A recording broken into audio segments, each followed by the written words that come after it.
Mic check, 1, 2. There we go.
Значит, на escape попробовал, результата никакого, да?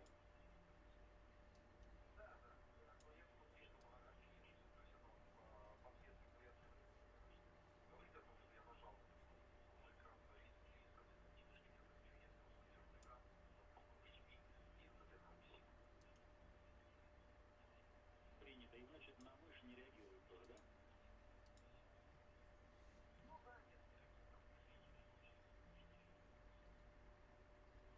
Хорошо, сейчас прокачаем вопрос.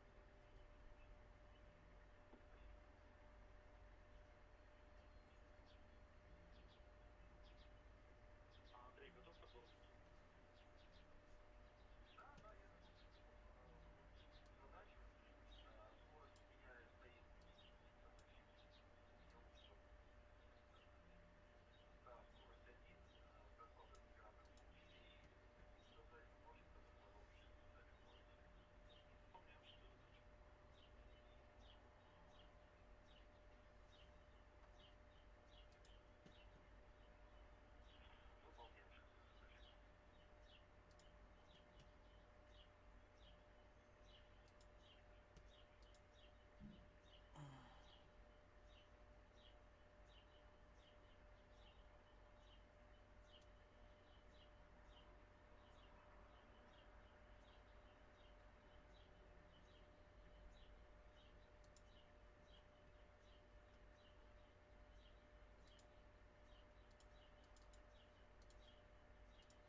Project and the creator of the film Sirius. And I'd like to make a wonderful announcement that all of you have been waiting for.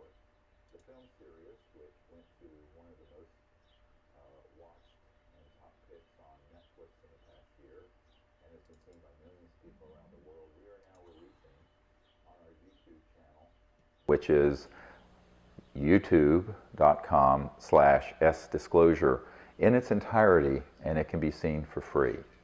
And we're doing this because we want the public to see the last crowdfunded film we did, and we'll have that as a foundation for education for anyone who wants to see it, but also to introduce the next film, and that is this documentary feature film called Unacknowledged, an expose of the greatest secret in human history. And it will have a book that goes with the film and will be launched with a massive disclosure event and celebration and concert. We want everyone to be able to see this film, but we would also like, if you can, to contribute to the crowdfunding campaign. Not only in contributing your network and networking with friends and other organizations, but also how you can contribute, even if it's just a few dollars, to this campaign, so that we have enough resources to do this next project, which is a campaign that ends illegal secrecy on UFOs and free energy once and for all. It is not just this one film and book that is going to be supported, but a whole initiative that goes on into the future. So enjoy the movie, Sirius. Many of you have seen it, many have not. And I hope that you can also support us in this next project, Unacknowledged. Thank you very much.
They will release a cache of damaging evidence against those enemies.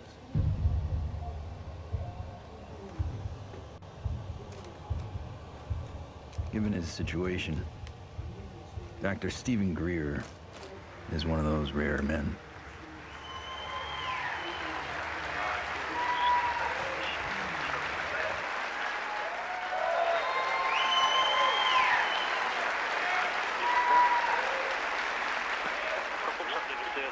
Why would he need one?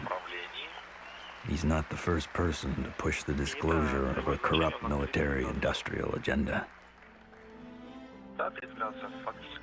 In the councils of government, we must guard against the acquisition of unwarranted influence, whether sought or unsought, by the military-industrial complex. In his final public speech, a farewell address, no less. In a time when every second on TV... Okay, go for it.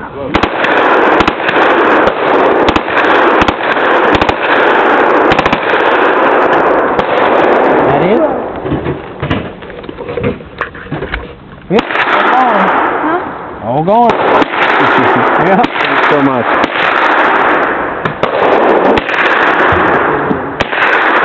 None. Shit, all.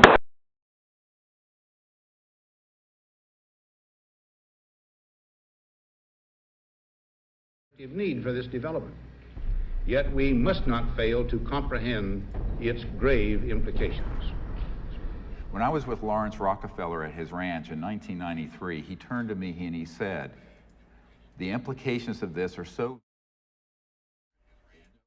aspect of life on Earth will be unchanged by its disclosure.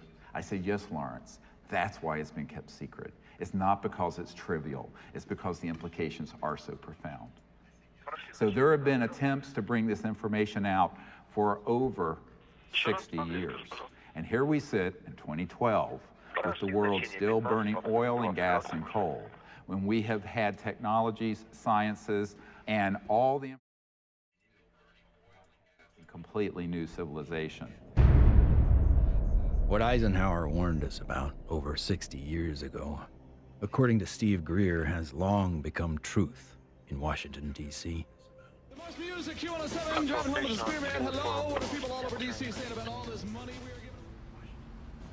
And why is Washington, D.C. booming? Because the rest of the country is sending their money here. Hey, John, good morning. We are ready to start with that. My name is Ted Loader. I've been working with CSETI program and Dr. Greer for 15 years. Cool, huh? Wow. Yeah. One always wonders if the public really knew what was going on with government covert programs and how much money has been put into it, you know, hundreds of billions of dollars. I think the public would be a little annoyed. Thomas Jefferson believed all men have the right to life, liberty, and the pursuit of happiness. The government they formed would serve to secure those rights. But when corporations or other specialized groups of men become more powerful than those who govern, our security is at stake. Thomas Jefferson wrote about unchecked power of the corporation being a threat to the democracy and the banks. You see, the U.S. Federal Reserve Bank issues every dollar bill, yet it is not run by the U.S. government or any elected official. It is owned by a private banking cartel. But here I find the chairman of the Federal Reserve, who's in charge of the dollar, in charge of the money, in charge of what the money supply is going to be. The middle class is being wiped out, and nobody's understanding that it has to do with the value of money. Prices are going up. So how are you able to defend this policy of deliberate depreciation of our money? A lot of it depends on what happens to the price of oil. The four horsemen, or families of banking, who own and run the Federal Reserve, also run the four largest oil companies. Oil is also used to make and run machinery and current mechanical technology. Of course, there's one industry that needs these more than anyone else: the military-industrial complex. You begin to get into this very scary scenario that has to do with the human condition of the proclivity to accumulate vast amounts of power around a handful of people. All right, sit down and shut up. And right now, these misanthropic sociopaths are running the planet into the ground. When Congress or whatever else or budget directors say, well, we've lost $100 billion in black program, what does the public do? What can the public do? We can.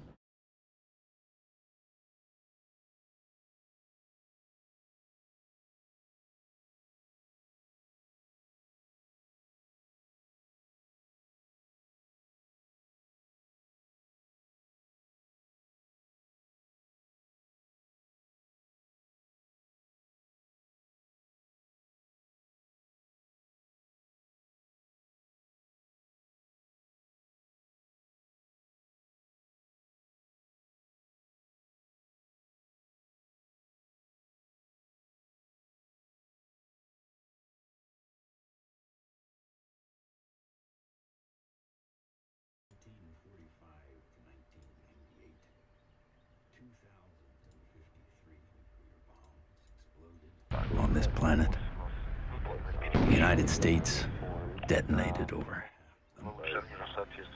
Now I am become death. the destroyer of worlds. When the first nuclear bomb was exploded in Trinity, Robert Oppenheimer, one of the founding fathers of the nuclear age, said, "We have done this before."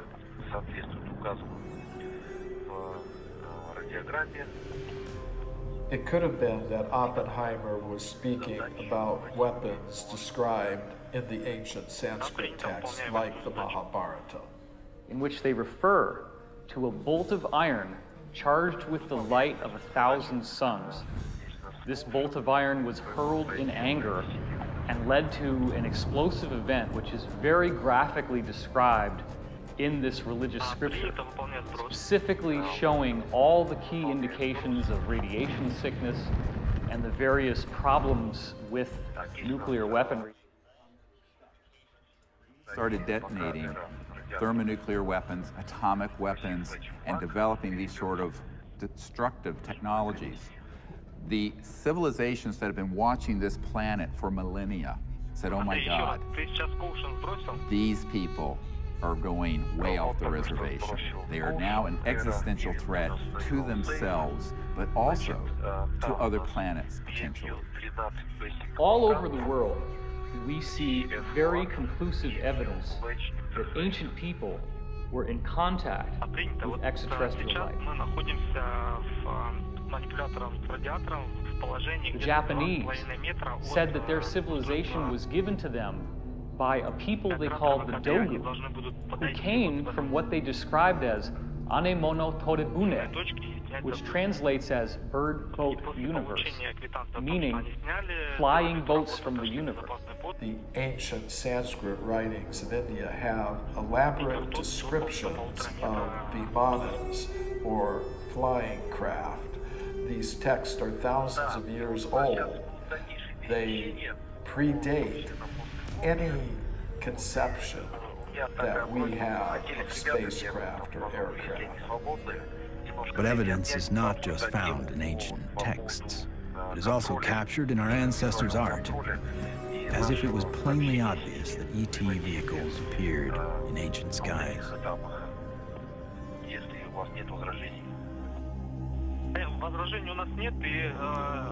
It is a foregone conclusion for most broad-minded people that we are not alone in this universe. The question is, how close are they? And we all looked up at once. It was almost like an intelligence told us, "Hey, look over here, we're here."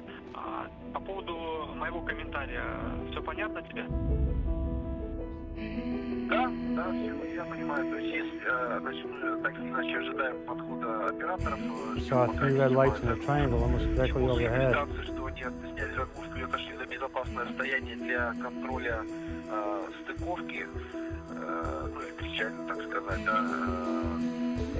I saw these things and I ran inside and got my brothers and sisters. It actually lifted up, and it could actually turn. I'm gonna ask you to look away. I love my hands, but I wasn't one who believed that UFOs might exist. I was satisfied they exist. the life I have isn't what I'd seen. They estimated 100 yards from the left wing was this 100-foot disc.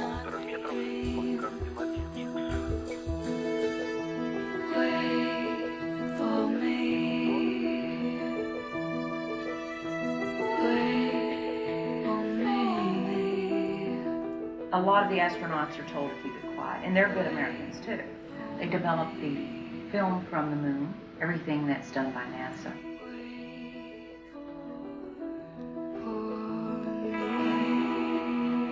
Ma che se ne sanno ancora degli altri superiori.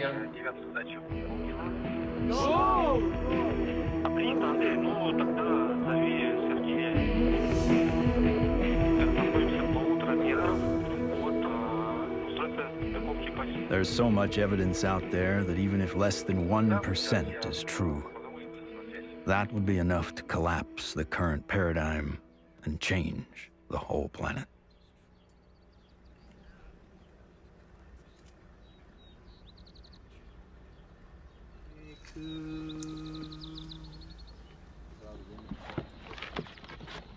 This is our signature tones that we broadcast over a small walkie-talkie.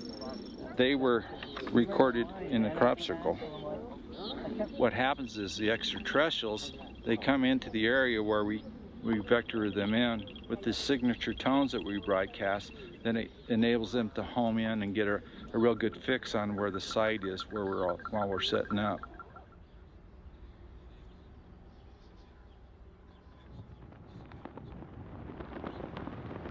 The whole concepts of the crossing point of light, the physics of consciousness, and interstellar communication all were developed on a kind of a vision quest we did here in 95 or 96. Astronomer J. Allen Hynek developed a scale to identify the types of human ET encounters. From his original 3 categories, a 4th, more controversial, has been added, CE4. Even more controversial, Stephen Greer added a 5th kind of encounter, CE5, human-initiated contact. So, how is this done? Given Schrodinger's idea that the number of all minds in the universe is 1, in order to make this type of contact, a human could potentially access that single inner consciousness through intense meditation and then visualize his location down through the Milky Way to the planet Earth to wherever he sits under the stars. In theory, then, any extraterrestrial passing by would be able to hear the broadcast and know exactly where to go, if they choose to do so. It's interesting how many people have never been out in a place like this where they can see the whole Milky Way galaxy. Most people who come for a week, it alters their life. There's meditation techniques, there's remote viewing techniques, and once you start learning these processes and refining them, then you can make contact more quickly, more easily, and be more of an asset to the group. Checking to be sure that there's no source from anyone else, so that when we do start having electromagnetic signals through this, we know that it's a legitimate source. My name's Emery Smith. I've been with CSETI for approximately 3 years. These consist of a couple things. I am Dr. Greer's head security detail. I also am their photographer. I operate anywhere from 2 to 6 cameras at one time. That's our craft. It was over the mountains. Many of the craft that are coming in are transdimensional, and the way I understand it, not visible to the human eye. And that's where this new technology, night vision, that's where that's coming into play. And with the advent of new technology that's out there, it becomes easier and easier for us to capture these beings and these celestial objects on film. after you do the night vision, it has that green hue, of course.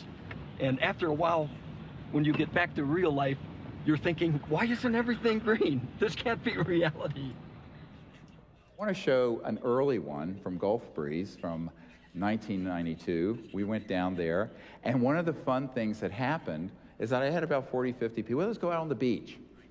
And we didn't have good cameras then, but you'll get the feeling of how exciting it was, have all these people, and 1, and then 2, and then 3, and then 4 ET craft materialize right in the sky.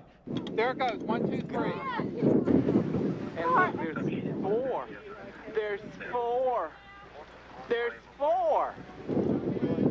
We have a confirmed CE5. Damn hot shit. All right. So the point is, it's fun.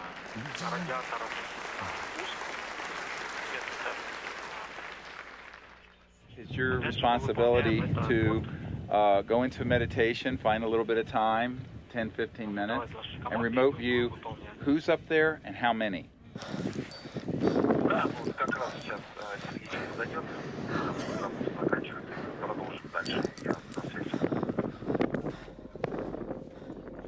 I can attest to the fact that real phenomenon happens here.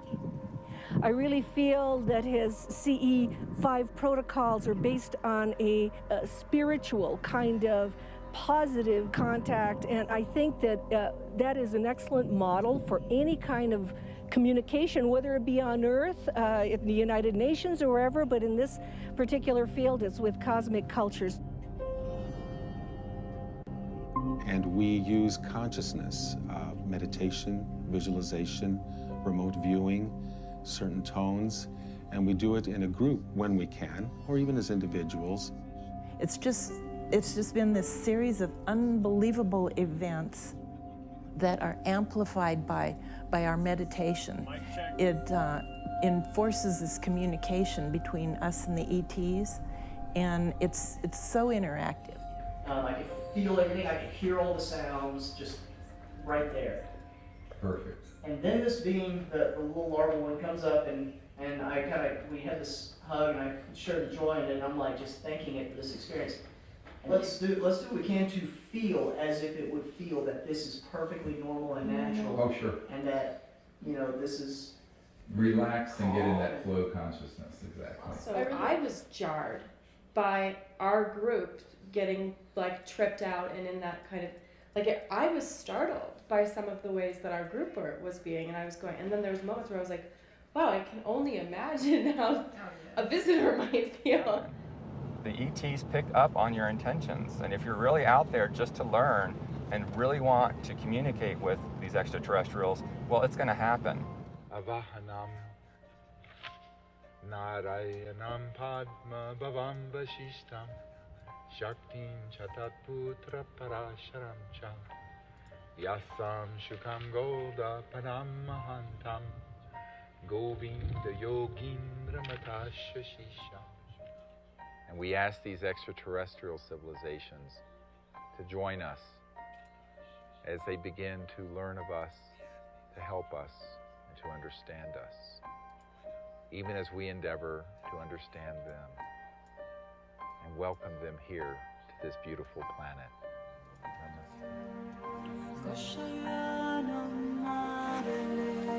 Oh my goodness, another beautiful, stunning, absolutely stunning. Not an airplane.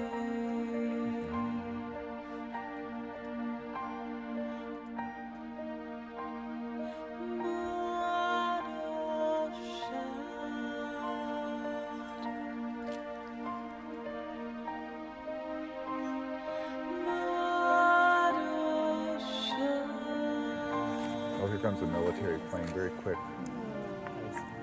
Yeah, there's a very fast military. Okay, they're gonna go. Oh. It turned right to it. Yeah. Literally, my heart literally sunk when the jet got to where the craft had to phase out. Yeah. And to feel all that love build, and then to feel that jet coming in, and it was like on a heart level, my heart literally sunk when the jet crossed the path where it had to take off.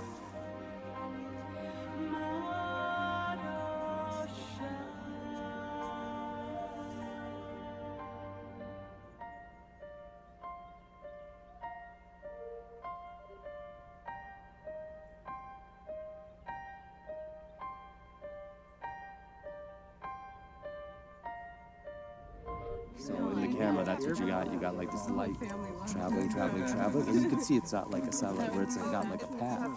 It's got like a, like a movement. Yeah, and then it's gone. When I was 17, I injured myself. I got so infected. And at the time, because I was very poor and I didn't have any health care, I just laid there and I got sicker and sicker and sicker, and I had a near-death experience.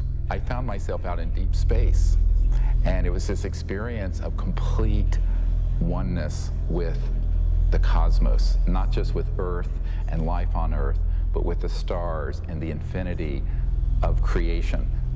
It certainly altered the course of what I would end up doing, because I then learned meditation. I actually became very aware of the power of the mind.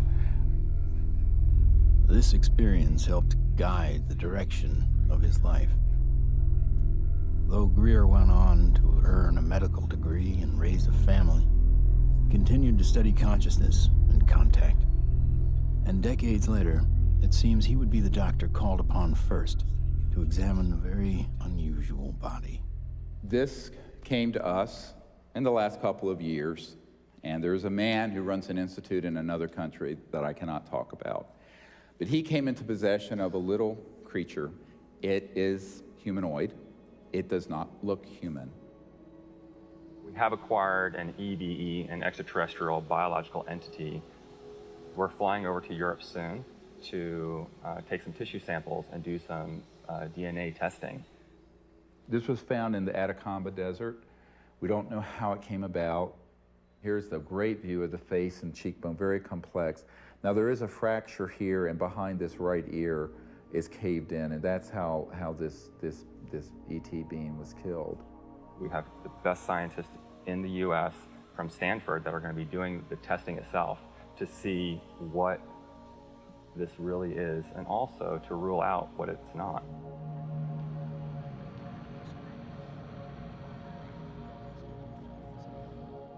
The initial reaction that I had is the same reaction that many of my colleagues here at Stanford and elsewhere have had when I've shown them, is that, wow, what is this?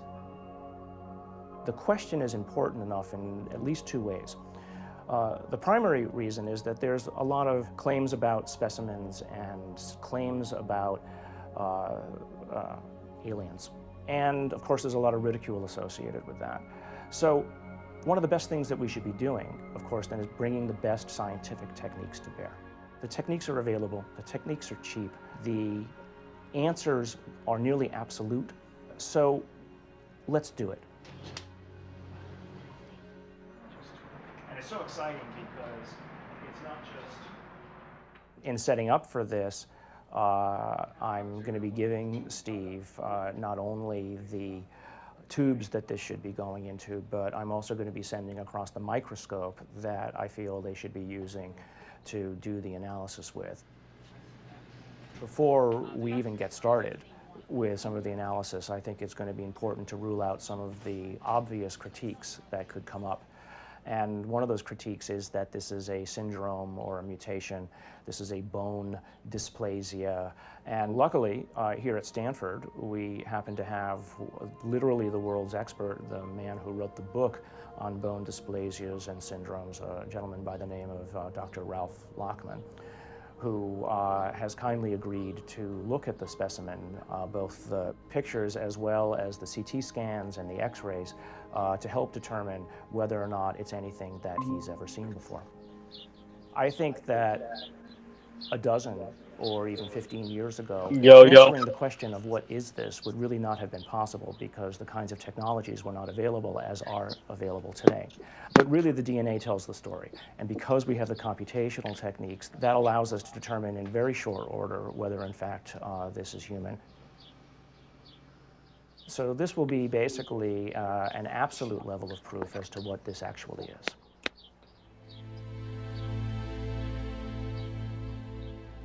The problem is not proving that UFOs exist. It's when you begin to expose the energy and propulsion systems behind how they're getting here. You're talking about unveiling an entirely new science that would replace oil, gas, coal, nuclear power, public utilities. And this is the $600 trillion problem. So the patent office, after they fired me, I had to wait 6 years before I got rehired. Everybody at the office was avoiding the case. But when they finally did, the arbitrator wrote an 85-page report on how the media had dismissal. So I only got a 30-day suspension out of the whole thing, which was taken out of the tiny little bit of 6-year back pay. So that was great. Yeah, it was. It made it all worth it, so to speak, because that's how we were able to open the offices and stuff.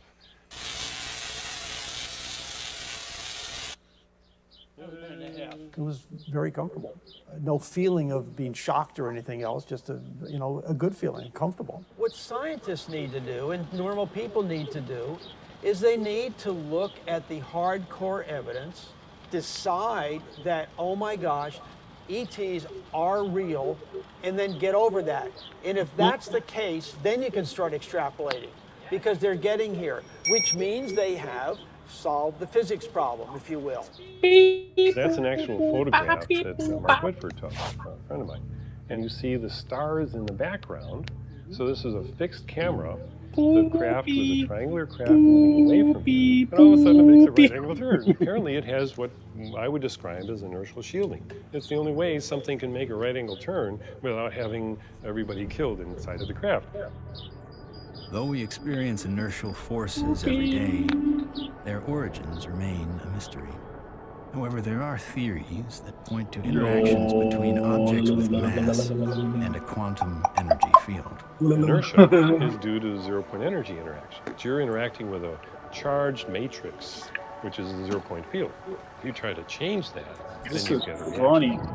There must be an interference shield of electromagnetic nature that would stop that interaction with the zero-point field. And you can suspect that UFOs have already figured this out, because they wouldn't be flying around and still have inhabitants. New energy scientists today are attempting to find new ways to define the relationship between electricity, gravity, magnetism, and propulsion. But as history has shown, change does not always come easy. It's like Newton. Why is that apple full? Nobody ever asked that question before or even tried to come up with an answer.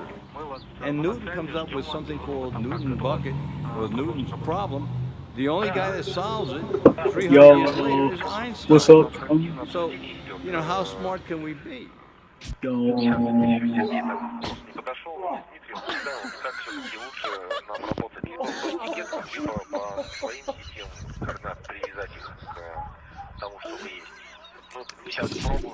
you look at everything normal within the conventional wisdom, you're not going to learn anything new. My name is Morgan Woodman. I am the Chief Financial Officer of Morningstar Applied Physics. My business partners are Paul Murad and Dr. John Brandenburg. What we're doing, like I said earlier, is we're using a magnetic field that's rotating about the axis with the hope of generating a magnetic This is funny technology. This is so awesome. We are trying to start a civilian advanced research projects agency. Yo, that looks cool, dude. Okay, all right. So basically, we have 4 options. Option 1 is a retarded potential. Option 2 is lagging. What's up, everybody? How's it going? Option 3 is pointing vector as a motive for propulsion, or how that may be what's happening, right? And that's actually taking angular momentum and changing it into linear momentum if it's working the way we want it to, right? Okay, and then the fourth one is that we are somehow either generating and or absorbing gravity waves. Do we accept Einstein's viewpoint that thou shalt not go faster than the speed of light? If you look at a black hole, the comment is the gravity is so strong that nothing leaves. But it does have something that leaves the black hole, and that is gravity.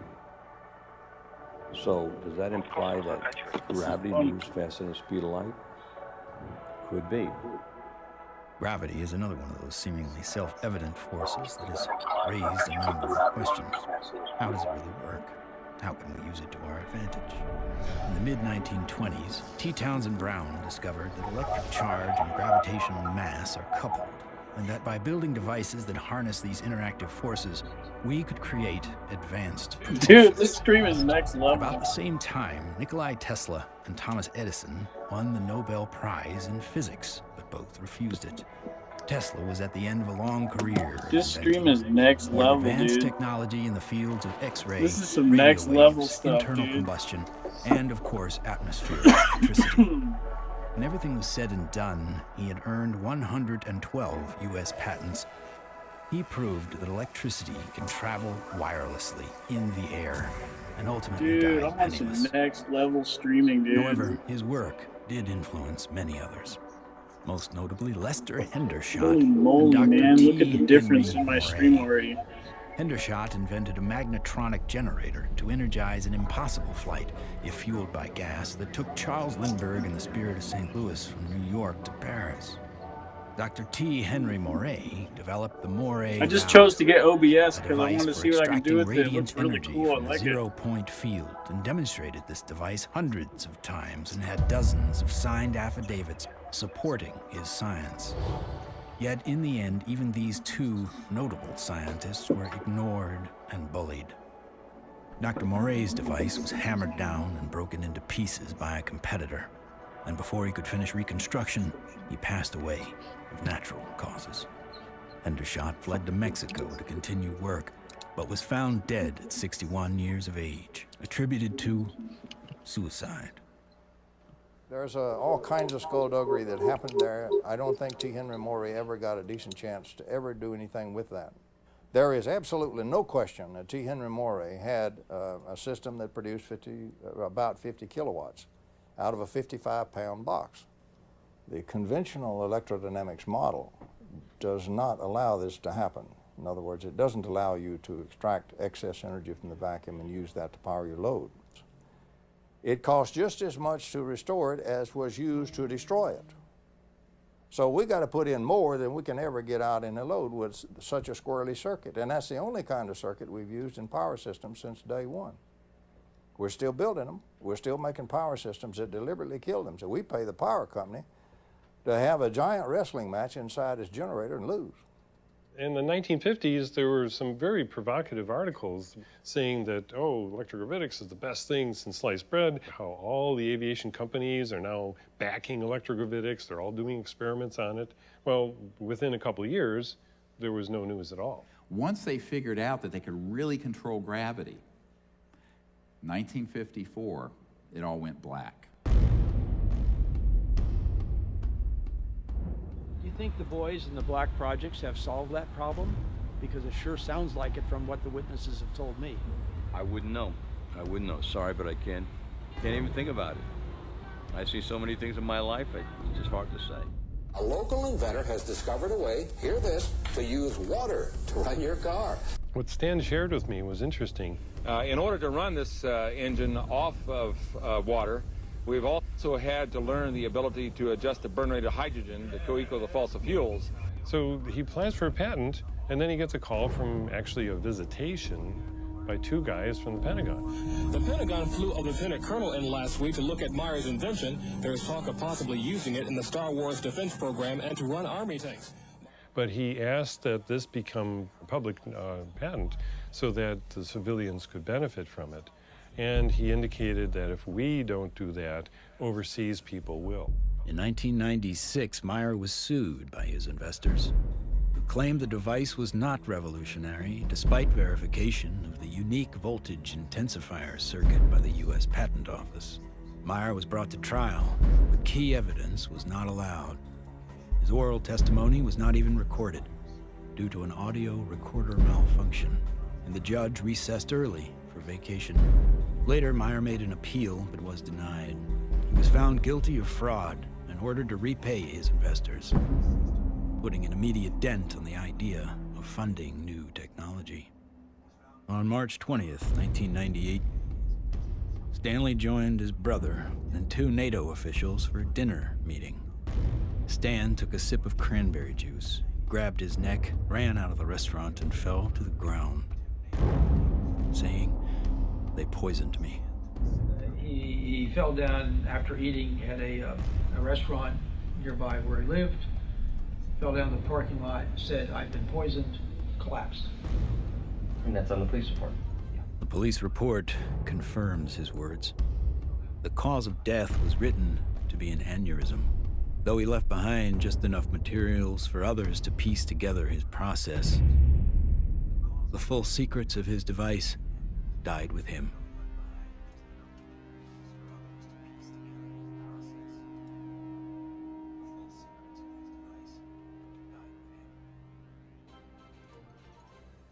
So from this, I began to do more work with the administration, various people, friends of the president, the Rockefeller family.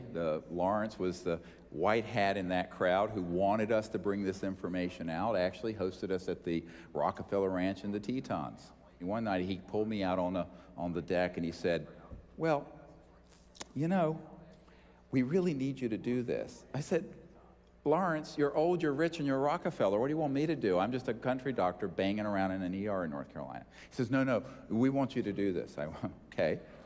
So I'm the throwaway guy. I'm the guy you can throw away because my life doesn't matter. We are back in Rachel, Nevada with our first two distinguished guests. Stephen Greer is a North Carolina doctor. He does a lot more than watch the skies. He fires off messages, and he says that someone or something is responding. Dr. Greer is looking for close encounters of the fifth kind. What, at this minute, do you believe?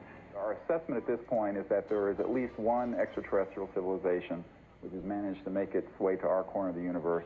And number two, that there's no evidence at all that they have hostile intentions towards this planet. And number three, that the priority at this point must be trying to establish some sort of a liaison to them, some sort of a diplomatic liaison. Is there a continued cover-up? Yes. Do those at the highest levels of government agencies know that there's a cover-up? Not necessarily. Officer X, a high-ranking military veteran, joined forces with Dr. Greer in order to use his military and government influence to gain access to high-level officials. We actually see one of real unexpected calculation on the Charlie 4. More exactly, the food bar status, food bar should be protruded into the cage, but it's not in that like big. We'd like you to cycle the Charlie 4 food coverage knob and see if it will Dr. Greer improve the situation. did indeed mount an initiative and did go to Washington, did speak with high-level government people. I attended and helped him with that. We briefed certain members of Congress, some of their staff, some of the people from the White House. We talked with people in the Pentagon. It led me to the belief that people in high-level government have very, very little, if any, information, valid information. One of the most important of all the meetings was with CIA Director R. James Woolsey. Here I fly up to Washington. The cover story was a dinner party. One of the things that I found was that this CIA director wasn't lying when he communicated to us that he had not had access to these projects. He was shaken to his core. We met for not 20 minutes, almost 3 hours. And by the end of it, I handed him, my hands were shaking, I handed him this document. And it was a position paper recommending executive orders and the things the Clinton administration and he needed to do to get control of this mess. And he looked at it and he looked at me. He says, yes, he says, but how do we disclose that which we have no access to? And I almost wept. I went,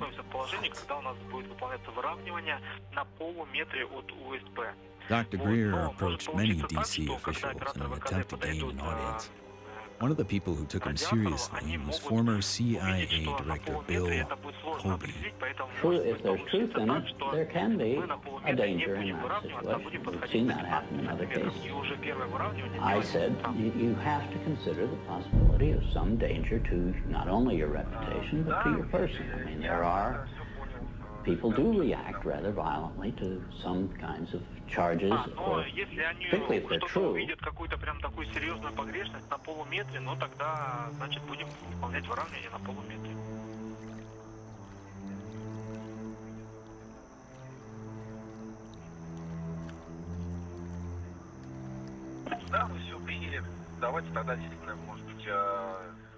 Now, you know, I'm a 30-some-year-old doctor with 4 kids, a golden retriever, and a house in North Carolina. So I'm going, this is down the rabbit hole fast. But that is the situation, my friends, when you're dealing with secrecy that is criminal and illegal. In 1997, In an effort to push his message deeper into Congress and the White House, Greer headed to Phoenix to prepare a video with his best evidence to show in Washington, D.C. While he was in the editing room, the biggest UFO witnessed event in history was about to happen. On March 13th, 1997, when the Hale-Bopp comet was very clear in the northwest sky, thousands of people were outside trying to get a glimpse of it when they also caught a glimpse. These orbs, giant orbs, equidistant in a V formation of 1 mile to 2 mile wide in some very credible reports. And that's the particular area where these phenomena keep popping up from my vantage point. The Native Americans living in the basin between South Mountain and the East have told me that not only were they looking up at the Phoenix lights during the mass sighting, but they've been looking up at them for centuries. I live in a community called Loop, northeast of Flagstaff, on the Navajo Indian Reservation. We'll have to go back in time one day before. We saw 6 to 7 lights that were circling along the horizon. The entire street came out. It was almost like a block party. Everybody turned off their lights, everybody sat in their front yards, and everybody watched this unusual light show. I squeezed down the best of what I found, and finally came forward in 2004 with the Phoenix Lights, a skeptic's discovery that we are not alone. 10,000 people approximately witnessed this, one of the largest experiences of this sort ever recorded. The Phoenix Lights phenomenon didn't seem to be falsifiable in any way. It was being validated by most everybody that saw it. The ultimate, shall we say, insult was the governor of the state of Arizona, Fife Symington, finally calling the news conference, saying that he has finally got the answer. He introduces some staff member dressed up as a space alien. People got very angry because here is the top elected official of the state making fun of what I estimate to be close to probably 10,000 people saw this. Under the watchful eye of the public, Symington retracted his statement. If you had been here 10 years ago and standing out here and looking up there at the lights and the view, you would have been astounded. You would have been amazed. The so-called Phoenix Lights were seen by many people in 1997. Skeptics say they were military aircraft or flares, but not the former governor. It was probably some form of an alien spacecraft. Для этого нужно определиться, кто из Сергей либо Дима будет работать с какой этикеткой. И когда мы будем выполнять выравнивание, оператор, Barcelona, Dr. Bravo, are you ready for the trip? I'm ready for the trip. I'm so excited. We're going to do some very wonderful work, and I can't wait to get the results. Upon arriving in Spain to look at the being for the very first time, I was kind of skeptical. It was definitely a game changer for my thought process to actually see it in person than to see it on film. First thing we had to do was go to the radiology lab because we needed x-rays and CAT scans before we did anything. Porque esto ya se lo comenté que era un poco difícil de hacer. Es The best we can get. Lo mejor que pueda pasar. Porque evidentemente no se puede manipular para nada. The head radiologist at the center saw the being and was quite impressed. And the first thing she said was, "Wow, that looks like an alien."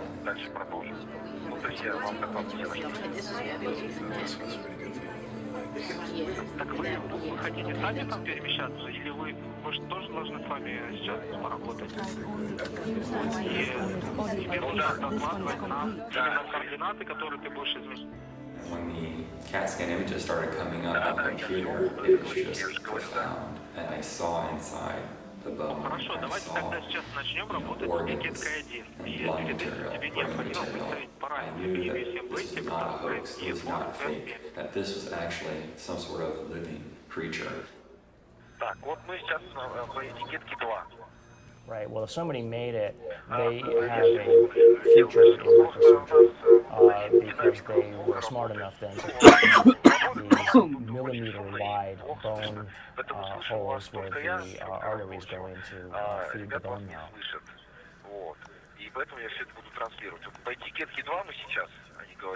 And so now the challenge is to prove what it is, right? My interest, frankly, is to disprove that it's anything unusual or anything paranormal. I would like to prove that this is human. I would like to prove that this is just an interesting mutation. But obviously, if you leave your mind open, or I should say, if you leave your mind closed to alternatives, you'll never see what those alternatives might actually be. In every situation with scientists, your reputation's at stake. You know, I have every expectation that even doing this is going to lead to some ribbing from some of my colleagues, right? But I think that that's perfectly acceptable because at the end of the day, who's going to validate these things?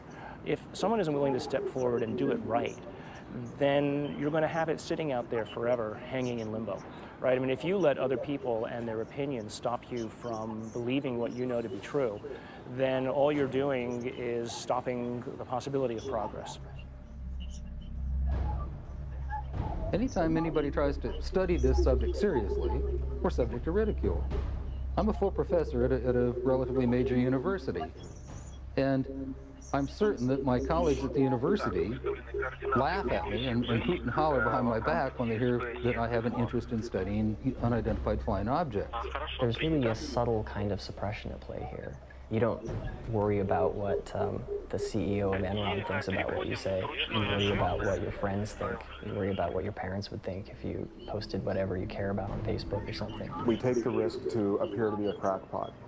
There may be people who are going to be threatened by that for any number of reasons. My feeling was that I was involved in a lot of strange activities, so I tried to say to myself, let's not look at this with too much exposure and mention it because there's a question of credibility. This should be the subject of rigorous scientific investigation and not the subject of rubbishing by tabloid newspapers. MUFON is the Mutual UFO Network, and it was founded in 1969 by Walt Andrus. And our mission statement is the scientific study of UFOs for the benefit of humanity. MUFON is the world's largest UFO investigative organization. We have approximately 3,000 members worldwide. Approximately 500 of those have their PhDs.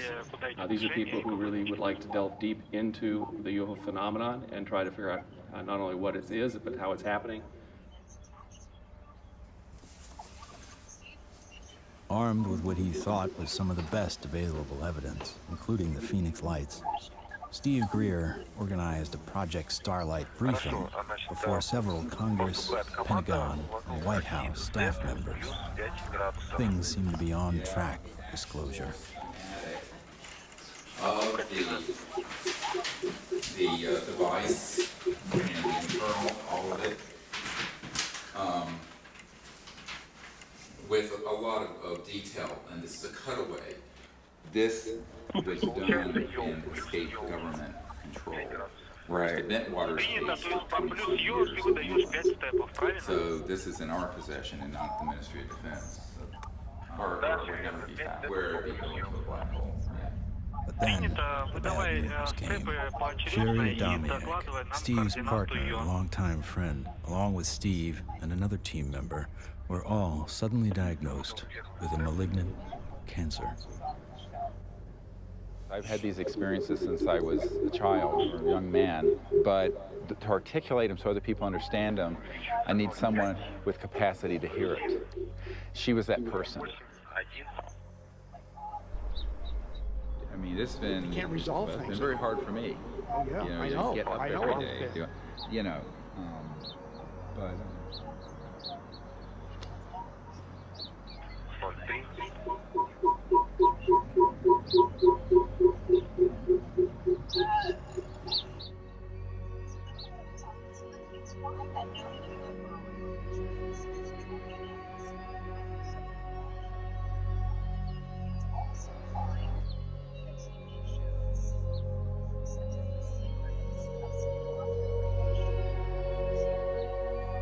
One of the last places she wanted to come was here. So she asked that her ashes be placed on the land. So we put her ashes around that tree.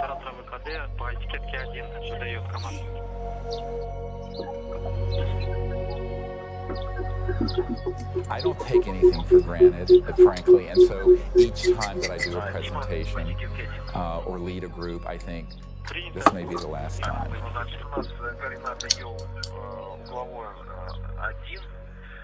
The thing that has kept me going the most is not any external thing, but the experience of that near-death experience, where I know that there's an aspect of us that doesn't die. That is why I can go mano a mano with these elements and not be afraid. I shouldn't say be afraid, not stand down. Everyone has fear. I've certainly had my fears. But it gives you an anchor so that you can go forward.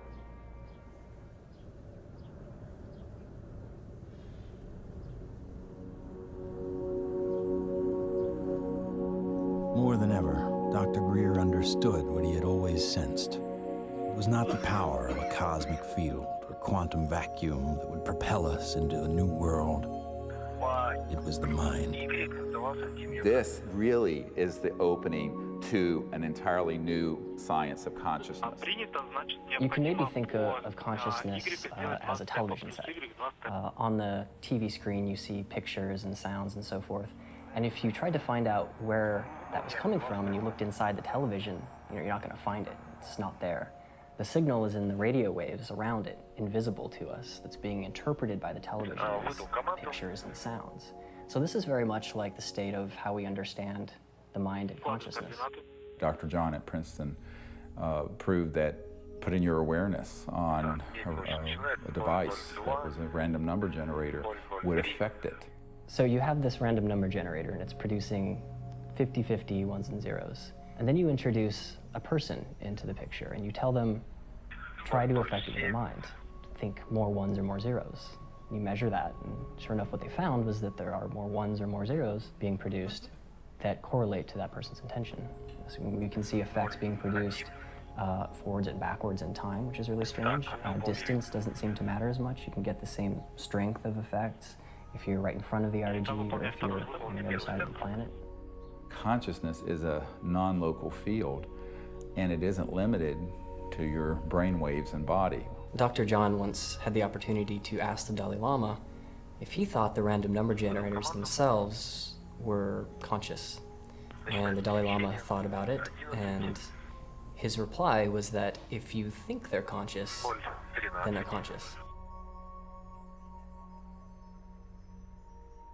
Just like consciousness can have positive effects on the zeitgeist or ether, it can also work the other way. Unfortunately, when you start to deal with inventors who have anomalous results that seem to be over unity, paranoia seems to accompany that process. And John Searle's famous for having a circular magnetic device that has both energy and propulsion built into one unit. And the electric company felt that this guy was stealing money, took him to court, went to jail, his house caught fire, and all of his property and all of his designs burned. The concept of freedom, this sort of idea of people having the liberty to pursue happiness and to pursue abundance, this has been completely, in a sense, turned upside down. We actually reprinted a report on the military involvement of the Department of Energy. And it's so extensive, it's the major operation that goes on there. There have been over 5,000 patents that have been sequestered by the national security state, taken out of the public domain. Many of them deal with energy technologies. It's a policy that the military seems to feel is necessary for national security. However, at this point, we often wonder, 50 years after World War II and the Cold War, whether such sequestering is necessary. Suppression of new technology would be an obvious plague on the idea and strength of a free market system. Yet, it still seems to happen right in front of our eyes. This is a huge controversy, one of the largest, maybe most intense controversies in the history of science.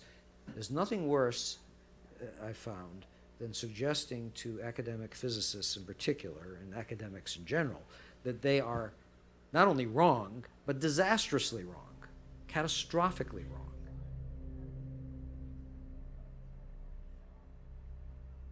Cold fusion patents have not been approved. They will not get through. American citizens are being denied their constitutional rights. I inadvertently was looking through some piles of paper that had been given to me in a casual manner by all these hot fusion physicists as they were trying to do their calorimetric repeat of the Pons-Fleischmann experiment. And I was stunned. I couldn't believe what I was seeing. It looked like monkey business to me at the time, and it has turned out to be exactly that. It was represented as a negative result when it was positive. And that data is scientific fraud, as far as I'm concerned. It's been referred to legal authorities in the government. I asked for a review at MIT, got nowhere.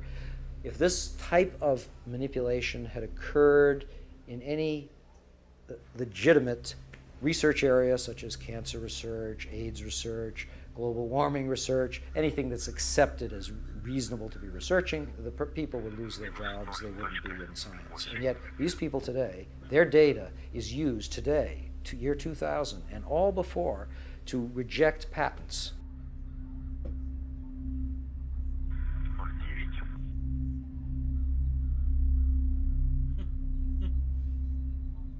Yes, there is serious criminal activity going on that ultimately must be rooted out.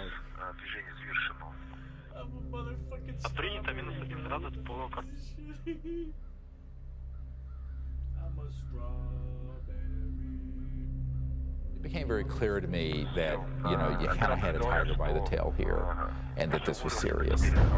For a moment, Dr. Greer considered shutting everything down. He had been threatened and swindled far too many times. Sherry was gone. He had no office, no staff, no money. Back in 1998, I was given information by a friend that Dr. Greer was having a conference. Literally the month that Sherry Adamek passed away, within 30 days, I have this scheduled event. So I went to the conference and learned some things and listened. So she just on a lark came, and she was an emergency doctor like I am. You know, what really grabbed my attention was he was getting all this information from military witnesses. That was in 1998. By 2000, when we were planning and storyboarding and working the whole disclosure project event out, pulling together all these hundreds of witnesses, we didn't really have the funding to do it. But she got so supportive and involved that she lived very modestly and took all of her excess income and donated it. And I want to acknowledge some amazing people that are here. Dr. Jan Bravo, without him we would not have the Disclosure Project. But it's not just the funding she's provided, it's the moral support and the encouragement and the friendship. And so she's just become a very key person. And, you know, it's sort of metaphysical and odd that literally the month that Sherry Adamek passed away, within 30 days, I have this scheduled event. Not alone anymore. With the support of a loyal team, Dr. Greer grew his witness list from a couple dozen to over 200. See that little dot right there? That dot don't belong there.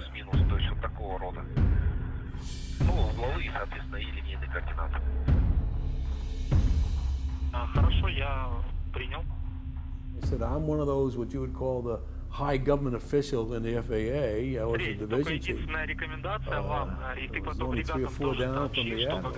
I was awarded the Air Force Guided Missile Insignia, the first photographic officer in the Air Force to get the, they called it missile badge. So I don't know what was it called. But he says, we got a problem here. What's the problem? He says, well, it's that UFO.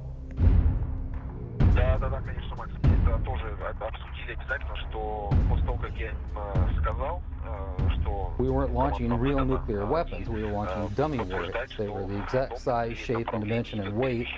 We were looking down southwest, and the missile popped up through the fog. It was just beautiful. And I hollered, there it is. And our guys on our M45 tracking mount with 180-inch lenses on it got it. We sent the film back down to Vandenberg. The Japanese airline 747 was coming from the northwest, going across the Alaskan territory. He called and asked the controller if the controller had any traffic at his altitude.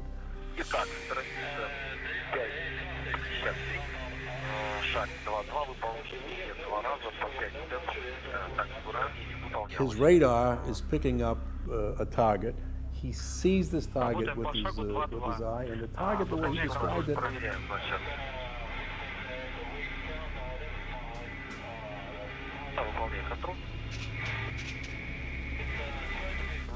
a huge ball with lights running around it, and I think he said it was like 4 times as big as a 747.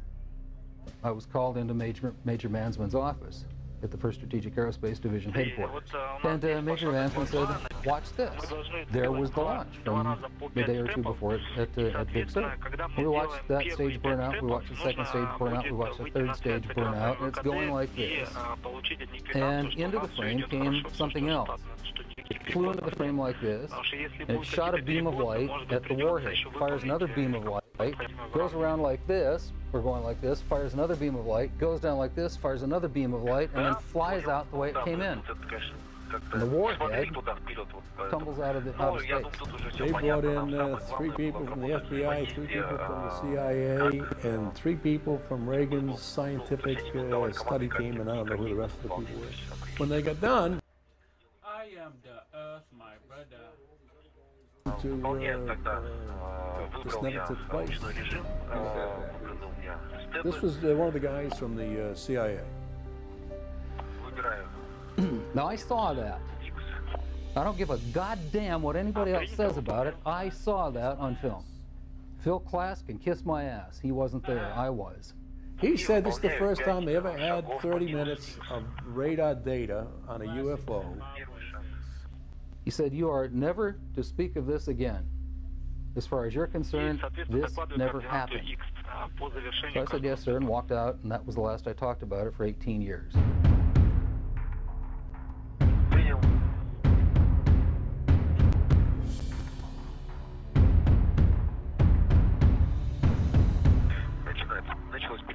I had the original video that I took, and I had the pilot's report, and I had the FAA's first report that was all downstairs on my table.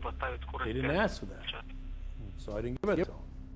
There are things that I know about that I did in the service that I won't talk about to you now because they're top secret, and I could get my ass in trouble for talking about them. If you parse what Major Mansman said, he said, you are to say, this never happened. Well, that's not classifying it top secret, is it?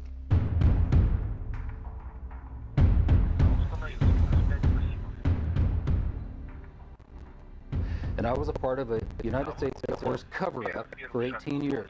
Who do you tell that you were involved in a UFO incident without them looking at you like you ain't wrapped too tight? What we photographed up there affected me for the rest of my life and made a huge impact on my understanding of the universe and of governmental manipulation of our minds.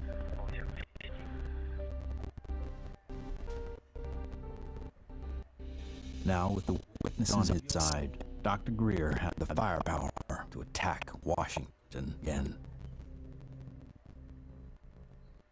We are not alone. That's the message the group of pilots, scientists, former government officials want Congress to hear. 21 members of that group already have testified in Washington for what's known as a disclosure project. And we had all volunteers who organized that whole event, and there was no paid staff. So when people look at that period, we didn't have an office secretary, one paid staff person, but we did it. Dr. Steve Greer heads up the Disclosure Project that compiles information from people who say they've encountered extraterrestrial forms of life. 20 years ago, in 1980, I was a security specialist in the area of Bentwaters. I just made a version over on the WSA, penciled beams of light to them and adversely affected the Earth responsibly. There were bodies in involved with some of these crashes fell somewhere alive. What do members plan to do with their information? They hope Congress and President Bush take notice.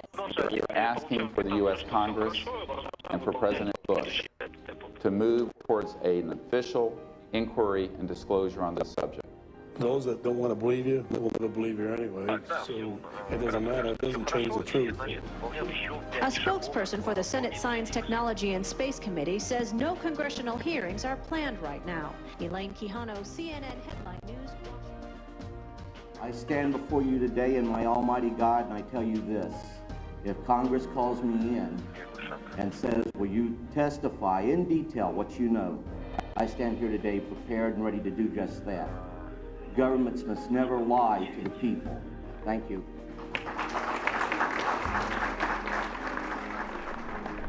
The number of people Dr. Greer had managed to get behind him was monumental. In a perfect world, an event of this proportion, with that amount of coverage, would have been enough to start a legitimate movement. But of course, we hardly live in a perfect world.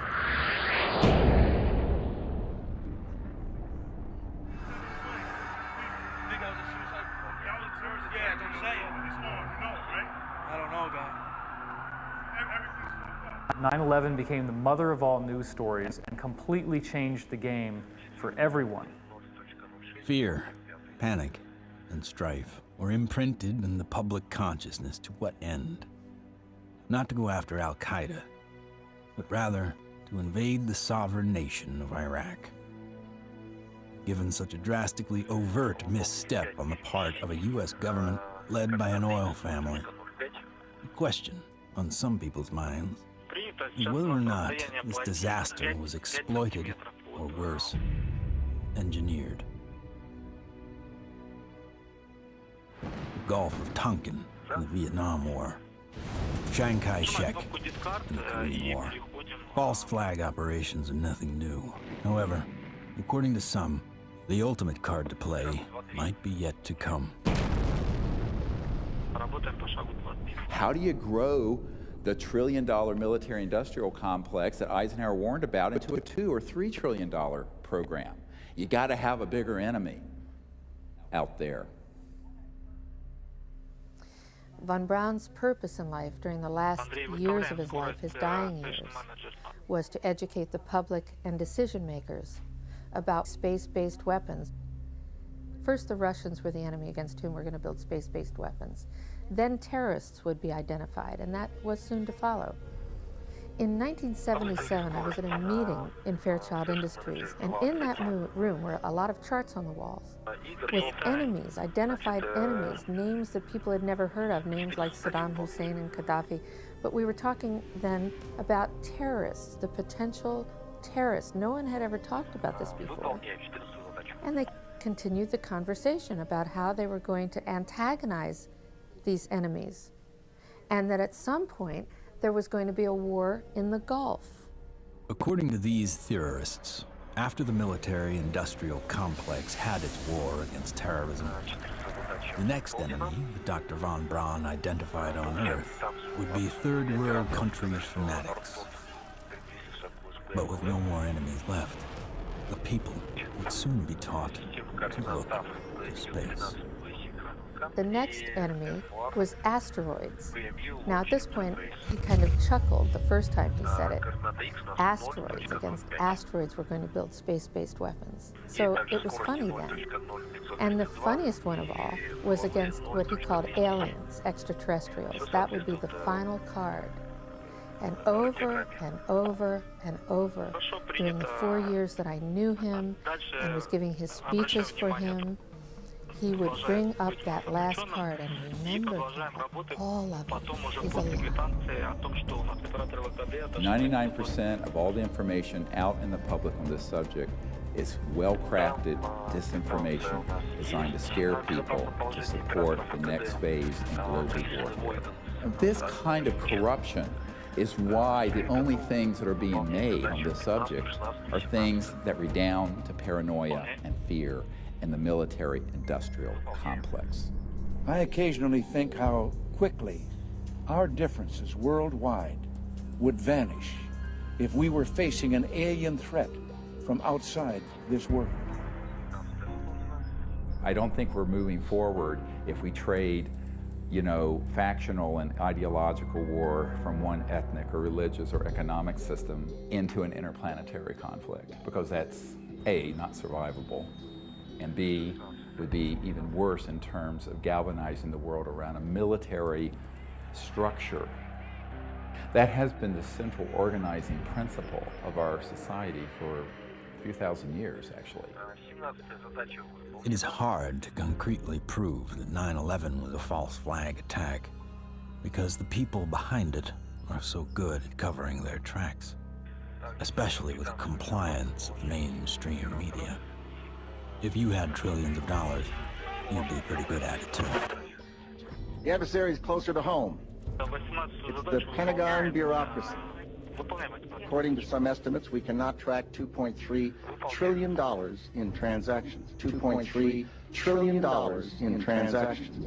According to the Comptroller General of the United States, there are serious financial management problems at the Pentagon. Fiscal year 1999, 2.3 trillion missing. Fiscal year 2000, 1.1 trillion missing. And DOD is the #1 reason why the government can't balance its checkbook. I would like for you to respond to the questions that I've put to you today. I've forgotten what the second question was.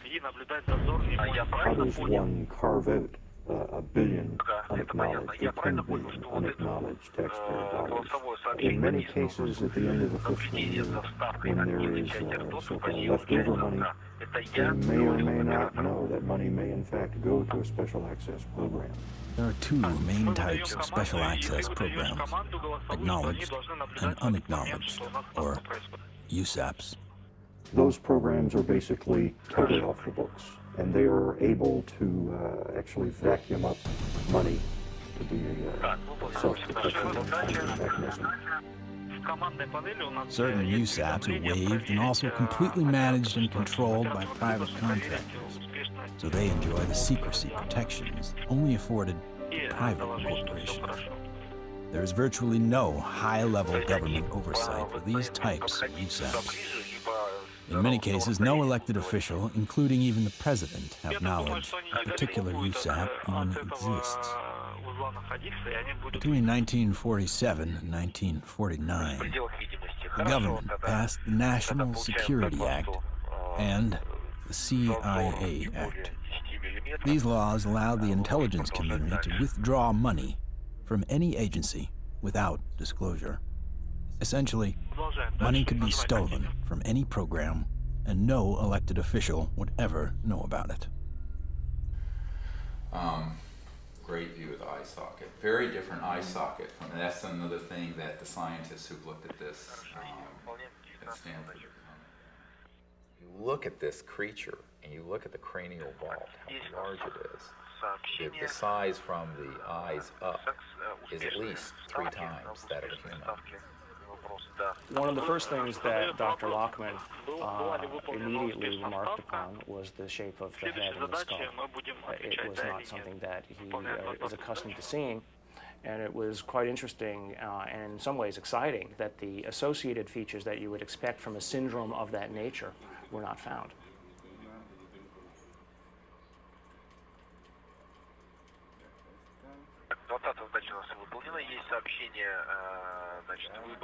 This specimen does not fall under any known, to me, class of disorders or syndromes.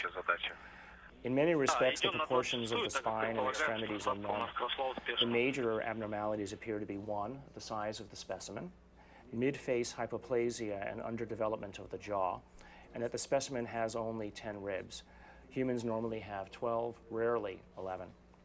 One of the most remarkable aspects of this is when we came down to study the actual bone density. One of the features of fetuses that specialists looks at is the so-called growth plates of the epiphyseal joint, say, of the knees. The shock, I think, and the surprise was, and the absolute certainty that Dr. Lockman had was that this specimen is between the age of 6 to 8 years old. The shock was that this specimen was clearly not fetal. How do you explain how something 6 inches tall survived to any length of time that would allow for it to survive 100 or 1,000 years ago?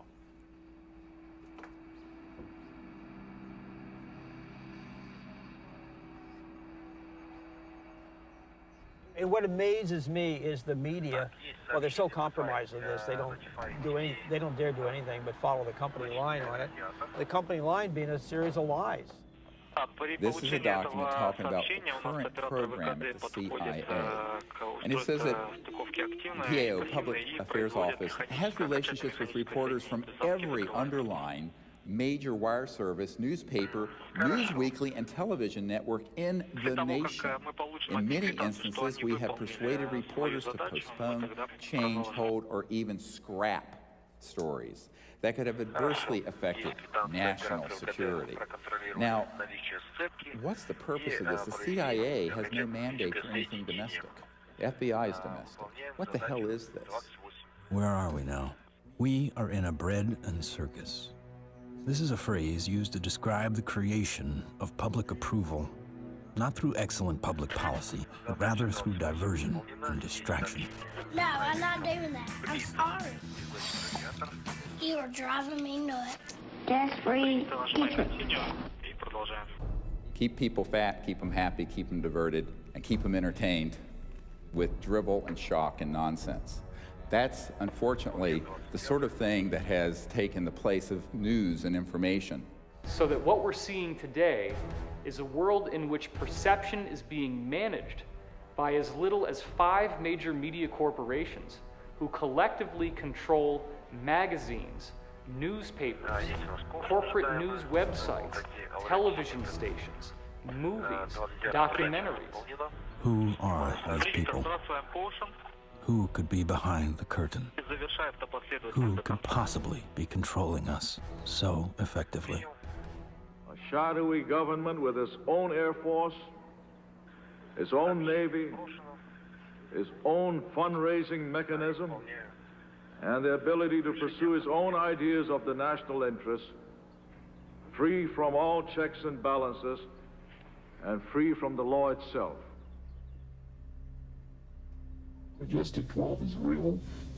Notorious MJ-12, which is no longer called MJ-12. I'm trying to find out the new name.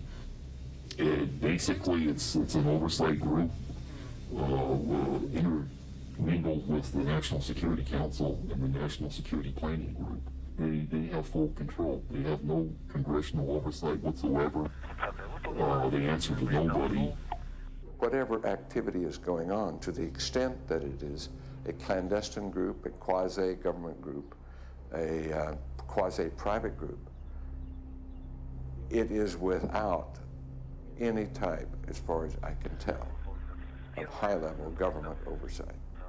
And that is a great concern.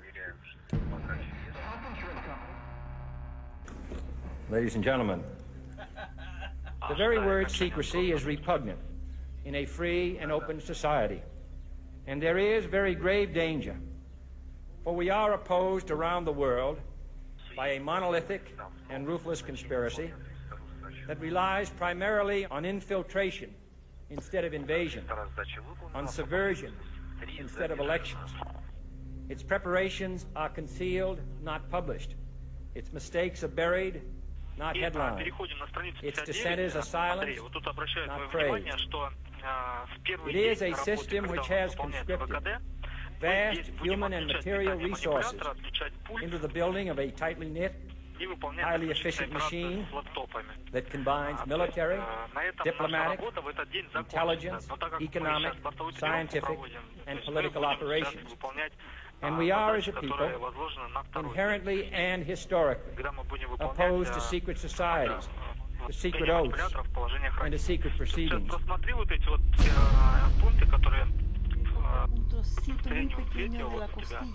got too much tissue on it. They actually want a piece of the bone from at least like a 0.5 of a millimeter in. Como medio milímetro de... We took material from inside the cranium, also 2 clippings of the interior front ribs of this being. And we were able to see under the dissecting microscope that in fact it did have bone marrow in them, so that meant there should be some good genetic material in there. It was really nerve-wracking. Imagine 2 big guys here trying to operate on this 13-centimeter long beam. But we did it.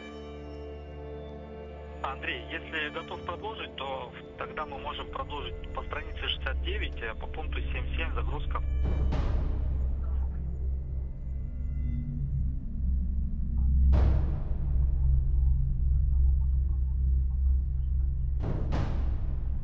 The DNA analysis is being done by some of the world's best, but even the world's best need to be cross-checked, which is why I'm doing the 3 different facilities.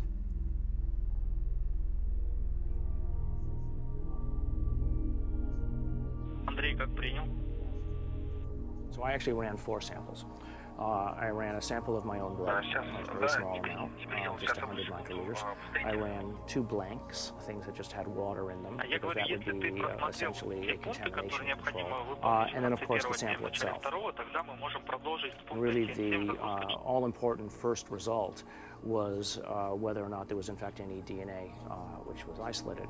And the actual shock for me was when I got the amount of DNA out of this sample. It was way above what I had originally expected. What you have on the left here is a so-called DNA ladder. This is a size standard. This one on the end is in fact my DNA, and it has an expected size distribution as well as some banding. And validating the original measurement is this analysis that basically shows that we have a nice distribution for the sample's DNA. When we physicists look for alien civilizations, we don't look for little green men. We look for energy consumption. We look for type 1, type 2, and type 3 civilizations. What are we? We are type 0. We get our energy from dead plants, oil and coal. Around the year 2100, we will become a type 1 civilization. And we see the beginnings of that now. What is the internet? The internet is a type 1 telephone system. Imagine, if you will, sitting down to your morning coffee, turning on your home computer to read the day's newspaper. Well, it's not as far-fetched as it may seem. Information has largely been controlled in a top-down way. What we're seeing now is the dissemination of discoveries coming up from the grassroots and not from a top-down centralized authority which has the ability to say, this isn't making it because we don't believe it's true, this is making it because it fits the mainstream. When we want to form a new team in a new country, then all we have to do is contact someone there using the internet, and suddenly they're a member of the node. From this online collective seems to come a real communion. People from all over gather in groups to investigate UFOs, with safety in numbers against ridicule and disinformation.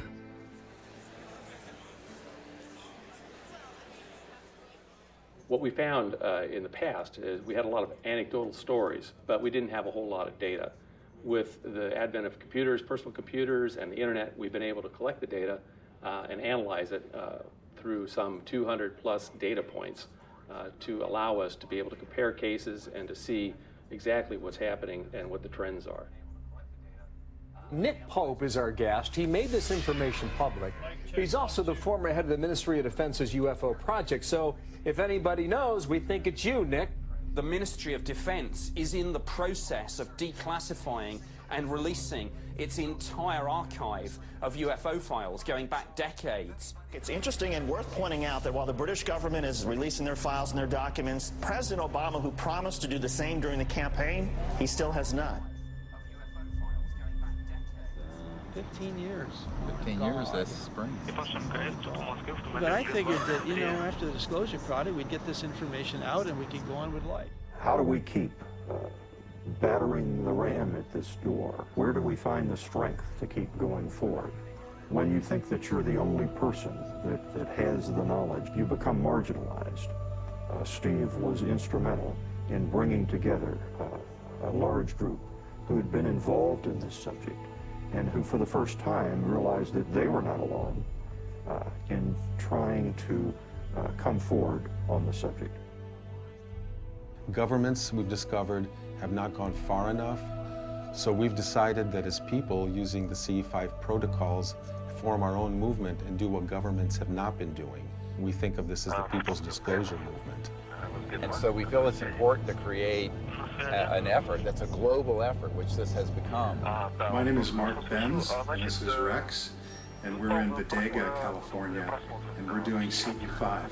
My name is Jeff Burry, and here in Winchester, Virginia, USA, we are doing CE5. My name is Peggy Brewster, and here in Middleton, United States of America, we are doing CE5. We have 1,150 teams of CE5 ambassadors, which are spread over 52 countries. My name is Andre, and here in Sweden we are doing CE5. Und wir machen zusammen CE5 in Deutschland. Here in Burlington, Ontario. Brisbane, Australia. From Chester, Virginia. And Hamilton, Ohio. We are doing the CE5. Konnichiwa. Moje ime Daniel. Daniel tu na Slovensku. Es Leo Ortiz. And here in Vancouver, British Columbia. CE5. The CE5 context mas. CE5. CE5. CE5. We're doing CE5. And the reason I think that's so important is that it not only builds the knowledge base, but it also further potentiates this concept of pioneering a new pattern of peaceful contact. And that is something that no other group, large group on Earth is doing. It certainly isn't being done by the State Department and the Senate Foreign Relations Committee. It seems to be it only takes one person to make contact, but hundreds of voices worldwide is a call that can't be missed. And likewise with innovation, the more heads in the game, the more likely we are to find a solution. There's many technologies that people have talked about, many ways to the mountaintop. We have so many modes of converting quantum vacuum energy or zero-point energy. Some people think they know how to do it. Okay, fine. But if you do it theoretically, that's one thing. But then you got to do it experimentally, and that's the hard part. Those opposed to new energy technologies can tie the hands of hundreds of inventors. But how will they ever fare against tens of thousands? The output milliamperage is more than the input milliamperage. Clear indicator of overunity. I'm gonna ask you to look away. I love my hands, but it hurts to pray. The life I have isn't what I'd seen. The sky's not blue and the field's not green. Wait for me.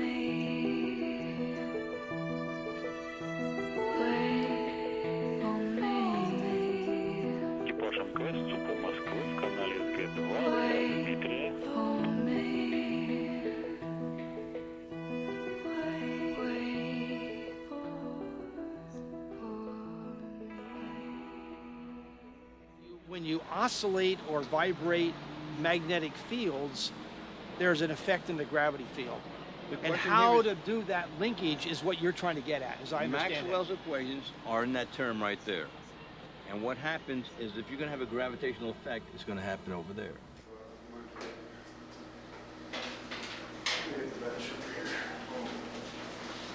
Josh, I think I can help too. This channel here represents revolutions per minute. These are representing weight that we're measuring on the load cells.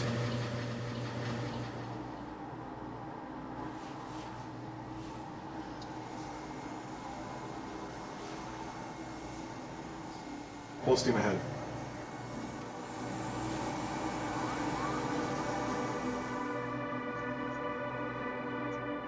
you look at our data, we lost 7% of weight.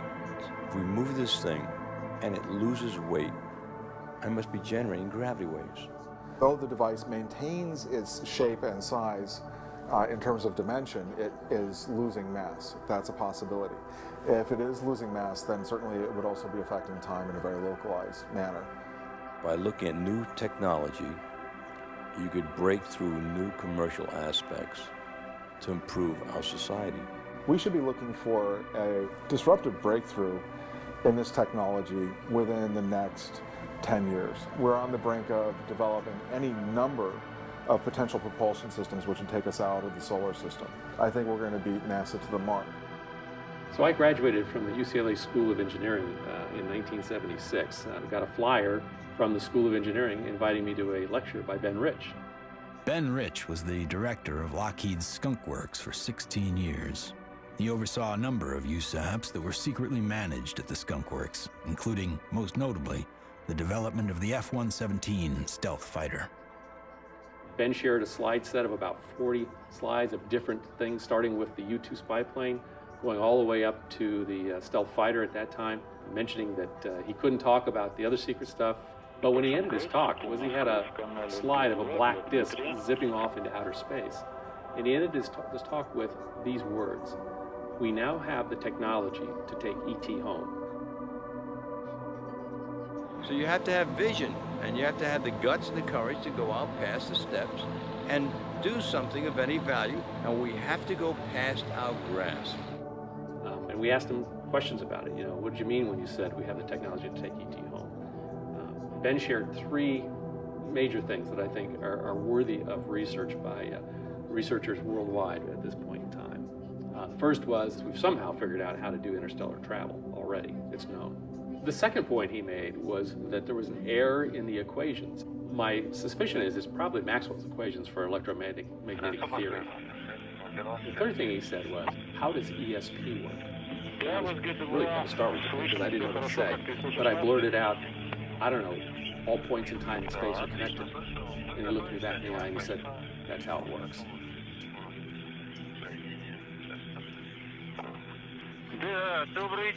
History has taught us that to simply innovate new technology may not be enough. We have to find a way to get past this suppression. We've already now had a breakthrough just a couple months ago of the tritium battery. Finally, a company has come up with an actual commercializable unit, but it's very small. It's designed for an IC or some small circuit component. So this is a good sign because it shows the way to introduce a free energy device is to introduce a small version of it. If you have a revolutionary energy device, it has to be introduced in a way that doesn't look like it's a revolution.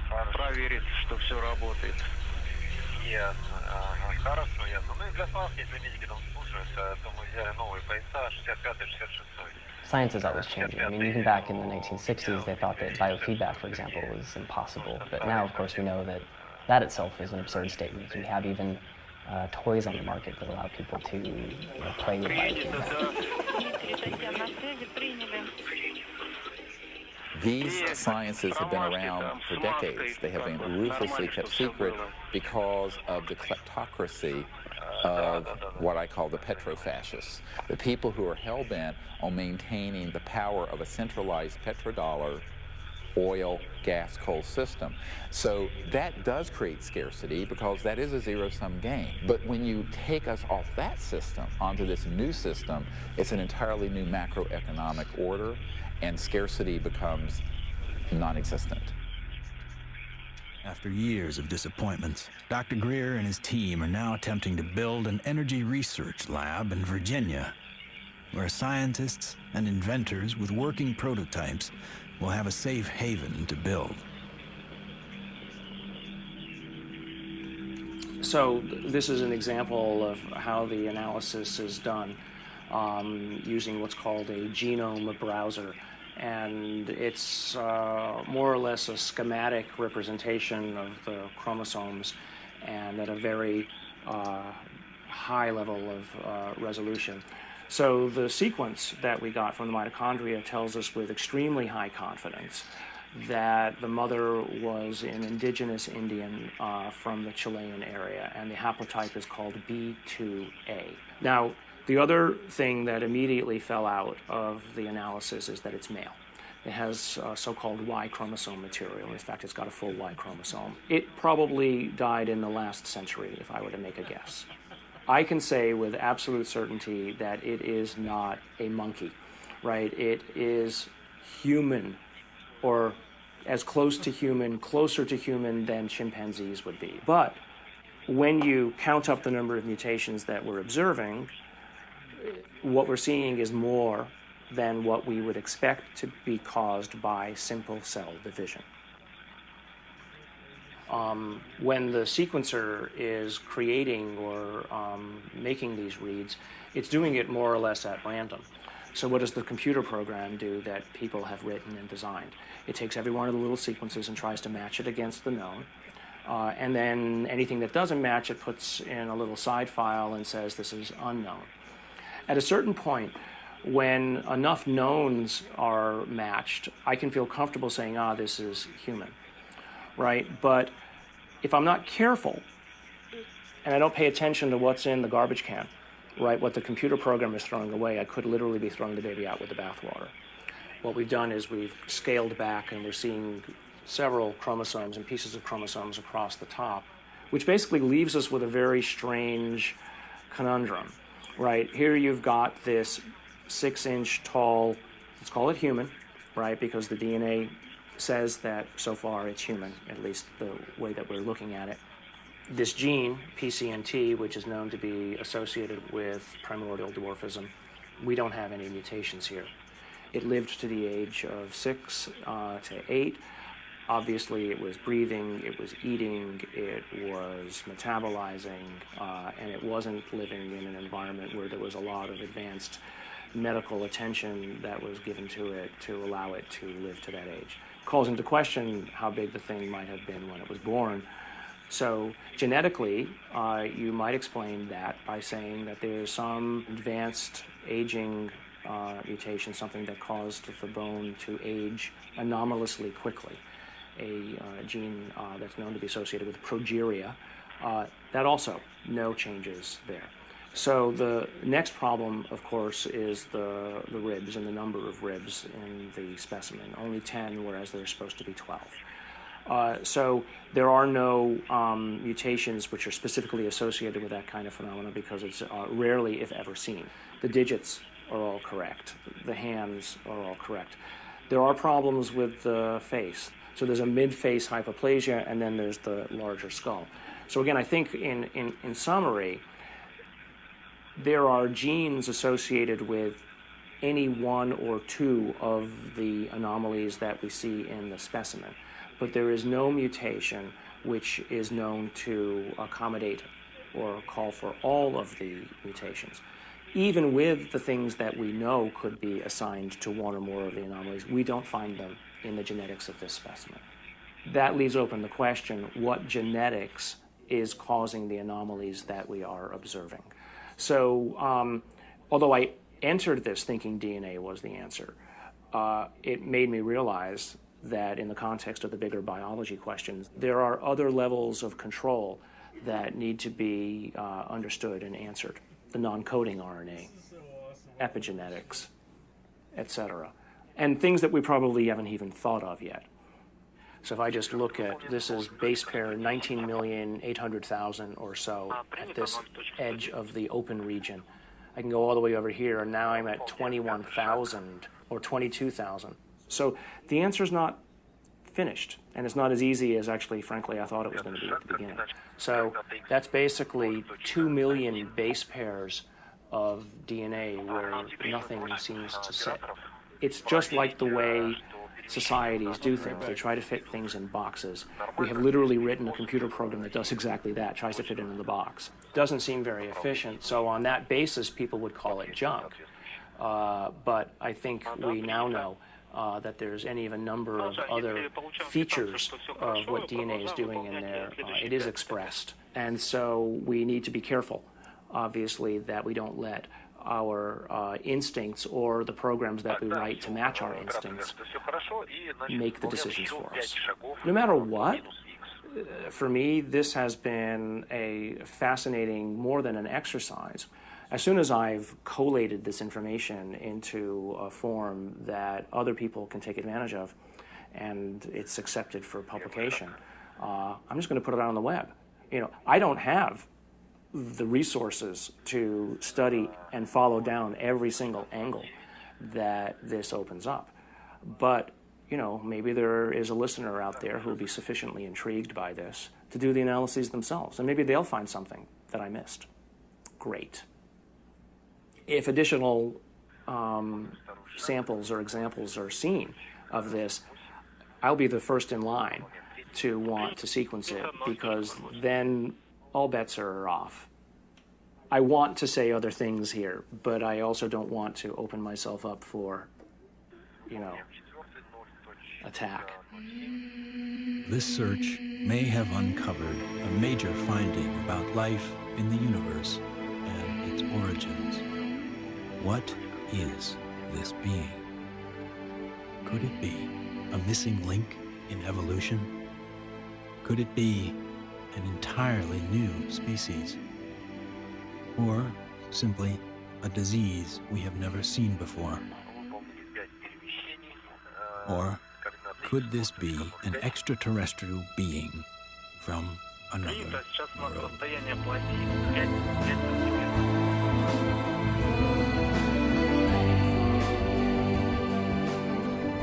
Whatever the case may be, this challenges the boundaries of human scientific knowledge. Dr. Gary Nolan has set a new precedent for scientific investigation and rigor in the realm of the seemingly impossible.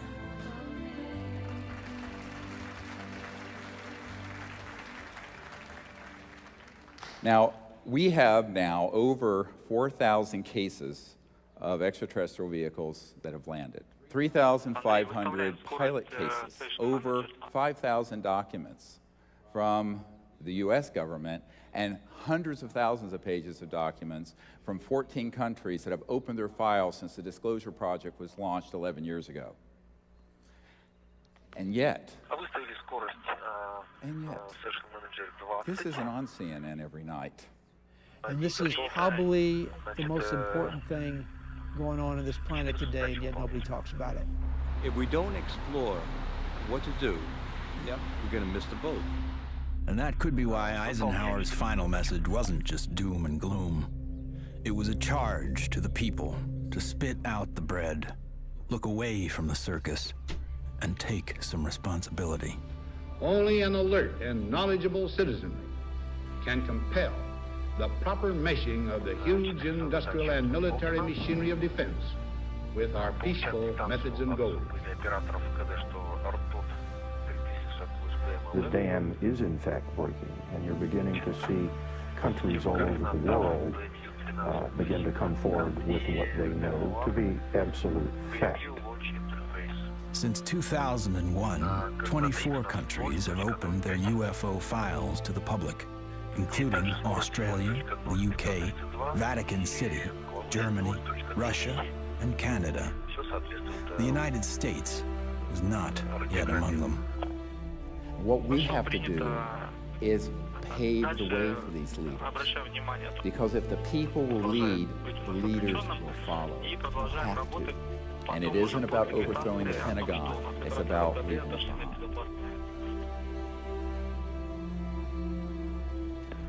My goal when I started this was to make this so that I wasn't important at all in it, that there would be enough people that they go on without me.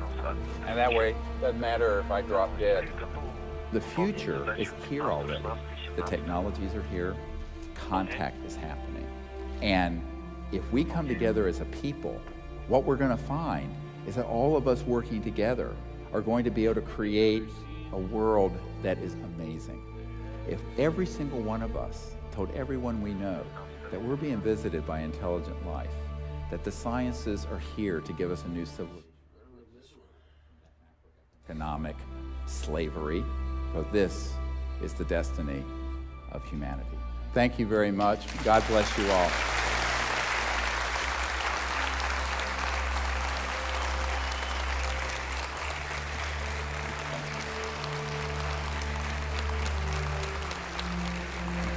Thank you.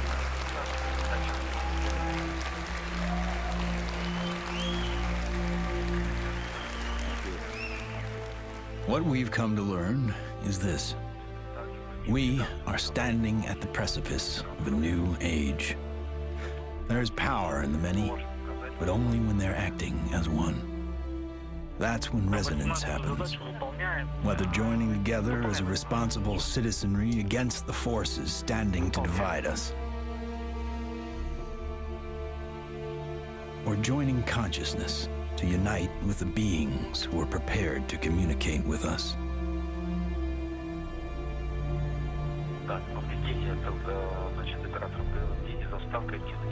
In order to succeed in this endeavor called life, we must come together as one. 18-я задача, вот они сейчас должны выполнять контроль, ставки активной части в пассивную часть замка. Вот, и наблюдать зазорные... А я правильно понял? Да, это понятно. Я правильно понял, что вот это голосовое сообщение написано у нас? Наблюдение за вставкой активной части ртов в пассивную часть замка. Это я говорю операторам.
Сергей, вот у нас телеметрия, вот сейчас закрылось. Там, наверное, концевичок уже. Немножко того прошли. Сейчас прошла телеметрия. Хорошо.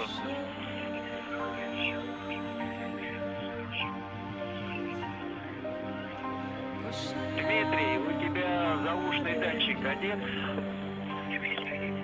Да, показывает. Пока не показывает. У Сергея вижу я заушная пошла. У тебя пока она показывает.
Okay, now now I can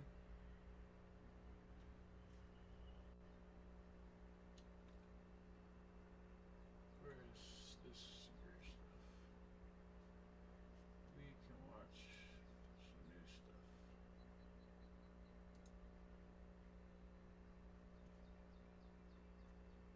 see what we got.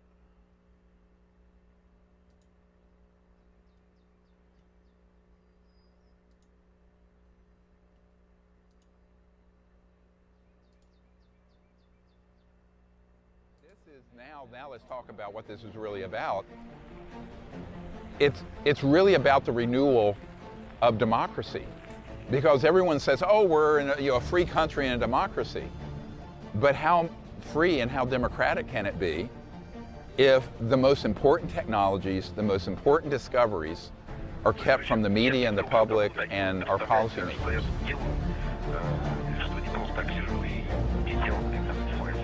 Remember, Jimmy Carter demanded to know about this, and the outgoing CIA director, and we have this from people who were involved at the time, told the incoming president, we're not going to tell you anything. So there are that's happened.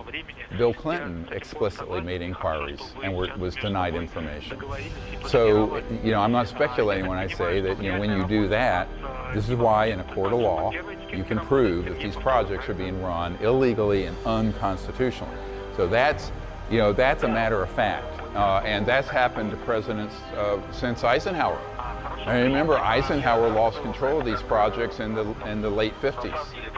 And that's when these entire operations just sort of got big enough and powerful enough to sort of go off on their own and would disclose what they wanted to the president. So I think that's why it takes someone who's willing to issue subpoenas and investigate and get to the bottom of it, which is happening now. The question is, how far are they going to be able to go before they get sat down? All this boils down to one word: courage. If you have the courage to do it, fine. If you don't, then you're irrelevant. And that's why when after I briefed Clinton's CIA director, his friend came down to my house. Хорошо, я принял.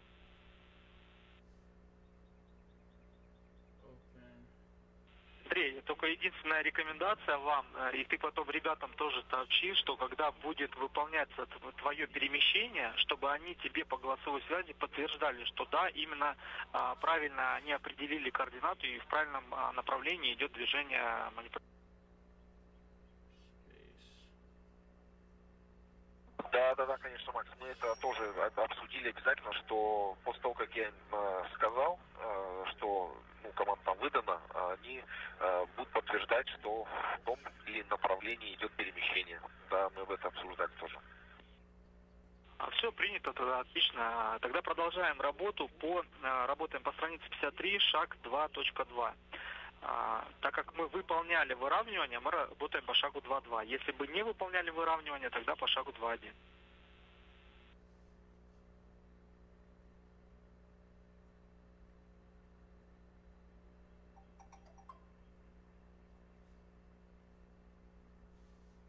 Итак, страница 5.53, шаг 2.2, выполнение 2 раза по 5 степов, или так, выравнивание выполнялось. Работаем по шагу 2.2. Выполняй контроль. Проверяем у нас сейчас. Выполняй контроль. Выбран у нас PMU-8 Basic Vacant и FR SP8.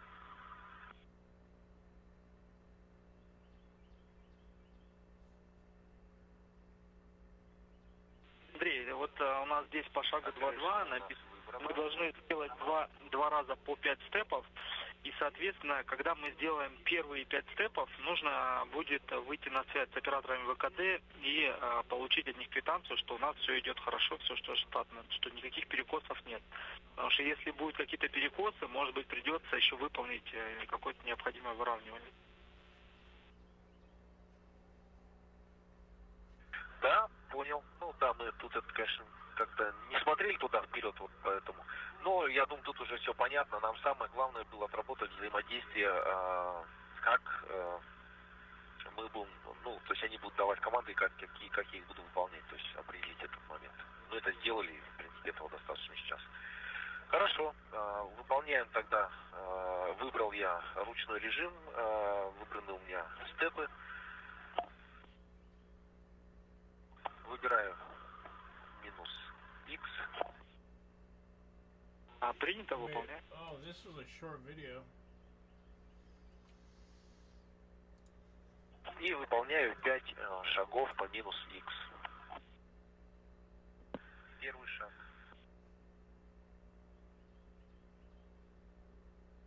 И, соответственно, докладываю координату X по завершению каждого степа. Hi, Dr. Greer. Good afternoon. Hello, everybody, and thank you, Pat, for joining me. How are you? Good. Swamped, busy. A big announcement to make for everyone. Now that we're in the middle of January and past the New Year and holidays, a couple of days before Christmas, the Congress passed and the President signed the National Defense Authorization Act, which is the funding bill for the Pentagon for the next year.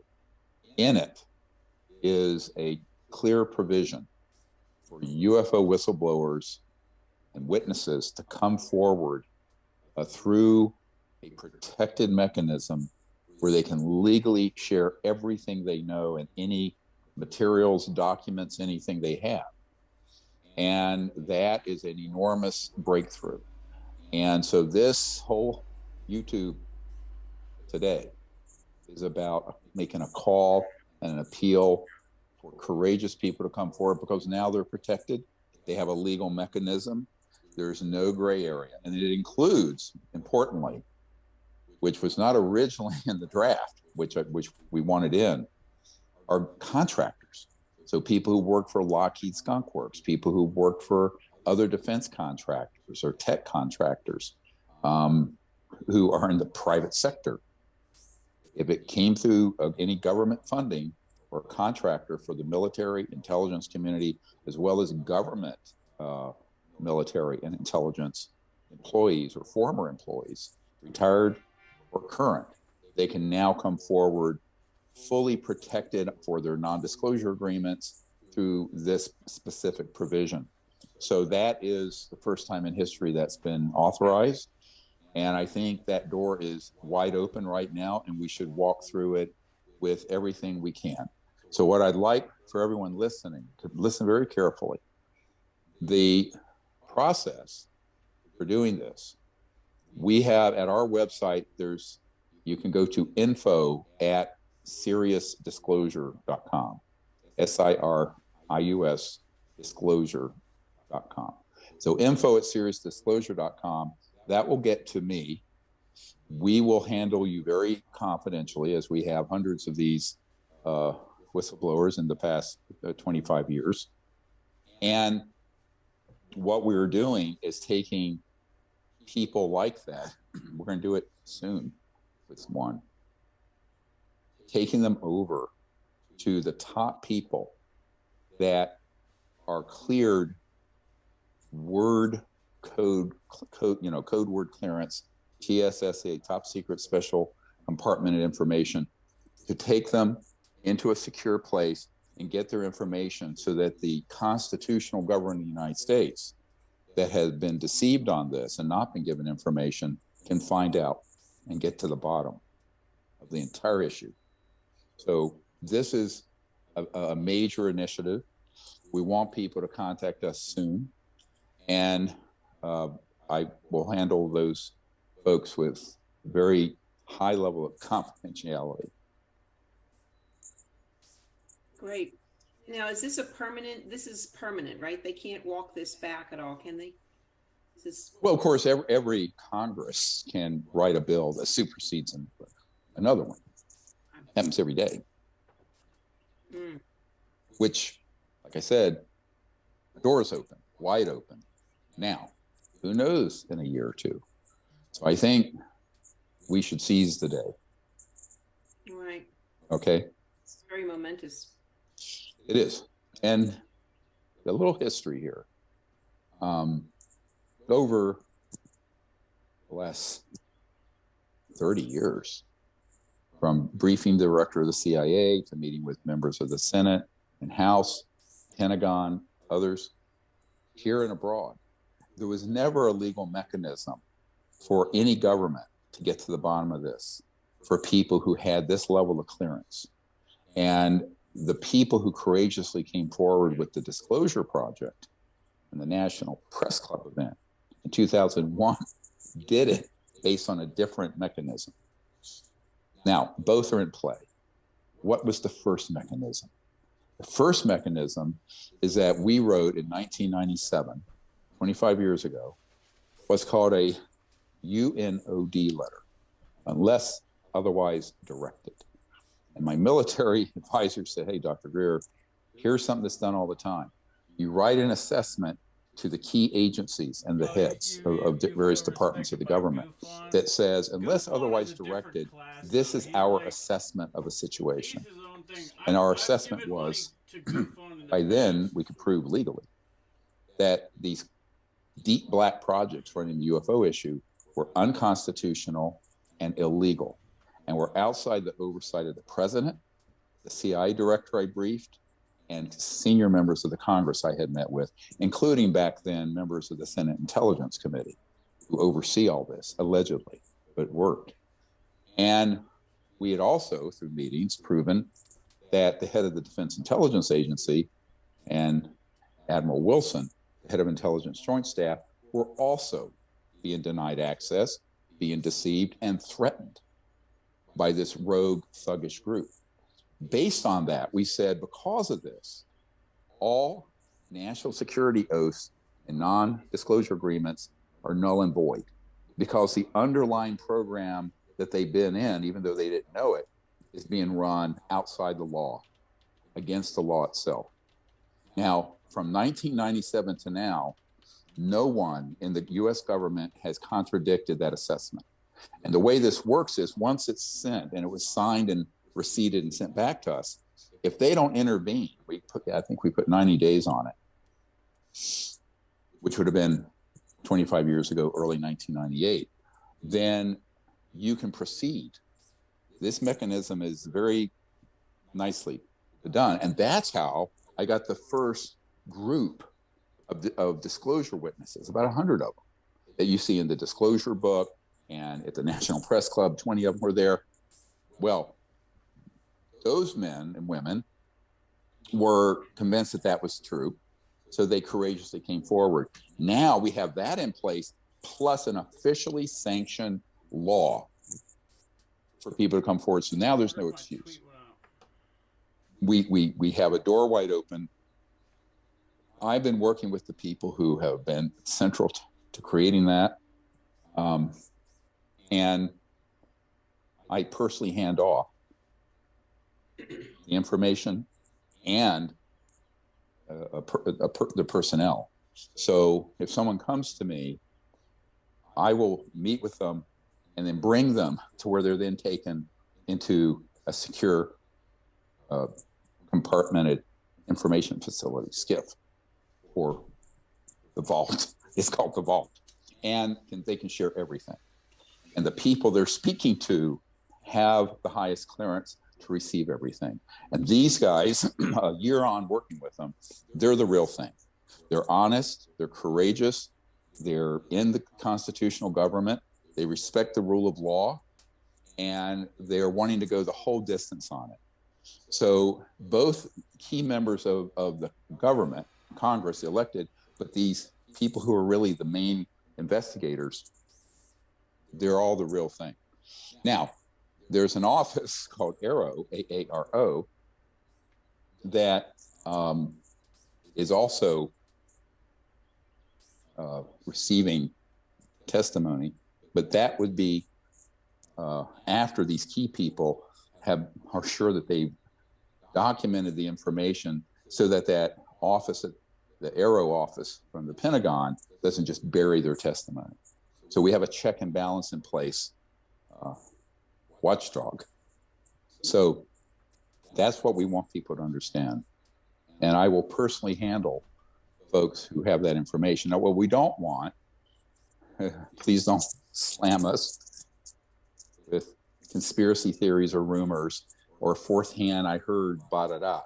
But we do need to know if you yourself or someone you know is a firsthand person who may have been in a facility, worked on a project, been at a UFO event, reverse engineered ET craft, including documents, because this allows a mechanism for documentation that such whistleblowers may have to be brought in. And for that matter, material, if someone had actual physical material from a craft or what have you. So all of this mechanism is going. We think that we have really want to, in the next 6 months, get that process fully stood up. And it's very exciting, and people will be protected and people will be confidential. Now, eventually it'd be nice if some people who are willing would come publicly forward outside of this mechanism, because we're planning in late May, we haven't said it yet, to have another National Press Club event, sort of a bigger version of the Disclosure Project in 2001. But that is very much dependent on people's stomach for being publicly identified. You don't have to be publicly identified for what I'm talking about. You can be completely anonymous to the public, confidential, and provide the information. Excuse me. So that to me is a patriotic duty.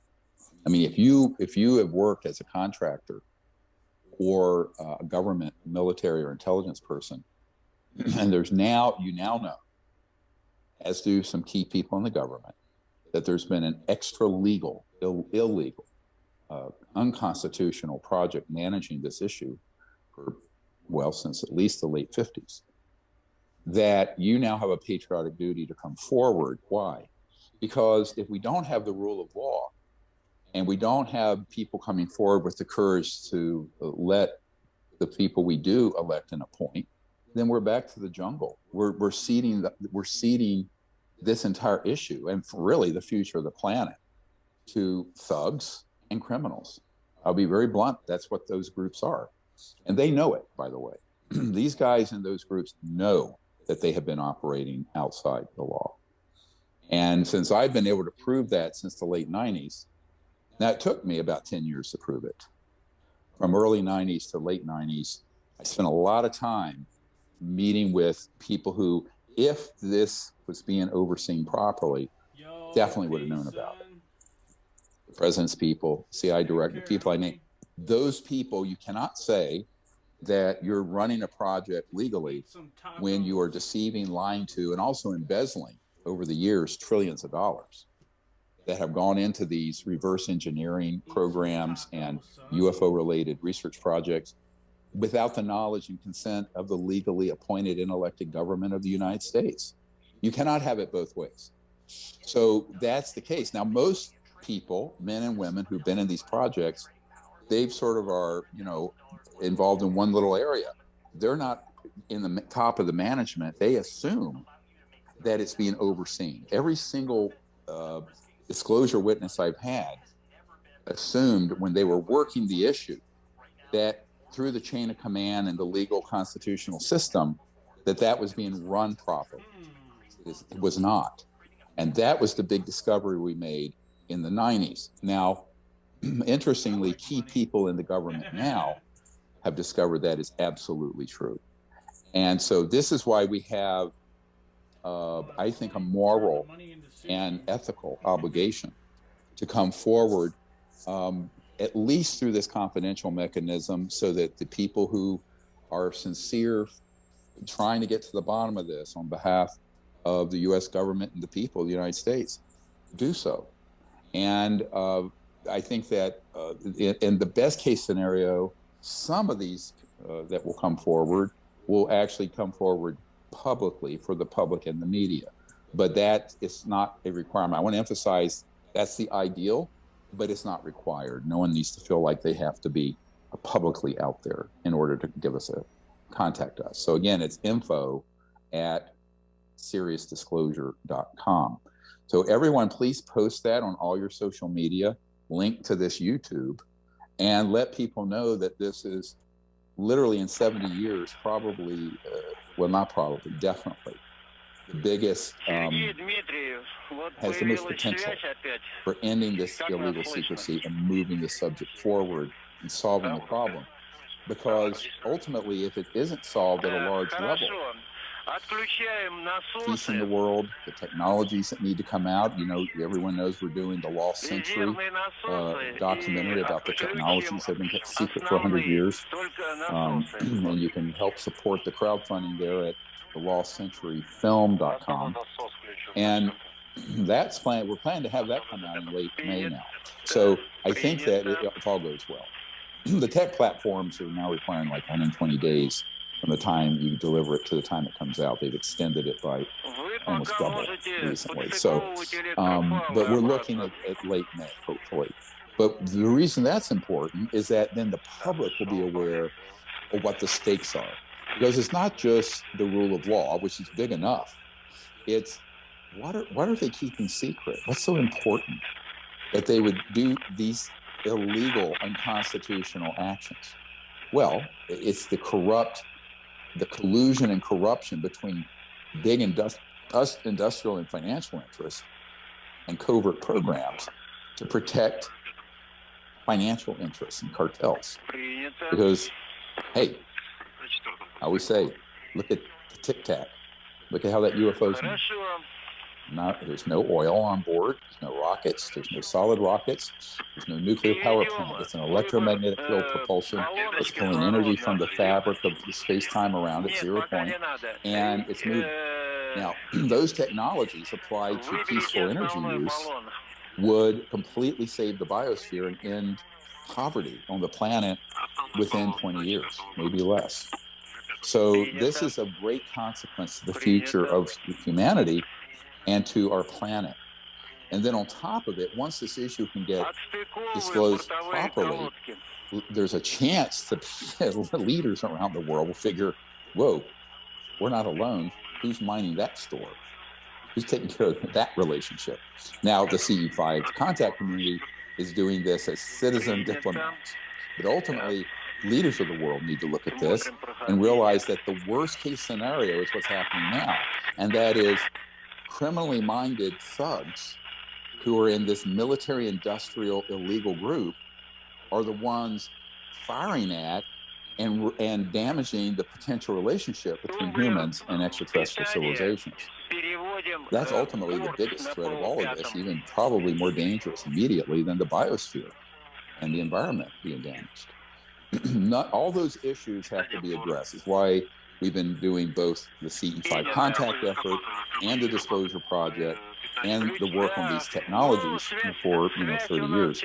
But here's a mechanism that I ask people for their thoughts and prayers as we do this, because obviously it's some risk personally to myself.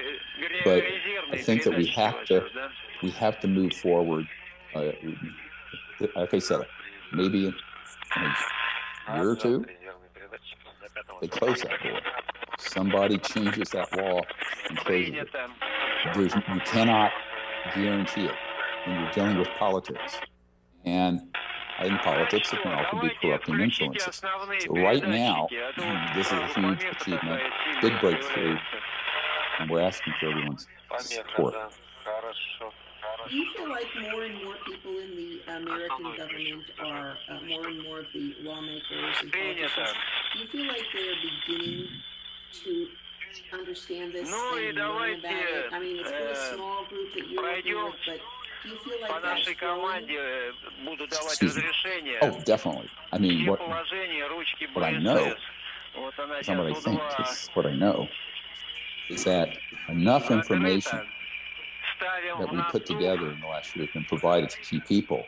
And now they're a dog with a bone. They're like, there's something here. And they want to get to the bottom of it. And I think for that to happen, they need more and more firsthand people. Remember, listen, everyone, all the conspiracy theorists understanding, I'm a retired emergency doctor. I've never gotten an Indian head nickel from a corporation or the government. I've never worked for anyone doing this. This has all been a volunteer effort. The entire disclosure project has been funded through donations and volunteers. But at the same time, we've collected so much information that we're now in possession of the largest intelligence archive in the world on this. And so that's the other thing we're working on. We need help here. And so here's a request number 2. We're working on putting together, finishing this archive in the next few months. And we hope it can be released and announced to the whole world at a national press club event in late May. Now, stuff sitting on a 10 terabyte hard drive doesn't help the world much. We need probably one of the best website designers and most security in the world to help us build a website that is no technology this way, blockchain, whatever, backed up, that can hold 5 to 10 terabytes. A huge amount of material, totally searchable, word searchable, that we would load into the internet so that everyone in the media and in governments around the world and the man on the street public would have access to everything we have, except names I need to protect. The only thing we're going to redact, full disclosure, if someone's come to me and I have their information and they're wanting it to be kept just private or only conveyed to these key people in the government, I'm not going to ever violate that trust. So that would not be in there for people who just are, wanting salacious gossip. But because that is unethical. As a medical doctor, we know how to keep the confidence. But everything else, documents, something like 119 retrieval cases of ET and some man-made UFOs. We have all the data, the where, the when, the location of all the facilities, how this is funded. This is going to be the biggest reference site in history for this subject. And to make that available to the public, two things. We're going to need funding for it. And secondly, we're going to need someone who technically knows how to do that, which, as you know, Pat, I can't even turn my wife turns my computer on for me. I'm sort of, I'm an IT moron for sure, but we do need help with that. So if anyone knows someone who can do it either pro bono or inexpensively, because right now we don't have a budget for this. We're just doing it. Like even these people I'm moving into DC, who are top secret guys, we're funding. The Disclosure Project is funding in all this because we want to be sure that this is handled very carefully. So that's another thing we need is people who can support this, the cost. I estimate in the next year we'll probably spend around $250,000 doing all this. But you know, someone who can help, please help. But that's going to be a big task because to make a functional, safe, secure website with that much content, it's big. A lot. It can be done. It can be done. A question. When you were talking about other countries and other governments who are obviously watching this closely at this point, I'm sure. Oh yeah. Have they reached out? What do they have anything in place so that people in their country? Excuse me, I'm getting over a little cold. Yes. Oh yeah. I mean, I know people who. Yes, people from Canada and other countries have reached out to me. The thing is that the United States is from a global economic and military and national security point of view, is like the 800-pound gorilla on the block. And I know years ago, I was meeting with a cabinet level person from Japan. And when I mentioned, I said, look, you know, this is stalled out with the president. No one in Congress is pursuing this. Why doesn't your government take the lead on this? Because I'll give you guys everything too, because I don't have a security clearance. I can share what I have with anyone in the world. I've kept myself free of ever signing a non-disclosure agreement. So I'm a free agent. He turned white pale. He said, oh no, we can never get out ahead of the US on this, ever. We never would, never. And he was just like panicked with the idea of it.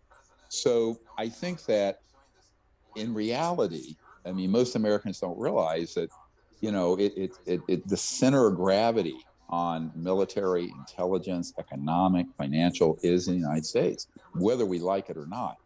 Now, it doesn't mean, honestly, there could be other countries, and I've said this for years, that if there were other presidents or prime ministers or governments around the world that really wanted to get to the bottom of this, we hand off everything we have and they start pursuing it, they could actually advance this very far. But they'd have to do it. They're usually very afraid of stepping out ahead of what the U.S. government's doing because of the power and intimidation of America, I like to say it. But I mean, it's just geopolitics. So I would welcome that. If someone's got a very high contact, if someone wants to pursue it, I'll fly in, I'll do anything. You know, my whole mission is getting the truth out, resolving this problem. And by the way, let's move on to where we should have been in 1954 or something. You know, let's move this on, since, you know, we've frittered away a century here. But so that is something I welcome. But so far, there have been inquiries, but no one really wanted to take the bull by the horns and do it. Do you think any of these other governments will sign bills and put out legislation like we have with this whistleblower? The NDAA? We'll see. I haven't heard anything. There's some talk in Canada of something somewhere. Yeah. Yeah. Well, we'll see. Yeah. Too bad Paul Hellier's not still around. Yes. Wonderful man. Well, this is interesting. Just to be clear about this other one point, this AARO, this would not be the first stop for someone who wants to come forward, right? No. They'd like it to be. Yeah, I'm sure.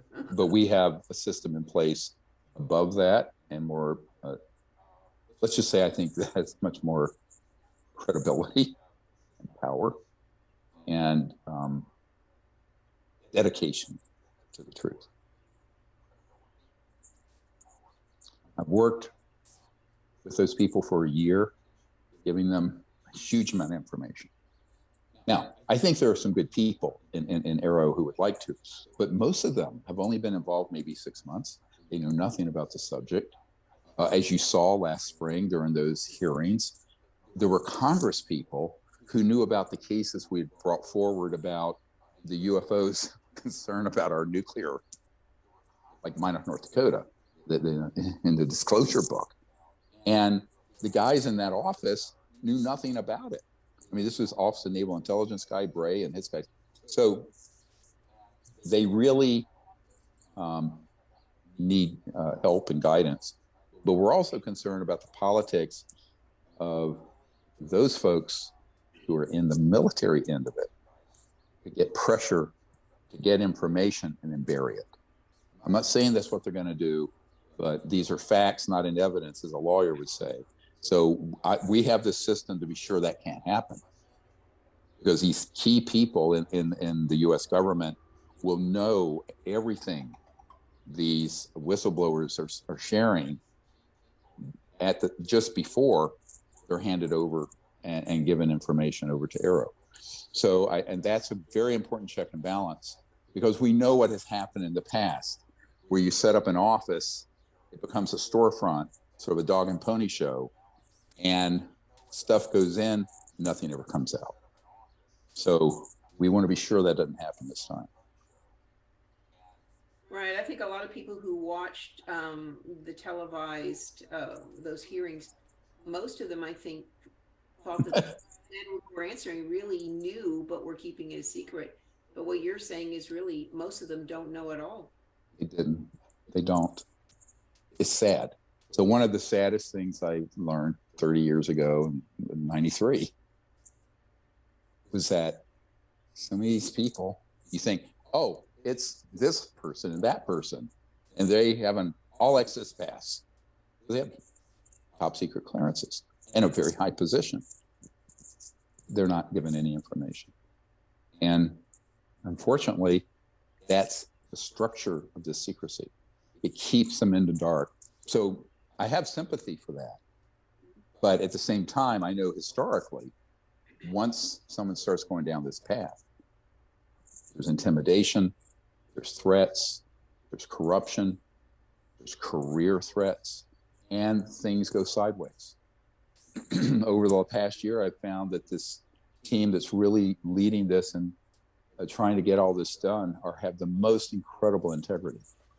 I've been singularly impressed, and I'm not impressed easily by that kind of thing, frankly, because it's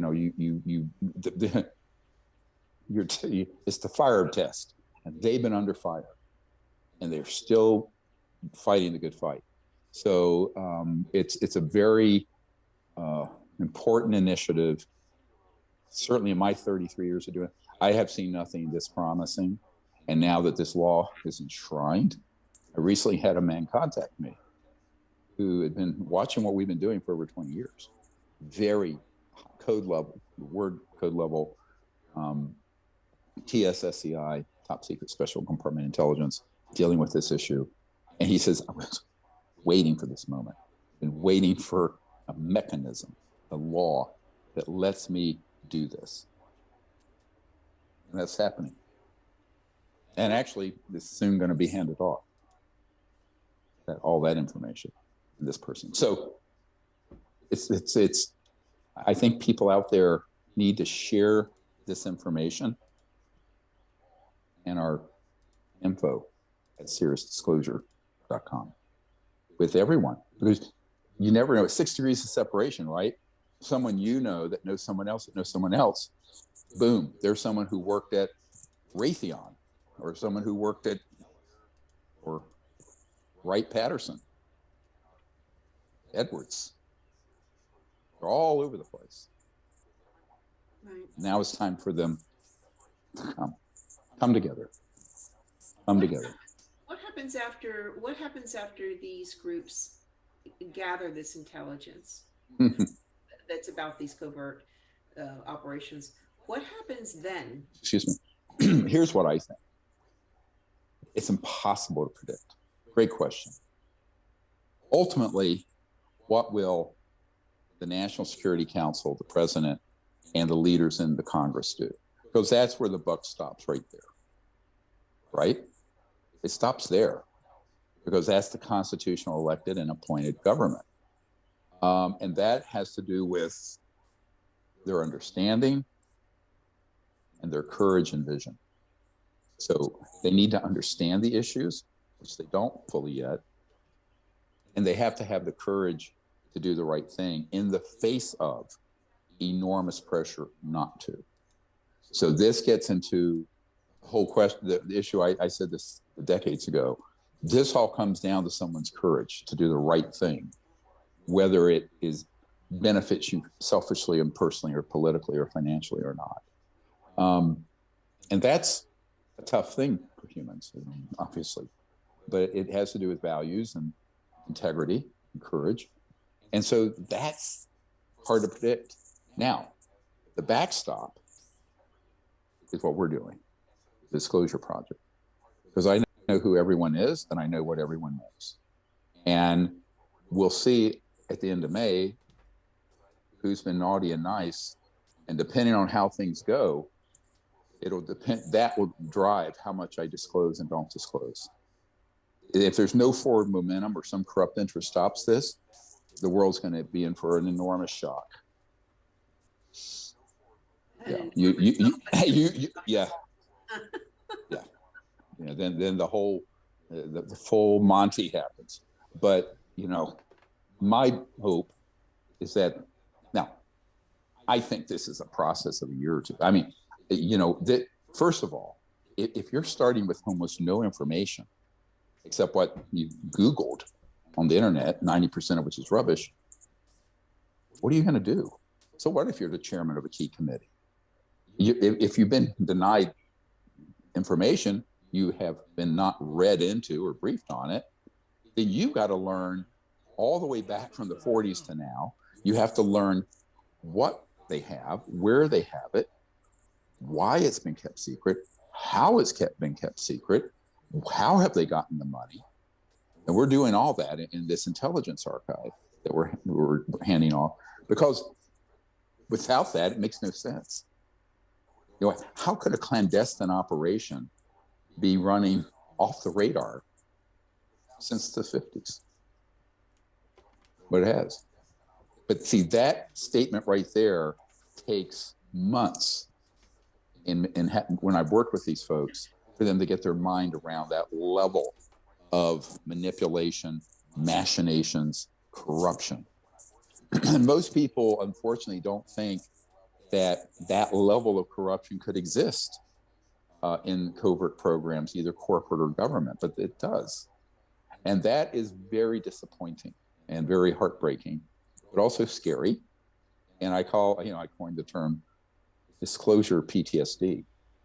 With a lot of these guys have been dealing with for the last year, they have a type of post-traumatic stress disorder from learning all this, because now they know it's true. Because I've been giving them enough information and get inside places, inside skiffs and inside bases. And so your whole world flips upside down. I was talking to someone late last night about 2 a.m. about this, because it just, your whole paradigm is shaken.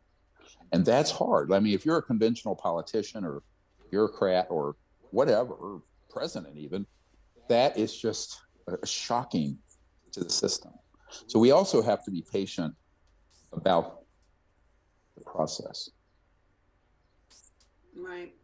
Well, some of these ones who are being more vocal, that they know they're not being told, they know they're not being allowed to have the information, and they're becoming more vocal. Have any of them reached back out to you to ask any questions? Yes.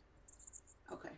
And I will provide everything I can. The only thing, for example, if I'm working with very senior people who are sensitive, don't want to be identified to someone who's not their immediate chairman of a committee or whatever, I'm not going to tell another congressman exactly who that is, but I'll talk about the process and what's going on. One of them, you know, a lot of them think members of their own party are lying to them, when in reality, the senior people in that same party don't know anything. Because if you're, say, new to Congress, there's a congressman who's reached out, who's spoken publicly about this recently, Burchett from Tennessee. And he's rightly upset that this is secret and that there's anything classified about it. But I think many times those people will think, gee, there are people who are hiding this from me. Well, they can't hide what they don't know, right? So this is the hardest thing for people to get their minds around.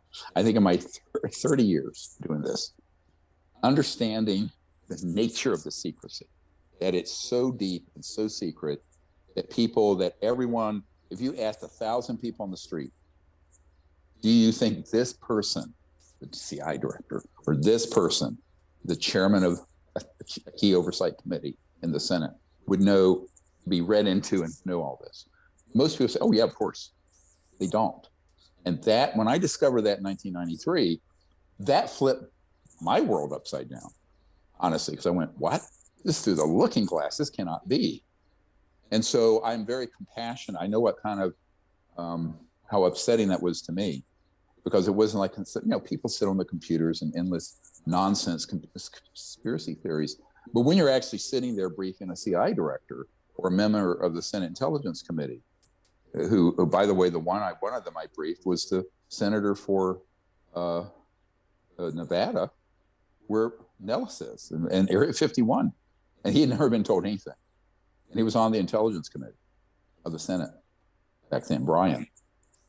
And I met with him at a secret room inside McCarran Airport in Las Vegas years ago. And he was just flat-footed. He said, I cannot. So this is, you know, everyone puts their pants on one leg at a time. And everyone have these sort of like grandiose ideas. And we have to understand that there are people who've been in the Congress and the White House who have deceived each other. But most of them know nothing. 99% probably know. But the ones who do, they're there to deceive and to interrupt and to stop progress. In other words, they're corrupt. I know who those are too. I'm talking about it. But so this disclosure of all this, when you talk about PTSD disclosure, general public, some who follow you and follow this subject matter know a lot about this. I mean, they probably know more about some of the people on the Hill for sure. Oh, yes. The vast majority of people may not know about this, and to them this may sound like science fiction or conspiracy theory. I think this would be hard for them, some of them, to really believe or wrap their heads around some of this. So what would you think? And it is, and this is why excuse me, the briefing materials have to be graduated. So, you know, they're like in modules or, you know, step 1, step 2, step 5, step 20. You can't take someone from kindergarten who's adding 1 and 1 is 2 to calculus. It doesn't work. And so this is why I talk about this process having to be very well thought through, also compassionate, and with it structured so that you don't, if you try to go too far too fast, you leave them. They just go, this can't be. So it's a very hard thing for me to balance, because from where I sit, because I've lived with this for so much of my life now. I mean, I'm 67. I've been doing this for 33 years. It's half my biological life. I think that, you know, I have to understand that someone just learning this doesn't matter what their rank and position is or scientific credentials. You have to understand that they have to be brought along, and frankly, the public's going to have to be brought along that way, which is why we started doing things like Unacknowledged and the Disclosure Project press conference and the books. Now, honestly, anyone who'd look at Unacknowledged, read the book, Unacknowledged, I guarantee you know more about this issue than any chairman of any committee in the U.S. Congress or National Security Council staff. Yeah. That's true. But they're busy with a million other issues, right? You look at everything going on in the world, and they're pulled in 1,000 directions, and there's only so many hours in the day. And so you have to be able to put things in a very succinct way that makes the point. And most importantly, again, your whistleblowers who know, credible, prove who they were. They go in, and it's not coming from a retired doctor who's never been in the government. It's coming from the horse's mouth. Because all I can do is help set up the meat and advise and put this information together. But ultimately, the reason this whistleblower law is so important, they have the power. They have clearances. They were there, you know. I know what I know from having I'd say over 1,000 people who've been involved with these projects that I've met with and discussed this with over the years. But that's secondhand. The firsthand knowledge, people who actually work the system, were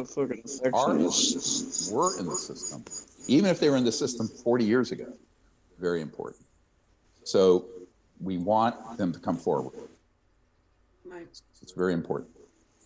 I know you've mentioned this before for the general public, and in something like this, even some of the people in the government who are trying to find information would be using the same tools that the general public would be using, like the internet.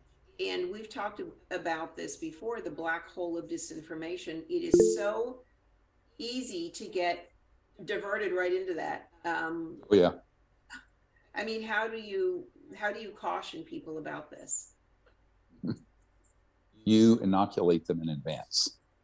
I tell them most of what you're going to encounter is some form of fantasy, disinformation, spin, half-truth, which is why this archive that has very specific information,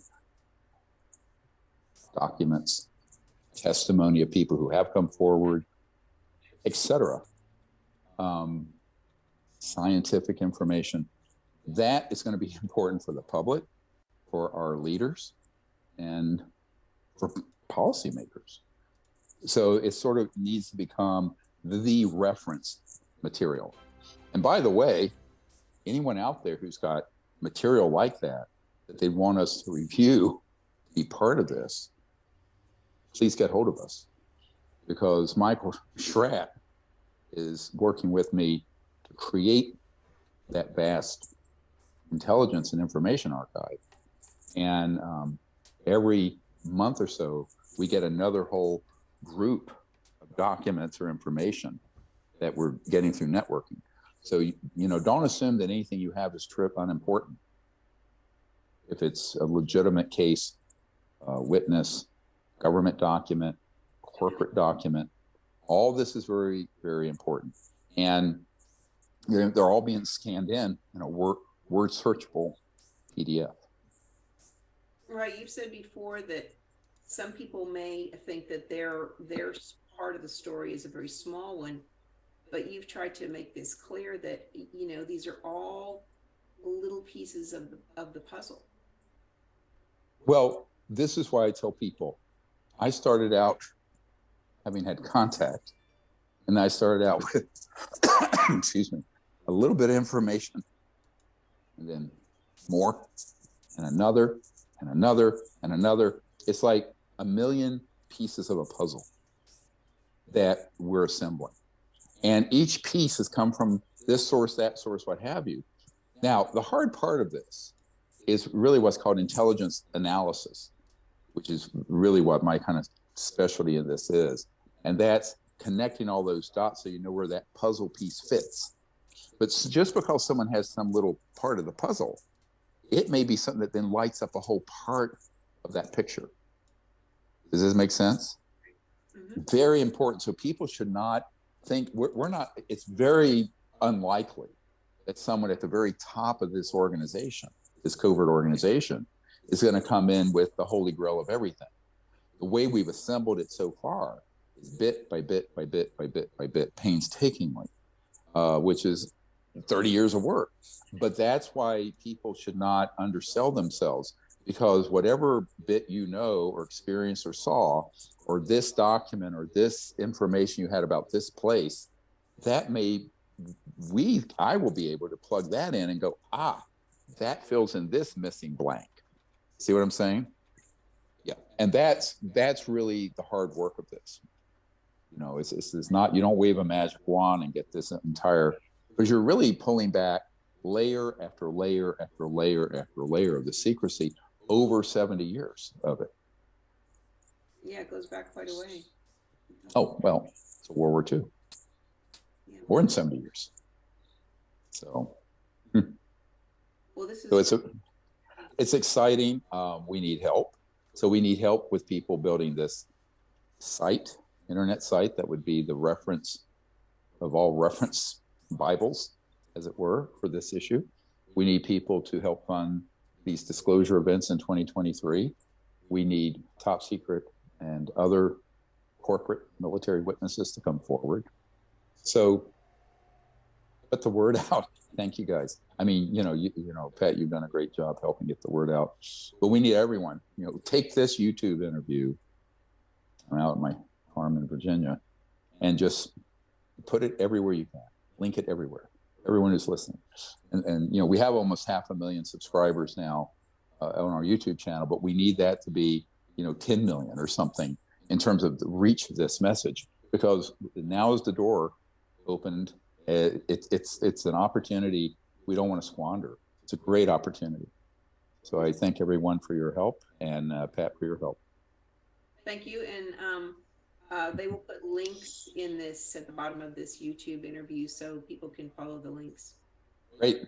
All right. Thank you, guys. Thank you, Dr. Greer. Stay safe. Have a good night. Bye-bye. Okay.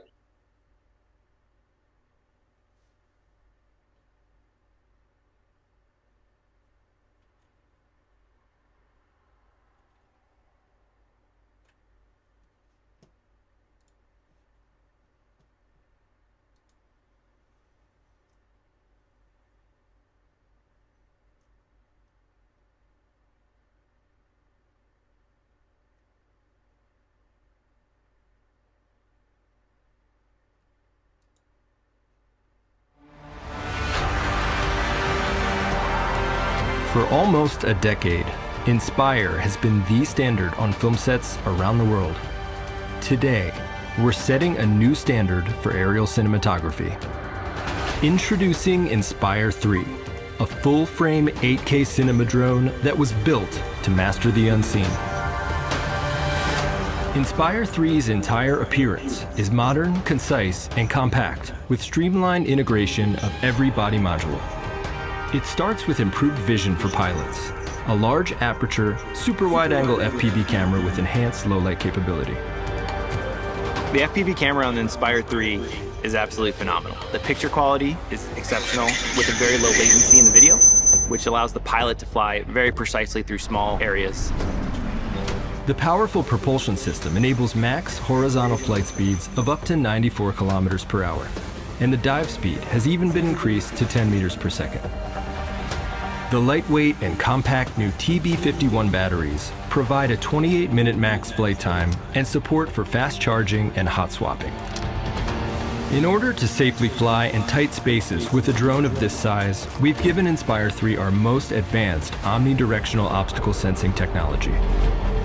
Expanded obstacle avoidance options give pilots more customizable settings, including sensing direction, range, and more, all visible on the new navigation display. With a dual antenna design, powerful internal orientation capabilities further improve flight accuracy and safety, while eliminating the need for compass calibration in most scenarios. 3 GNSS systems powered by integrated RTK antennas open the door to centimeter level positioning when using a DRTK2 ground station or network RTK.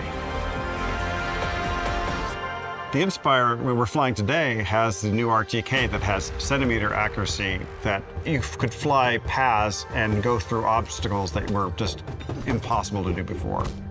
This RTK technology also significantly enhances Waypoint Pro functionality and precision. 2 Waypoint Pro options are available on Inspire 3. The first is repeatable routes, which is an enhanced version of traditional Waypoint. It gives users pro-level parameter control along precisely repeatable flight routes. The second is 3D Dolly, which lets users create an aerial motion path and move along it back and forth at manually adjustable speeds with full gimbal control. I mean, with the precise movements of the Waypoint, I mean, you can do shots that you could never do before that were just impossible. I mean, today we did almost a 13-point Waypoint move, and it was just seamless. Wrapping around someone, taking off, and then landing in an impossible position, you know, inches away from things, and it was just dead on. Most aerial shots focus on a single point or subject, and this ability is dramatically optimized with Spotlight Pro, which stays focused on a selected subject as you manually control flight. I love that they adopted Spotlight Pro for the Inspire 3.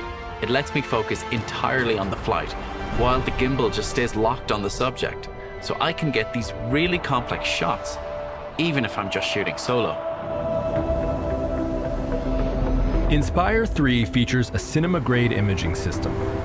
The key to this is the brand new Zenmuse X9 8K Air camera with a full-frame sensor. Record up to 8K using ProRes RAW and Cinema DNG codecs, or even shoot full-frame 120 frames per second in 4K for pro-level slow-motion shots. With a dual-native EI of 804,000, the X9 Air delivers 14+ stops of dynamic range, letting you shoot confidently in a wide variety of lighting conditions. We have a dual-native ISO, which means it can now shoot in low light really well, and then full-frame sensor is now making the camera better than the majority of cameras out there already. So it's going to be comparable to a lot of high-end cinema cameras. In addition to outstanding imaging performance, color science is equally exceptional thanks to the DJI Cinema Color system. Working with this camera on the color side was very seamless. You can see all the highlight detail in the skies, and also you can see all of the shadow detail in the clothes. And usually we only see that with the very best of the professional cameras out there. In order to empower DOPs with more creative freedom, the DJI DL mount features a new 18mm f2.8 lens, as well as new telephoto lenses. These, along with the existing full-frame prime lenses, comprise a unique cinema lens selection designed with aerial filmmaking in mind. More creative shooting angles are obtainable with the new Tilt Boost mode. By having the landing gear down, an 80-degree upward gimbal angle becomes available, with no obstructions in the FOV. A major focus of Inspire 3's development was the seamless integration on high-end film sets. It offers timecode sync support, and for precision control on set, DJI RC Plus features a 7-inch, 1200 nit high brightness screen. With the ability to use both built-in and external batteries, it provides up to 6 hours of operating time and support for hot swaps. The O3 Pro transmission of Inspire 3 enables effortless collaborations on set. This finally allows the pilot and gimbal operator to independently receive video links from the drone with reliable, high-quality, 1080p 60 frames per second video feeds within a 15-kilometer range. And a 4K transmission mode with reduced range is also available for Ultra HD outputs. In addition to dual RC Plus operation, Inspire 3 can also be paired with one RC Plus and one Hibrite remote monitor. The monitor then becomes the gateway to the DJI Pro ecosystem, offering control compatibility with products like 4D hand grips and master wheels. The DJI 3-channel follow focus can be connected to the RC Plus to facilitate remote focus and iris control on the X9 Air.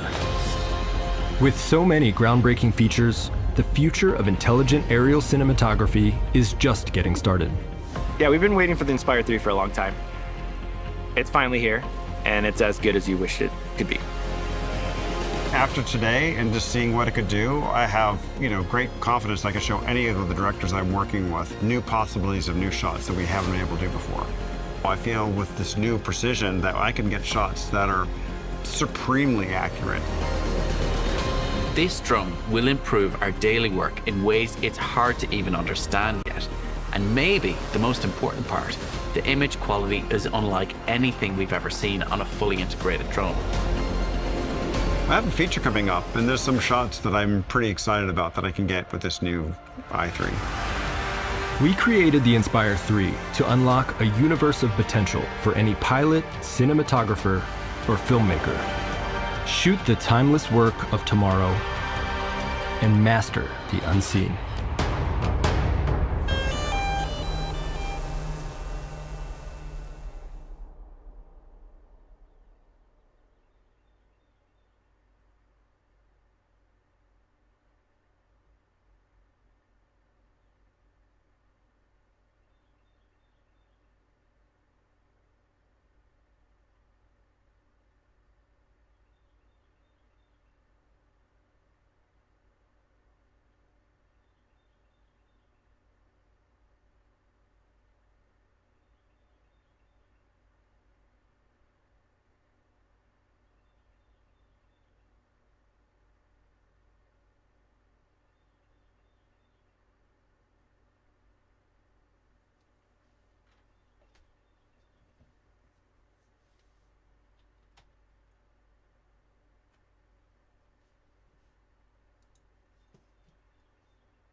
Hi, Dr. Greer. Good afternoon.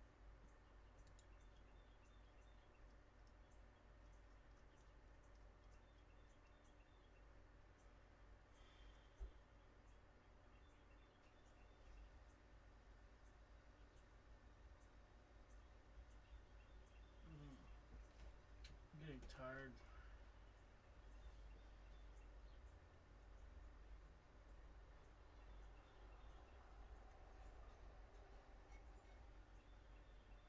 Need some coffee. Some coffee and some Taco Bell.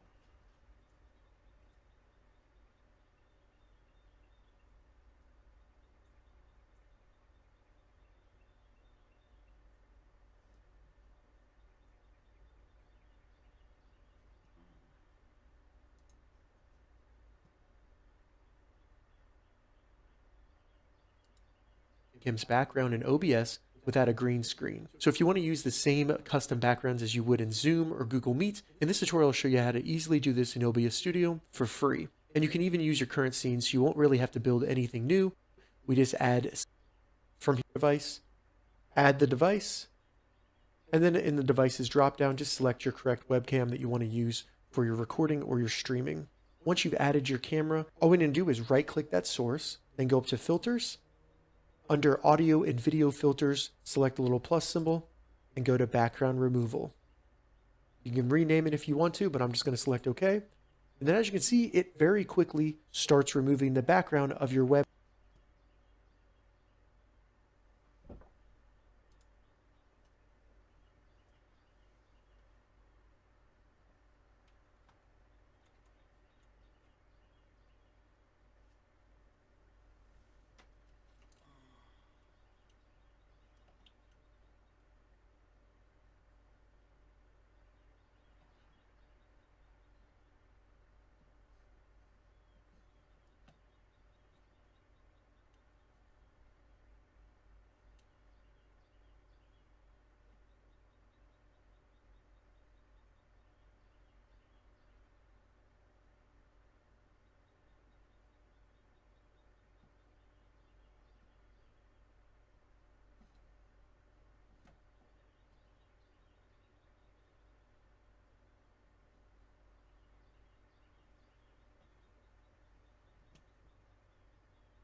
We'll see that fucking option.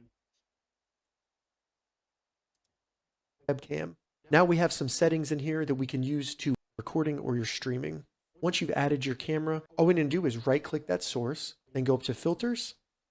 Under Audio and Video Filters, select the little plus symbol and go to Background Removal.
don't see background removal, son. No background removal.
I don't see why it's fucking not working, but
just trying to figure out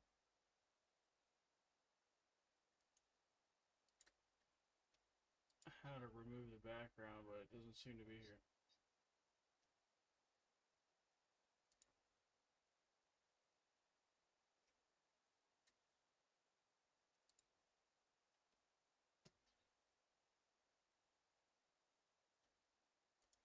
weird.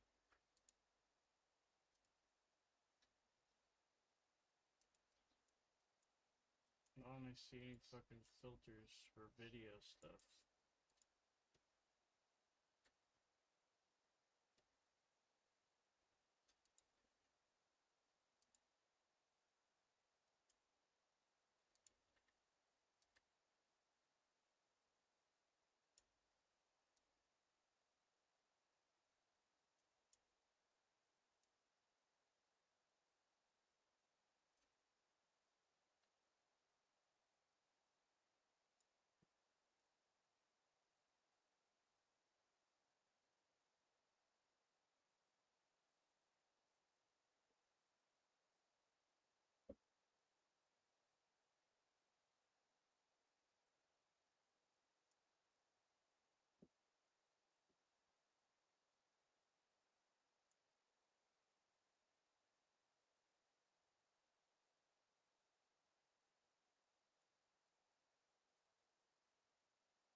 Hi, Dr. Greer. Good afternoon.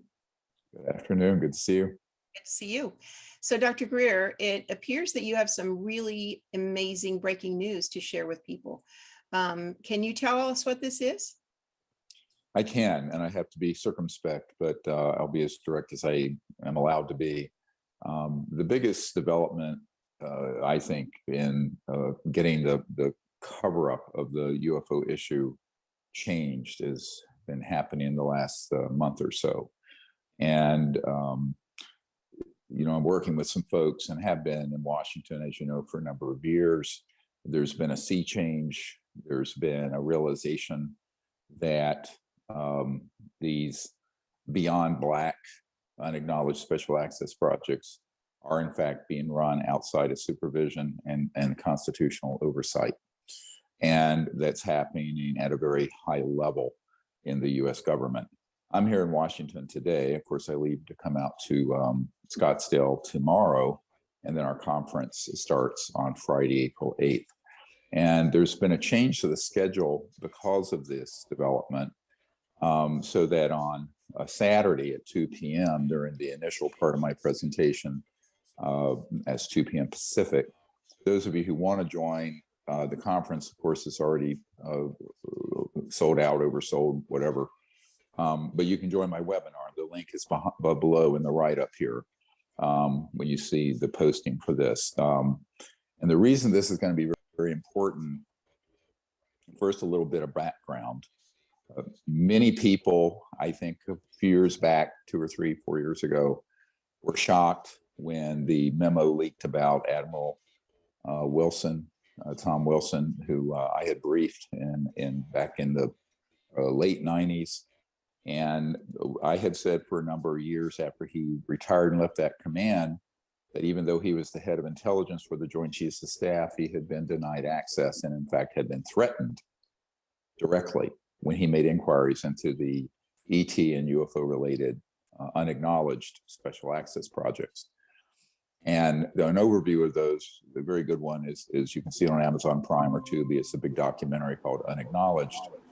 And it's had over 700 million people see it. And if you haven't seen it, you should see it as sort of background to what I'm about to tell you.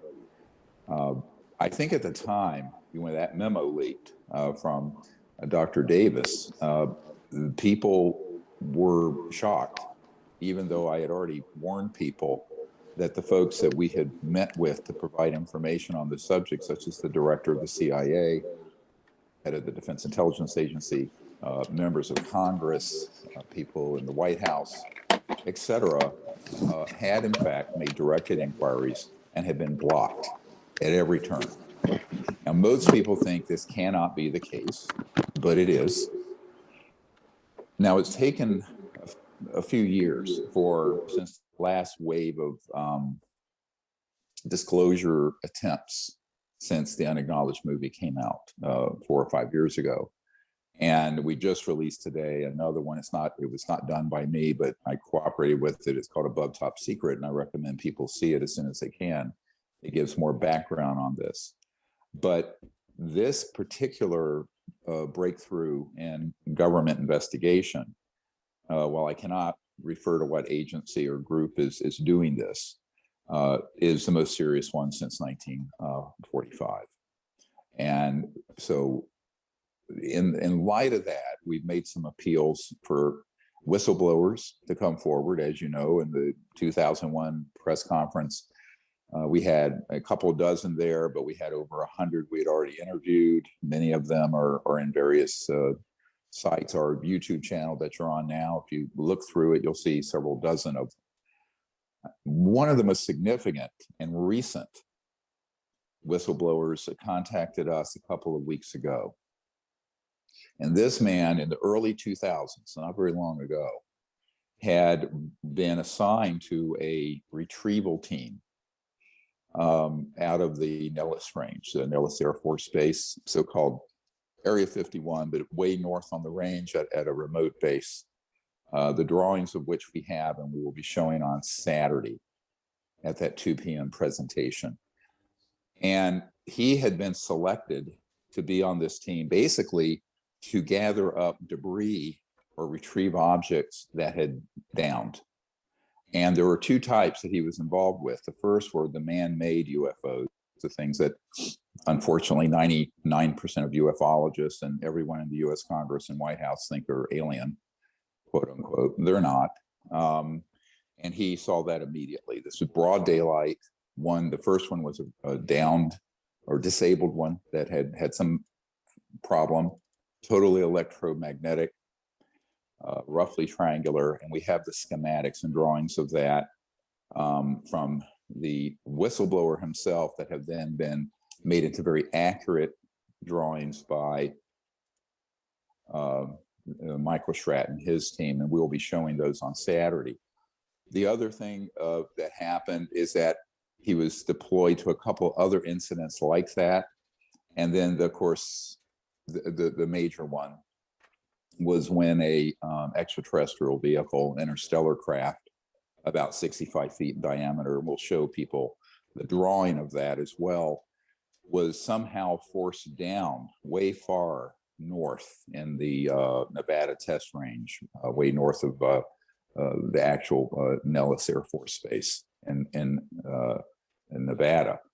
And that craft, it was disabled, and above it was an alien reproduction vehicles, as they've been called, or a man-made UFO hovering, holding it in check. Now, there were a whole series of things that ensued, and it ended quite spectacularly. I'll go into that on Saturday. But there were 3 ETs that came out of the craft, and 2 of them came over. This particular whistleblower touched him, and a whole series of events transpired. Then when he realized that we humans were the problem, that we were targeting these objects, and that these people, these ET people, were completely non-hostile, very brilliant, communicated through thought forms and impressions and like packets of information as we speak about, he wanted to withdraw from the operation because he was horrified at what we were doing. He was threatened with death. Luckily, he had a family member senior enough in the organization to shelter him and get him out, and extracted him with 10 Marines, etc. But he was harassed. He was shot at, deliberately missed, obviously, just as a way of saying, keep your mouth shut. Now, 2 years later, he's back in his home state in the upper Midwest, and he is broad daylight, 1:42 in the afternoon, a man-made alien reproduction vehicle, roughly triangular in shape, comes over his car stalls, and then outside the car are these 3, quote, aliens. Now, these are the ones that everyone think of as aliens, not the actual ETs, and people go, what are you talking about? The vast predominant, experience people have been stagecraft by deeply black covert operations targeting humans, both who have had actual contact or people in government for their psychological compliance with the false narrative of there being an alien threat.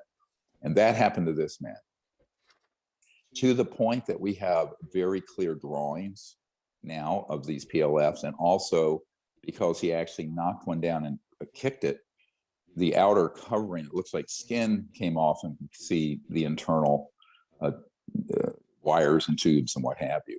So all of this we're going to go through on Saturday, and with the drawings and very specifically. Now, the reason that's so important is that this is not an uncommon occurrence. And of course, in Hollywood and movies and TV shows and UFO conferences, these are all presented as menacing aliens from outer space. And of course, I found out in 92, 93, 94 that in fact, we had highly classified projects that were manufacturing the fake aliens, and that phenomenon was launched not just in the United States, but all over the world, to cover up the presence. It created a sort of distraction, misdirect of the actual ETs. Now, this is really important for the people in the CE5 contact community to understand, because there's an endless number of people dealing with these conspiracy concepts of, you know, the good aliens and the bad aliens working with the secret government, and this narrative and that narrative. And there have been people in bases seeing these little guys running around in military bases. But of course, the people observing that, those military people, didn't know that those were not indigenous, let's say from another planet, but were basically very advanced robotics that look lifelike. But I mean, really advanced and nanomolecular. I mean, very sophisticated. We're not talking, you know, a robot at GM putting a bolt on a car. Very, very convincingly looking like a living extraterrestrial. Now, this has been really hard for me to say these things to the public because it's not popular. People have their belief systems based on their fear and then from that hatred. But it's very important that this is now coming out in some very good, excruciating detail. And of course, this account, and we have this whistleblower, military whistleblowers, credentials, information, et cetera, that's being provided to the proper US government authorities down to the level of specifics, operational details, et cetera. Why? Because that's the only way these folks are going to get into the system, is getting them that kind of actionable intelligence, as we call it. And that is really important. And I'm going to make an appeal right here, right now, here in Washington, for there to be a small army of these type of courageous whistleblowers to come forward, men and women who've been on these projects. And by the way, on that retrieval team, there was a Delta group involved, and there were also just the people who were there just technically to get stuff and pick up debris. But there were women as well as men in that operation. And this was not that long ago. So we know that there are men and women still in those projects and who have been in them recently. We have extended protection to this man, which we are able to do. And we are also working on some other strategies, but those I can't speak about right now. I will say that there's now a conduit, a mechanism for these sort of people to cooperate officially with people in the United States government that has never existed. Now, the reason I say that is that in prior attempts, let's say Project Blue Book in the 60s, that was a sort of a storefront set up as a PR exercise. It was never intended to get to the truth and then inform the Congress, the president, or the American people. It was basically, again, a misdirect. The $22 million sent over to Bigelow Aerospace that Senator Harry Reid and that General Herbert gave us the detailed information on, that was set up as a way of absorbing that money and interest that was authorized by people in Congress and from the Pentagon. And that then was all trash. It resulted in nothing except, as the general said, a 40,000-foot snapshot, because he was an Army pilot originally.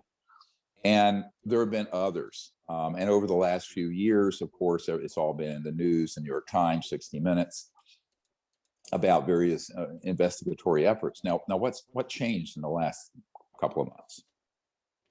It's huge. It's big. The people who have been trying to get to the bottom of this on the various agencies and places have now realized that there's no getting into it through the front door.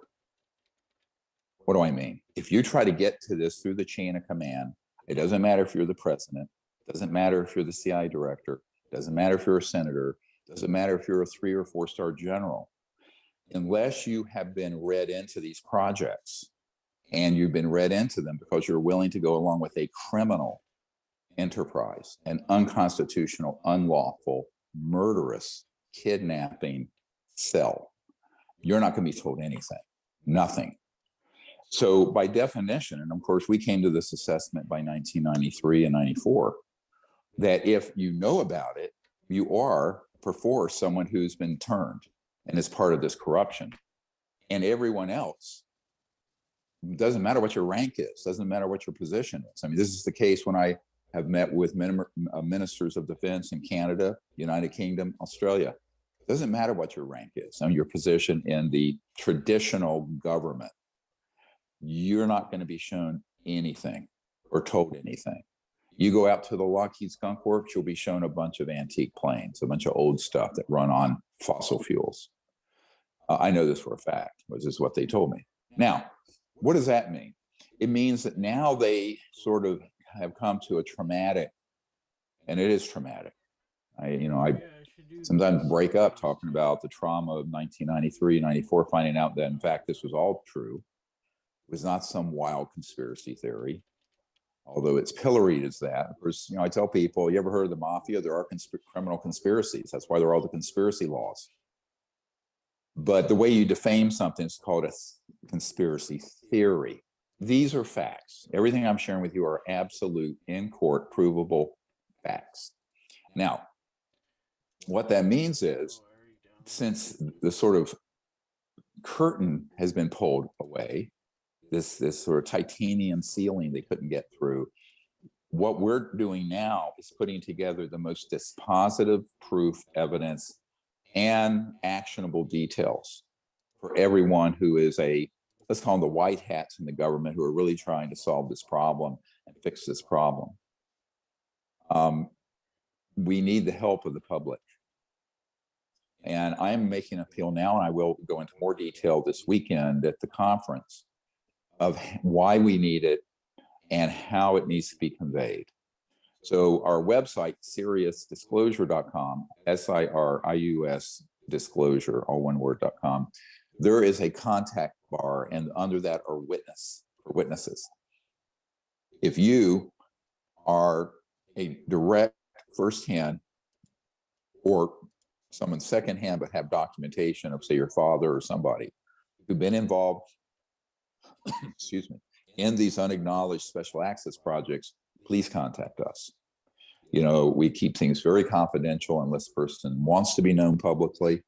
And of course, anyone at that level, they sign non-disclosure agreements, sometimes out 70 years. They say they'll give up their pensions and one recently that we dealt with that literally signed something saying that they could be terminated, killed if they spoke of it. Now, that's not happening to any of these guys. We have a system in place to protect them.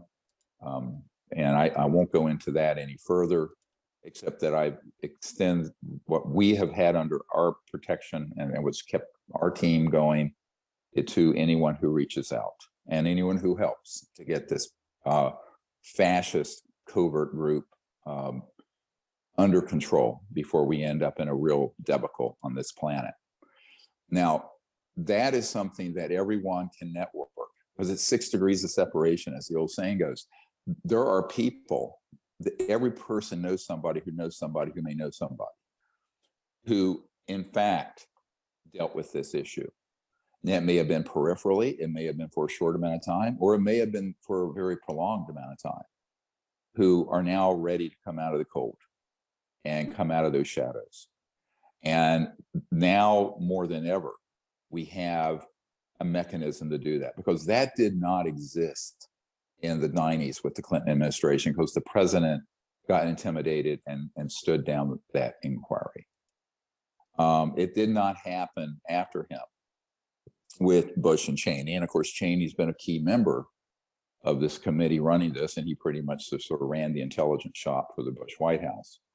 And of course, Obama was given some information on this, but did not want to pursue it for a number of reasons. Usually it has to do with the fact that they can't get any straight answers, and they are intimidated and ordered what to do. In fact, we have a clip of Obama admitting as much, even though he was the president of the United States and the chief executive, who's supposed to have access to everything as commander-in-chief, but in reality, they do not. And that's what Jimmy Carter also has told us, President Carter, in the past. So the only way around this sort of blockade is through the back door. People coming out through the back door into our system and then into the arms of the people trying to fix this problem. It takes courage. It takes diligence.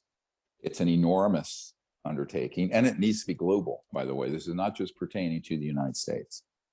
You know, these operations are worldwide. I'll remind you, in our documentary that came out on July 4th of last year, that we discovered that Jacques Vallée had a top secret CIA document that specifically describes CIA abduction programs in Brazil and Argentina, where they would abduct civilians and make it look like it was alien abductions for its, and I quote, psychological warfare purpose.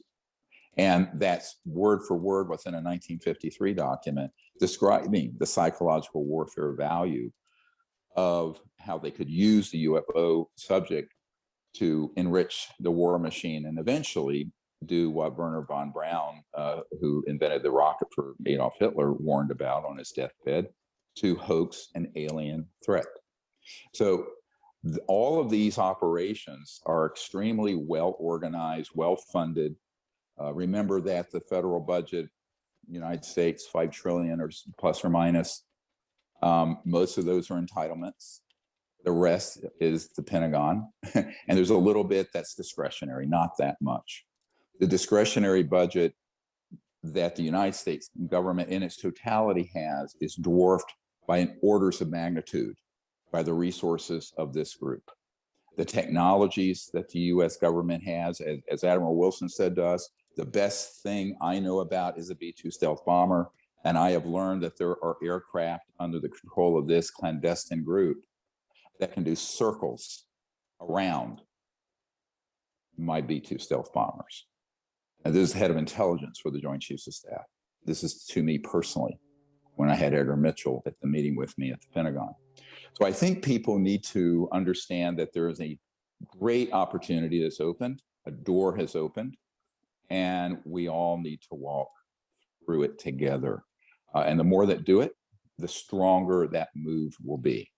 So that's my appeal. Now on Saturday, the 9th of April, I'll be going through this and go through all the images of the actual ETs, the actual ET craft, the man-made craft, and the man-made aliens that are on the cover of almost every UFO book and and movie and documentary and film in Hollywood. All right, and this is, you know, the penetration of this disinformation, this sort of a hoaxed alien presence, has been thorough in all walks of life. And unfortunately, you know, I said this when I was in New York meeting with a bunch of people who supposed of the New York 100, sort of the really elite New York City, at a salon in a woman's home. And the wife of the Secretary General was there and some other people.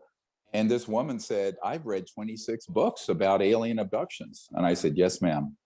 You have just absorbed into your consciousness 26 times more rubbish than someone who's only read one book. Because those, not that necessarily everyone writing those books are part of some conspiracy, they're not. They're just parroting what the, you know, observable experiences are without knowing who's causing the experience. And most people have never asked the question, Pat, and this is what's really concerning.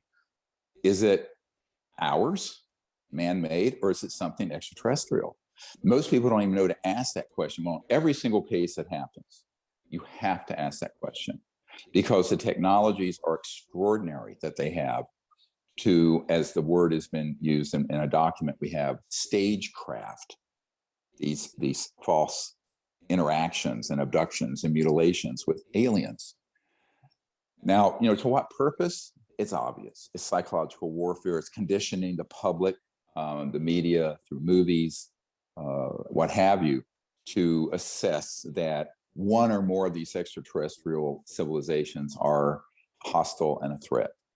And that's simply not true, but it sells well because people like a cowboys and Indians fight, and they love conflict. And humans generally tend to be very addicted to conflict, hate. And this is why we have endless racism, endless ethnic war, endless battles.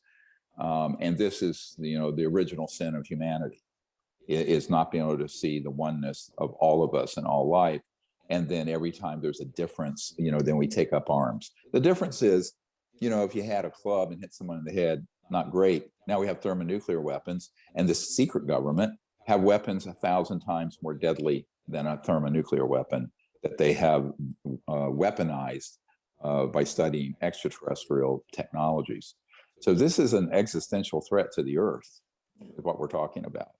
And we have to avert it. And we can. There's time. It ain't over till the fat lady sings. And so we can do it, but we're going to need everyone to help us. This is a daunting undertaking. And I can tell you the people that I meet with routinely and have over the years, they're traumatized by this, who are in senior government positions, because it's a type, I sort of think of it as disclosure PTSD. For most people at home listening, this is all very entertaining.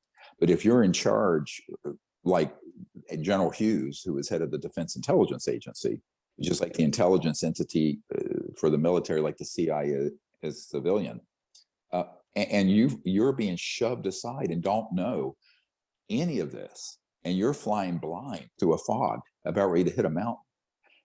It's terrifying. And so we have to create the roadmap. And this is the other thing. We need people who have actionable information and intelligence on project code names, locations, corporations, bases, facilities on a base, the underground layouts of these bases, on and on and on. So that's what we really need. And I'm hoping that we can, get enough information quickly over the next few months so that there can be a substantial breakthrough. And so the worst of the plans of this secret government operation dealing with UFOs can be averted. So that's what we're doing. I wanted to let everyone know that that's what we'll be going into some depth on Saturday. Just wanted to do a quick update for people. So we'll have a schedule change, but I'm hoping that we'll have, a lot of folks come forward by releasing this whistleblower's information. It's so rich and they're so special because it covers not only the man-made ones in detail. I mean, we're talking right there, retrieving it, every detail, but also the ET craft, the ET beings, and the man-made aliens. And so that case, where it's a series of events that happened from someone who was on a specific retrieval team, and not, like Clifford Stone, God bless him, he passed away last year. He was on one in the 60s, but this is in the 2000s. This is fairly recent. So it's a huge breakthrough, and I hope people will join us on Saturday and network with everyone about this message to bring more people forward to tell the truth and have the courage to do this for our country and for humanity in the world. Now, is this something that you afterwards are going to have for people who may not be able to attend or may not be there? Is this going to be somewhere where people can see this afterwards or hear about it? Yeah, so the whole webinar, I mean, you can click on, if you can't see it live, it will be available immediately after it's live so that you can see it at your leisure. Because we realize that if you're in Australia, it may be 2 a.m. or whatever it is, or something crazy, or in Europe, at 10 o'clock at night in Pacific time, you're already, 8 hours difference in Paris. So it's wee hours of the morning. So we're going to, anyone who signs up for that will have access for, I think, a month or so to be able to see it the entire weekend, Friday night, Saturday, and then Sunday out under the stars. And that's the last thing I want to mention. People should get the CE5 Contact app and then join and practice it and join us out when we're out under the stars on Sunday night. But we're also going to do it inside on Friday and Saturday night, the 8th and 9th. But on the 10th of April, we're all going to have a few hundred people out in the desert on Native American land that they've let us use. And we're going to do the whole CE5 process for at least 4 hours out under the stars. And I think that is very powerful because it creates protection and higher consciousness.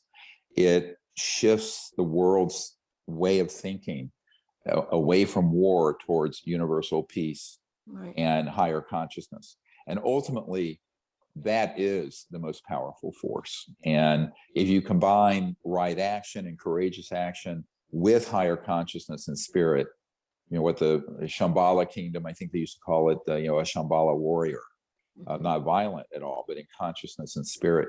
I think that's what we all need to aspire to. And I think that's what we're all going to be doing together out in the desert. And I hope folks can join us. I think it's going to be amazing, really. Yeah, it's going to be awesome. Well, thank you guys. Thanks, Pat. And I hope everyone can join us virtually Friday, Saturday, and Sunday. And, if you can't make it through the weekend, you can just join us also just on Sunday night. So the link will guide you how to do that. And hopefully we want to have another one of these events. We hope this year, maybe 2 more, hopefully where we can hold more people than this particular site. So again, thank you all and keep looking up. Thank you, Dr. Greer. Thank you for this wonderful information. Very explosive. Thank you. You're welcome.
Hello? I'm right here. Can you hear me? Okay. All righty, great. I'd like to introduce the folks, Eric Hecker. I'm saying your name correctly? That is correct. All right, good. And it's an interesting program we're going to do. It's really dealing with some information that I first learned in the 90s from a classified source who had developed neutrino light detectors that were being placed on satellites in space in the 1973 to 75 time period that were being used to track extraterrestrial vehicles, target them, hit them, down them. This particular man was an electromagnetic genius, had his own company near Tampa. When he developed the neutrino light detectors, he got a national security order from the NRO, National Reconnaissance Office. It runs a lot of these top secret satellite systems, and they confiscated the invention and the technologies to use for covert purposes, which is actually happens quite frequently. That story is been confirmed by a number of people since then, such as the man who recently came forward out of the Technology Management Office in the Pentagon regarding systems that were on satellites that could target and did target during the Iraq War a certain volume of space, and they could switch on the satellite and the aircraft in that zone. Once we cleared our own aircraft out, would fall out of the sky like rocks and crash. And in fact, that's how most of Saddam Hussein's Air Force was destroyed, according to this source inside the Pentagon, who had baseline clearance across about 18 of these top secret unacknowledged special access projects. So, a lot of these are data points that I've heard various aspects of. A couple months ago, was reached out to by Mr. Hecker, and he told me about an incident where he was involved, involving the South Pole. So I think, Eric, if you can give people, assume everyone on this call or this show know absolutely nothing. I don't jump over into a lot of technical gobbledygook speak, if you don't mind, because I don't think very few people are physicists or electromagnetic engineers here. This is a general population and not the physicists that we're talking to. So if you can just tell about what, when and where and what you saw, and just go through what you directly saw and experienced. You got it. First and foremost, let me just let everybody know, I spent an entire year at the South Pole Station on the maintenance crew. And the IceCube neutrino detector was simply one facility of many that I paid attention to there. And in that process, I obviously learned the science and stuff like that. Like you said, it's a lot of mumbo jumbo that people don't really need to know about, but that's the pretense that it's presented to the world, that the National Science Foundation cut a check for this facility at the South Pole Station and is doing science, wonderfully complex science. But what I have come to find out is that this device, not only is it a passive observational scientific device that is massive and embedded in the ice at the South Pole, it also transmits. I provided documentation for it. Anybody can look it up now. It is referenceable on the internet. I call it the DOM document, and it's on the archives at my website. But what it states is that this device, which has 5,160 DOMs, which is a digital optical module. The idea is that it's observing the neutrino interaction when it hits the nucleus of an ice molecule down there. That's what it's supposed to be built to do. But I found in the paperwork that each of these DOMs also can transmit up to 2,047 volts per DOM. That makes this a giant, powerful, active phased array system, which I am now doing due diligence to let the world know what that means. And the possibilities list is huge. Well, so before we go out too far into that, let's deal with the basics here, is what I was wanting you to talk about. You got it. I know you were there working for Raytheon. Yes, sir. Okay. So let's go through that. You were assigned there for a year working with Raytheon. It was year X to Y. I mean, just, the whole thing before we get into a lot of the technical. You got it. So so November of 2010, I landed on the ice at McMurdo Station and was rapidly deployed further south to 90 degrees at the South Pole Station. I stayed there for the 365 days. That employment, that time period, I guess, was for the summer season. We had we peaked out at close to 280 personnel at the site in the summer season. The winter season, we went down to 49. And the neutrino detector was something that I was pretty much obligated to go out to every single day. The equipment was so much. This is another thing that I learned that's peculiar, is there's actually so much computer processing equipment. Remember, this is the South Pole Station in the wintertime. My job required me to go out there, and people laugh at me for this and get mad, but I say it. We had chicken wire on a air inlet duct, like a snorkel duct, that the snorkel side went up to and connected to the building, and there was louvers there that were temperature activated louvers. So the processing of these computers made so much heat that in order to cool it down, they're opening the louvers to transfer exterior air in to keep these computers cold. People really, think about that. This is a building it's sometimes minus 80 degrees outside. To think that you need that type of cooling capacity. And that was what my job was to make sure this building wasn't overheating in the middle of winter at the South Pole. And why don't you describe, I know you've told me before, but for the audience, the size, the depth of the array, how big it was, how far down under the ice it was, et cetera. See, again, I want to get, so people have a visual of what we're talking about here, because otherwise, none of this makes any sense. So you got to, let's paint a picture of the facility, the size of the array, how deep it was, was it operational when you got there, or was it operational later? All that detail. You got it. So first and foremost, the central facility where all the processing happens is sitting atop the ice at South Pole Station, which is 10,300 feet actual elevation. And that is ice above Earth. So the the ice cube drillers first had to go and drill. They would steam drill down and go basically 2 miles down, close to 32 to 34 inch diameter hole. And they would drop a string cable down with all of these DOMs on it. Each one of those holes was drilled down, and it was drilled in a giant hexagon that covered kilometers of area in a length and width dimension. And then as far as the depth, going all the way down close to Earth at approximately 2 miles down to that.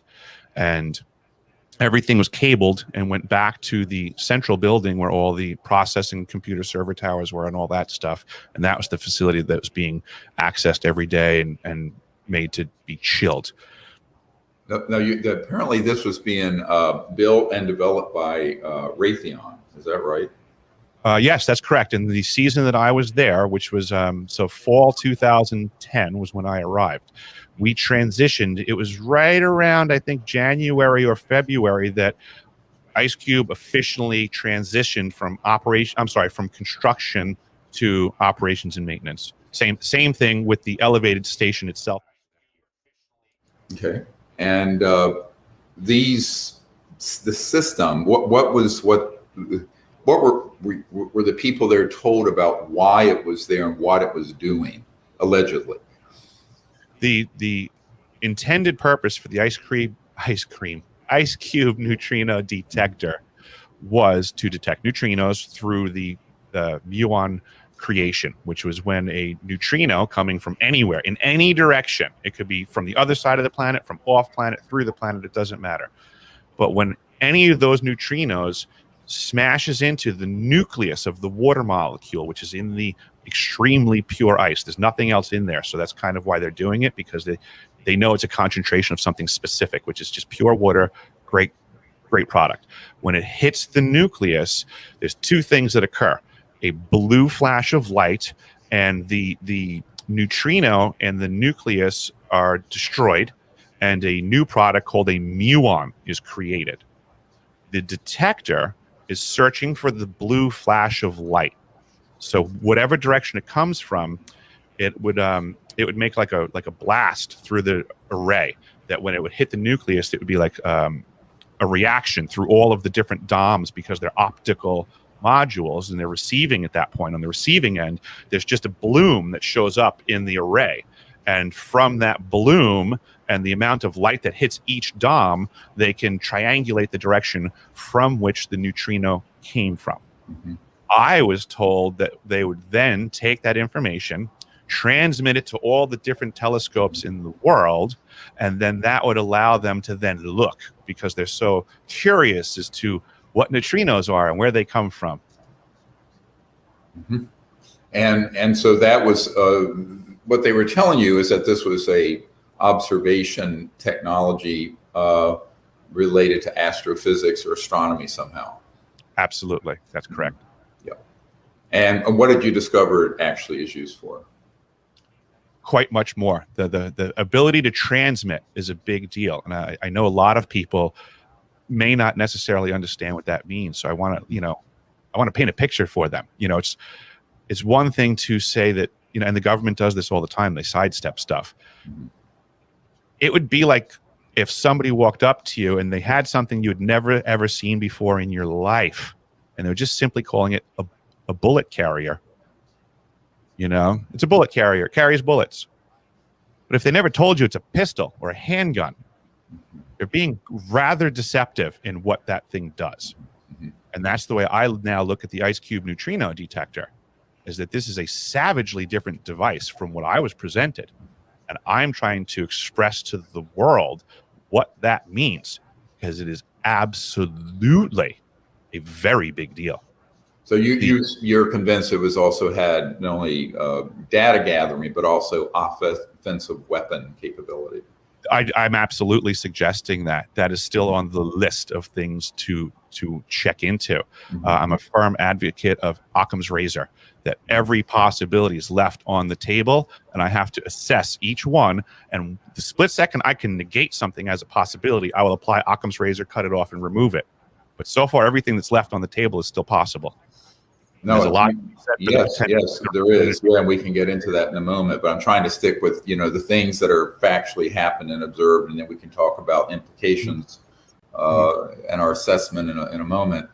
You told me a very interesting thing that happened the instant they switched this system on. The New Zealand event. I have a high suspicion that this is when it was going active and they were dialing things in, and that they caused the Christchurch accident. That was you're referring to the earthquake. Absolutely, yes. Yep.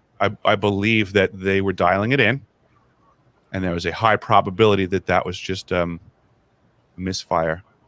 And a side effect. See, one of the things that people, just to give a little background, a lot of people have heard me refer in the past of scalar and longitudinal electromagnetic energy, which, just to give people, not to geek out too far here, but when you look at a normal light wavelength, there's a wave to it like this, and a laser is coherent light where all the green spectrum is lined up. When you're doing something with the longitudinal scalar waves are actually a point that goes out longitudinally without the wave, and is much faster than the speed of light, literally, and the normal speed of light is still light, it's still electromagnetic field, but it also can be weaponized. So the early one of the euphemisms that are used, you were talking about the euphemism of this being some kind of like a bullet carrier, when really it's a gun. People don't realize that when J. Edgar Hoover was written to by the field agent there in Roswell, the memo we have that's now become the most viewed document on the FBI website officially states that there was a new, quote, radar array at Roswell. In fact, what that is often used at, people I have here, I'm in Washington right now, who have worked in these systems, radar is often a euphemism or a catch-all phrase for not only a passive detection of an aircraft or bouncing waves off the metal skin of an aircraft, radar, but also an active warfare system, and they will piggyback them together. So this is a common motif. It's a pattern that I've seen over the last 30 years of working in this area. And I know that it's also true that the operational systems that were not only the neutrino light detectors on satellites in the, almost 50 years ago now, in the early mid 70s, those were, quote, slaved to active systems that were longitudinal scalar directional energy weapon type systems that would then lock on. Now, why is that important? When an interstellar vehicle is stepping down, let's call it, out of transdimensional space-time, resonating beyond the speed of light, matter, electrons, as we think of it. That's that whole area of physics that's been kept secret.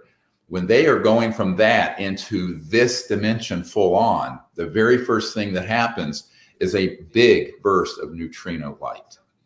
And that's why the National Reconnaissance Office that runs all the really super secret satellite systems up in space wanted this man's invention and system back in the early 70s. So we know that those systems have been used for detection connected to offensive weapon targeting purposes for that long. I think it's a stepping the game up quite a bit. If in fact there is a similar system ground-based at the South Pole. And one thing you mentioned, I want to emphasize, neutrinos go straight through the Earth, matter, anywhere unimpeded. So the fact that it's on the South Pole doesn't mean that it can only pick up neutrino bursts that are coming from the direction of the South Pole out into space. It can pick it up circumferentially everywhere. Yep. Yeah, a lot of people make that error. Mm-hmm. Yeah. I actually have an understanding. My ex-father-in-law passed away, but before he passed away, he had informed me that when he was in the Army way back when in World War II, he was in a very special detail that was working with first microwave line of sight radar. Excuse me. Very special stuff. He was super top secret. They never left the country, and they were ordered to write letters as if they were in the European front. Right, right. Yeah, well, a lot of people don't realize that these sort of electromagnetic fields and experimentation, these go back to the late 1800s and the early 1900s. If you look at this historically, this is why, you know, I at some point, maybe in the near future, I want to work on a documentary that's a special 2-hour deep dive going back over 100 years on the sort of hidden electromagnetic and related technologies. You know, because obviously they can be used to tap into the so-called 0 point or quantum vacuum and give us free energy and save the biosphere. But, you know, I always say this as a medical doctor, emergency doctor, that you can take a knife to put butter on your bread or to slice someone's throat. And unfortunately, the latter is what's been going on in these covert programs, because they've all been hoovered up like a giant vacuum cleaner into covert unacknowledged special access projects and developed for military purposes. And this is an enormous problem, because most of those sort of systems, by the way, you know, if you bring something like this up to someone, you know, in the White House or even most directors of the CIA and or members of Congress and Senate Intelligence Committee, they know absolutely nothing. I mean, when I say nothing, I mean zero about this. That's a problem. I mean, it's a huge problem because there's no oversight on it. So tell us a little bit more of what your research into this has uncovered, and any other people that you've stayed in touch with who have still worked in that facility, and what the status of it now, 10 years on. I think it's perfect where you were just at, because I think the reason those people are ignorant about these types of projects is because of compartmentalization of information. And it's amazing, because here I am, somebody who actually wintered at the South Pole Station, and from a crew. I mean, these are limited numbers of people on the planet that do this. And even of that crew, I'm one of the few that was able to see through the compartments. So yes, I've stayed in contact with people, because a lot of this has been getting in touch with folks and saying, hey, you know what? You remember that time that such and such happened? Yes. And we had to respond, and this was what we were told, and this was what was going on. What if we look at it this way? I need to talk to you. So a lot of that has happened. I've absolutely been in touch with a lot of the hands from my crew. One of the main reasons that I'm coming forward is because I've maintained that contact, and I do believe these people have been negatively impacted by what I believe are now called directed energy weapons. That, you know, that people have suffered. There are physical things that happen to people that are near this equipment when they're figuring out how it works. Right. And then also, I believe that because we had a potential to go offensively, I believe there's a potential for us to have been attacked. Now, what kind of symptoms you're referring? I'm now to sort of biological and brainwave problems that people have had. I know we talked about this before when I first had a conversation with you. Can you go into that? What sort of sequelae, we'd say in medicine, have people experienced? A lot of it has to do with the list of things that are coming out now on the Havana syndrome list. So I apologize for not having all the medical terminology correct. No, that's fine. Yeah. I'm just dealing with the folks and what they're telling me. Right. They're having memory issues. They're having a lot of trouble sleeping. They're having issues with temperature rise out of nowhere. These things are all peculiar to me. I mean, I'm not trying to justify it or anything. I'm just telling you what people are griping, and this is becoming more and more prevalent. It's kind of why I came out of the shadows, because I was noticing this in my life and my crew, but now I'm seeing things like, since last we spoke, we have the Directed Energy Threat Emergency Response Act has come out as a House resolution. You know, the Department of Defense has issued guidelines for their personnel how to report these symptoms internally so they can take care of it appropriately. Right. Right. So this stuff's getting very real in just the last couple of weeks. Yeah, And it's been a lot in the mainstream news. Those of you who haven't heard about this, our embassy in Havana had a lot of personnel that had some kind of directional energy weapon targeted them. There's been more recent ones in other countries at various facilities, and they have experienced this whole sort of constellation of symptoms, migraine, sleeplessness, emotional instability, big mood swings, and other physical problems, including what you're referring to, feeling like you're having a fever or what have you. Now, I remember this all goes back to this whole area of, let's call it forbidden science, that deals with a scalar, longitudinal, transdimensional physics is what it's been called, that deal with these kinds of electromagnetic fields. I liken it a little bit to people, working unwittingly near the Hanford reactor, and ended up getting radiation poisoning, or people who were near a downwind from the plumes of the atomic bombs being tested. There's a lot going on. And of course, the government never wants to admit that people are being injured by anything like this they're doing, because they don't even acknowledge the project exists. This is one of the big problems, is that if you're not going to even acknowledge the fact that these technologies are extant, that they're already all over the place, and because they're that classified, then obviously you're going to deny the symptomatology resulting from those technologies being deployed or used, even if the negative effects on people are secondary, not the intended one. Although I will say the so-called radionic, psychotronic type systems are not a mythology. Those exist and have been developed quite thoroughly over the last 70, 80 years or more, and are also weapon systems. There's a phrase in the military when they come with systems that maintain plausible deniability, and they say things like plausible deniability must be maintained. Yes, right. That means when there's collateral damage and fallout, plausible deniability will be maintained. They're not going to discuss what happened. There will be a cover story. You'll get some swamp cat spiel. Right. Yes, absolutely. Yeah. So what else have you discovered? I know you mentioned there was one supervisor who was there, a woman who became, even while you were there, became seemingly unhinged. You just read my mind. That was right where I was going. Our station manager made the news when we were there. This is all referenceable. She was having great issue, I would just say. We'll put it that way.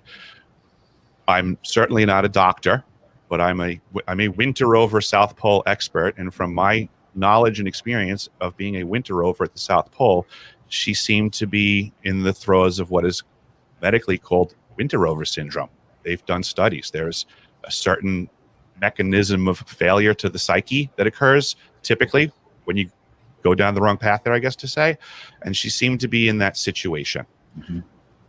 And at the time, she was under the impression, I believe, that she believed she had a stroke. But it turned out that it didn't seem she had a stroke. I believe that she believed it, but I think this was, again, an impact from something that occurred during our winter season there, that she and others, there was an event that negatively impacted everybody. We had a drill. There was a drill out by our radio systems, our radio array, and it was her idea to set up a drill. We had all kinds of response teams, fire teams, medical teams, and the idea was in the harsh climate to test all of our equipment and get out there. Long story short is either A, that equipment wasn't properly isolated by accident or on purpose, or some other thing was going on, and I still don't know. But that event messed up a lot of folks. Oh, okay. And the powers that be want to call it a whole bunch of other stuff, but that's just one singular event that I know that it wasn't as presented. People were negatively impacted. Nobody was really talking about it. There was a lot of compartmentalization, and I would say misinformation and disinformation being spread around, because to this day I still don't know exactly what happened there, and I'm still looking into it. Okay. And how many were there other people at the base when they switched the system on and this Christchurch, New Zealand devastating earthquake happened that sort of sensed like, oops, there's something related here? I would not have been in that info stream at that time. Okay. But since then you've learned of folks who... Yes, that absolutely, that was the thought going on. They were very aware. It was rather rapid, I think when you pull the trigger on something like that, you kind of know the target that you're looking for, and whether you hit the bullseye or on the paper, you're still aware. So this array is 2 miles deep. How far across is it? Oh, it's I would say a couple of miles across. Okay. Would be my guesstimate. I don't have it on this map here. I'm sorry. Okay. I have a different map. Yep. Well, the reason I bring that up, I mean, this is not something a lot of times I'll have military and intel or contractors come forward with information, and I sit on it until I get another point of corroboration. Because, you don't want something to just be purely apocryphal one-off, as we say in science, an N of one. So some years ago, I was given a lecture in Phoenix, and this commonly happens. There were hundreds of people there, and at the end of it, there was this middle-aged man with 2 people with him, were clearly with him as friends, protectors, who waited till everyone cleared out. And he told me that he had been in Alaska, deployed on a ship that was under contract. It was a private corporation under contract with the National Security Agency. And this ship had a special scalar electromagnetic system on it. And they went down to the area off of Indonesia over that subduction zone. And when they turned that system on, it caused that massive earthquake. I think it killed 250,000 people. And he was so disturbed by this that he went off the grid, got an old car without GPS, drove from Alaska to Phoenix with these 2 security people to hand this information off to me. He was shaken. I mean, there's no question that he was telling me the truth of what he knew about this. Now, again, whether that was an intentional or an incidental event, the implication from him was that they were testing a weapon system that could destabilize unstable areas of the Earth's crust and put them past the tipping point for an earthquake. And when you told me this story about this system being switched on and the Christchurch earthquake, I put that in there with this information from this guy who was on the ship and witnessed this happen, who took a lot of time and trouble to try to hand this information off to us. I actually believe that a component like that, along with the component at the South Pole system, is how these larger systems actually work. That there's something else going on, because the South Pole station is relatively stationary. I mean, granted, a phased ray system like that has some level of tunability as far as direction, but to have it be able to work in conjunction with something else like this floating system that you're talking about is par for the course. I mean, that's what I'm finding doing the research on the science, is that there's different ways. It's like having a recording studio. When you connect the wire to this piece this way and the other one this way, you get different functions. Well, and in reality, what I've learned, over the years, as people come forward, that they are based on satellites in space. They're mobile on aircraft and ships. They're on land, and they're under the water. There's a huge array under the water. What some people would call the Bermuda Triangle area. I have a military witness who was in a helicopter, military, flying over that area, and it was very clear, and he could see this massive array. It was a very restricted area under the water in the South Atlantic there, Northern Caribbean. Would this be like the SOSUS array? Is it something similar to that? You know, he was not a technical guy. He just said there were these massive triangular, obviously electronic arrays that were underneath the water, visible when it was really clear water like that. And he didn't have any other information at all. It was an incidental observation when he was being flown over this restricted airspace. Yeah, it is my understanding that the United States Navy has a substantial amount of hydrophones that they call, they call it the SOSUS array, that most of the oceans of the world they're listening to passively. Yeah, this seemed more than that. From what he described, I suspect it was both active and passive. Although they, if it ever leaked out, I'm sure they'd say it was purely a passive data gathering system. But that's the usual cover. Exactly. I'm just spewing the Navy commercial. Right. So, what else have you discovered since then? I know it's been a decade or so since you left. There's one more thing that I do want to add about my time there that I did discover. Now, this is something that I don't have documentation for. The other things that I've been discussing so far, I can document. But just in the standard of my work at the South Pole Station and my experience, I proved it. The ELF, the extra low frequency system, is also energized. I learned that firsthand when I was there. It's not something that I can document. I didn't know at the time how important it was. But just doing my regular workload, I came across some equipment I had to de-energize. So safety's sake, we have to go over, find the correct circuit breaker panel, lock out the breaker panel, put a lock on it, tag it, make everything official so everything's safe and nobody can hurt themselves. I'm going through the standard motions of doing this, but now in this sub panel that I'm at, I'm checking the circuits and it's, this is energized, de-energized, energized. And all of a sudden there's a switch that's out. It's on when it's supposed to be off. So now it gives me pause because something's not right. So I'm like, all right, I have to go check with the engineer, like what's going on? How come everything's not matching? At that point, I become informed that the ELF breaker that's on, that I was under the impression it's supposed to be off because it's off. That's what I was told. It's off. I was wrong. I was told it's on and it stays on and it's supposed to be on.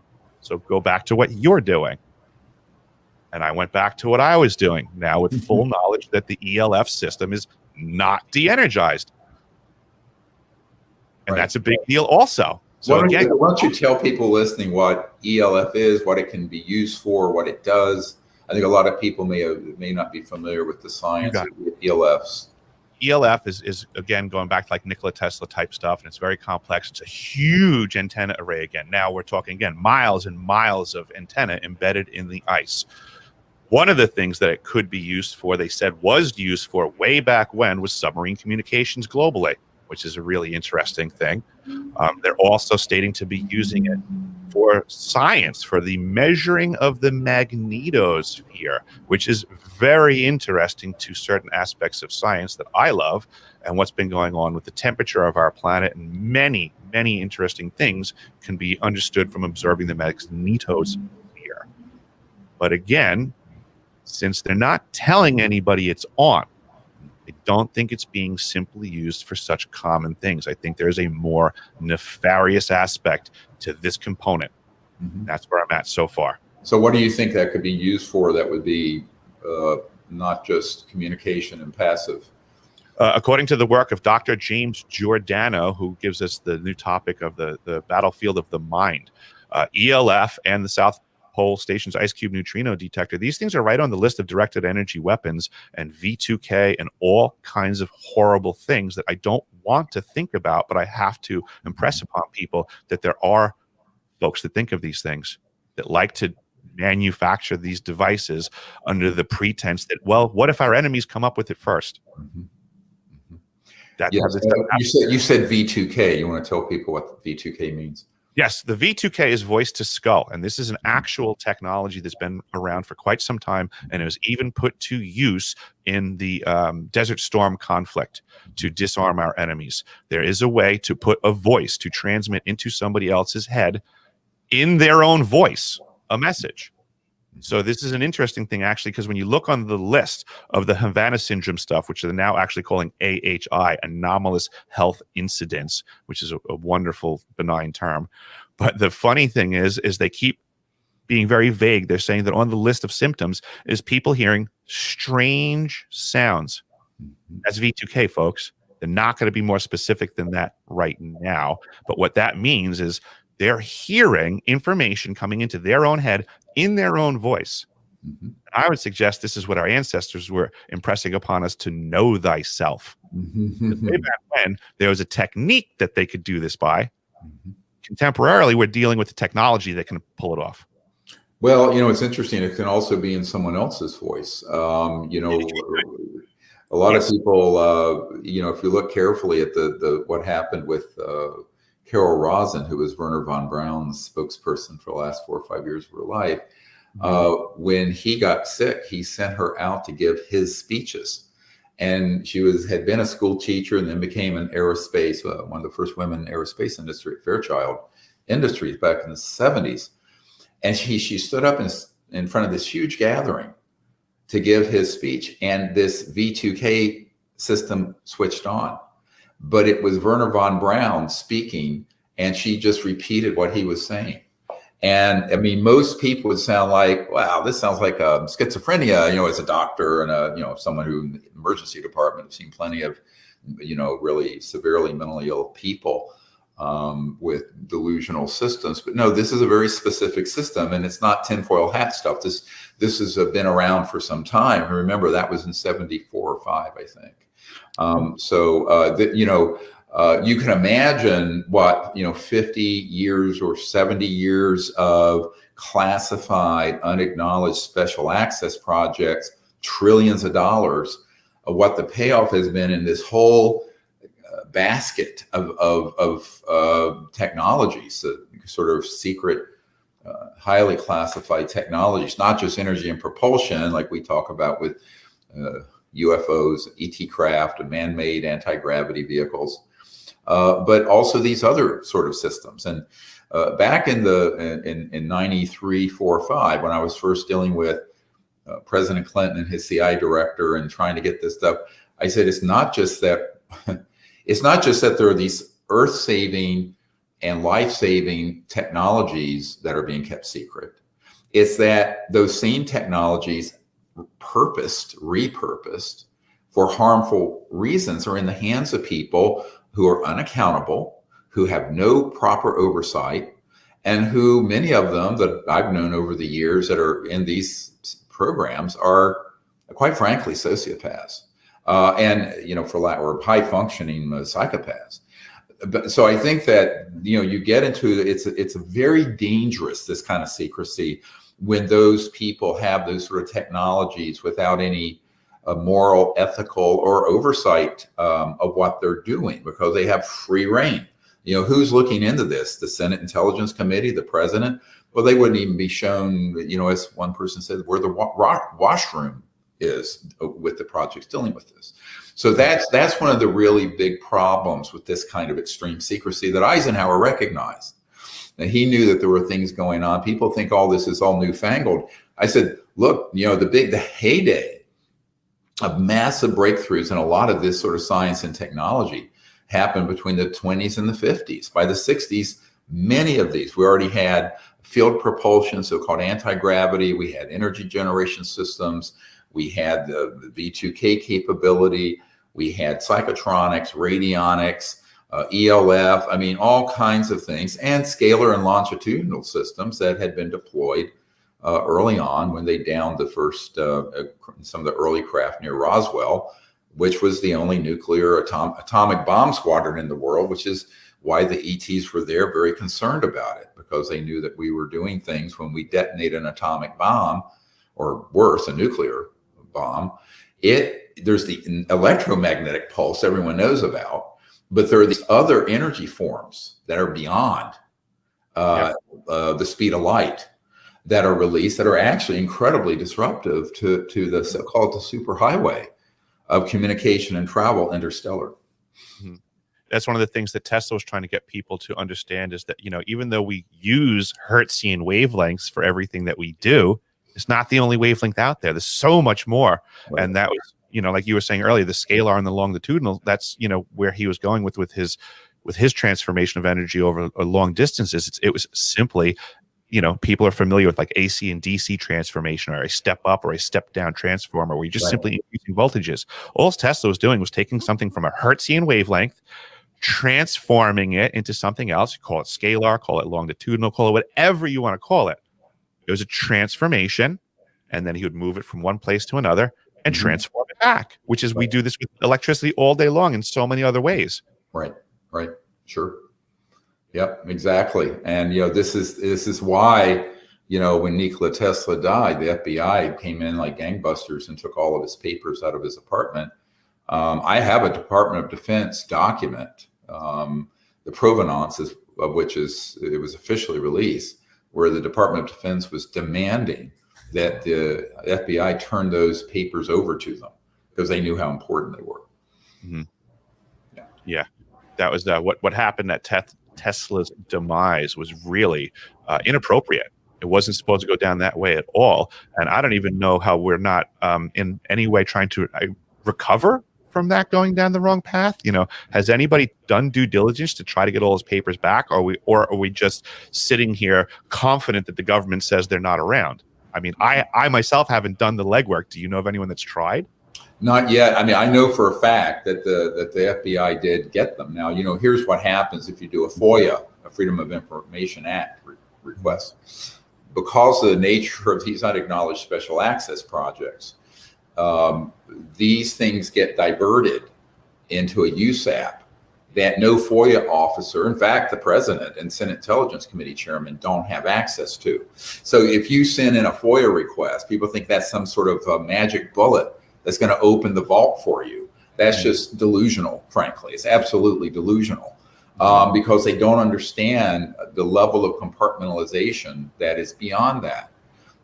Even the Department of Justice, when they were investigating a major security breach, and it was being led out of the Technology Management Office, and there was a 3-star general that I know who was going to be prosecuted for violating security at a secure communication information facility near Fort Sill, Oklahoma. They could not pursue it because the unacknowledged special access project refused to turn over the specifics of what happened and where, because it was so highly classified that it was beyond what even the most top secret prosecutors in the Department of Justice would be given access to. So the only thing they could do is take a star off the lapel of this guy and put him out to pasture. So, which is what they did. They retired him. But I mean, I know the details of that in excruciating information, but that gives you an idea. This is why when people go, well, we can do a FOIA request. And now sometimes, even a broken clock is right twice a day. Somebody will release a tranche of material, of the documents, and there'll be some gems in it. But to my knowledge, nobody has gotten, pried out of the vault, the black vault, the Tesla papers that the FBI absconded with when he died. Yeah, yet we seem to be living in a world of where all of Tesla's wildest imaginations are just happening now in the black projects, instead of for the benefit of everyone like he intended. Sure. And this is the whole problem. And this is why I think he died a very sad and in a way bitter person. But I know so many people like that. I mean, some of the most brilliant geniuses I have ever met have spent most of their lives in a skiff, working under contract for some corporation, for the agency or whoever. But, this sort of science and technology, this is the real problem, because you look at this world around us and it's a faint shadow of what it could be and should be if these technologies were being used for peaceful energy generation. And by the way, these same technologies that can create Havana syndrome type bad effects can be used for healing and for good effects. I mean, speaking as a doctor, I've seen this in an underground facility I went to on the Mexican border near El Paso. And I think this is another big area of exploration. But see, the reason that's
Burnout with Gabby Hanna.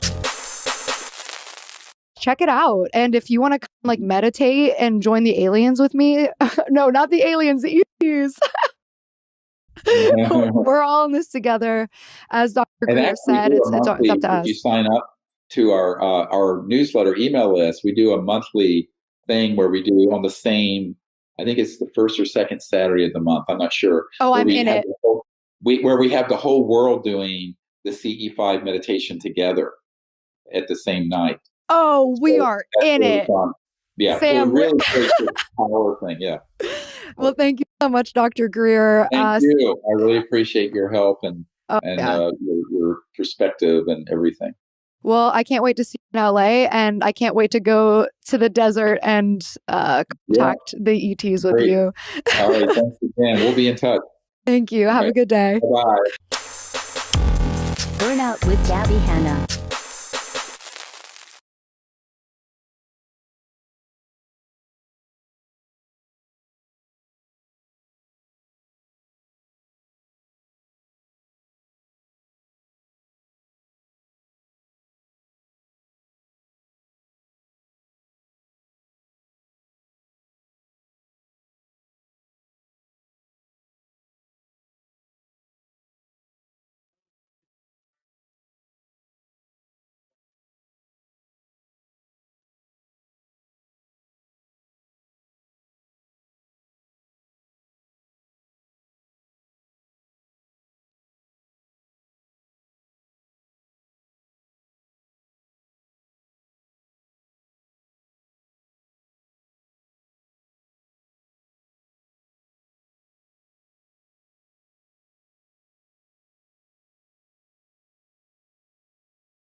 Yuri, what fucking temperature is it outside? It's so fucking hot. Fuck.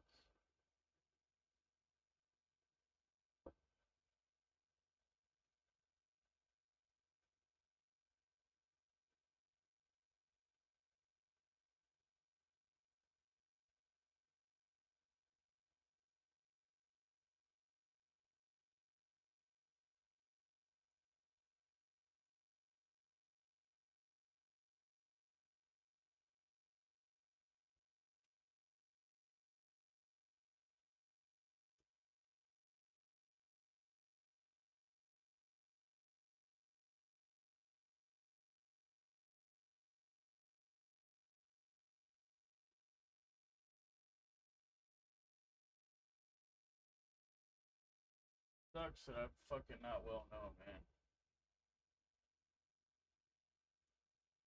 Nothing to fucking live for, man.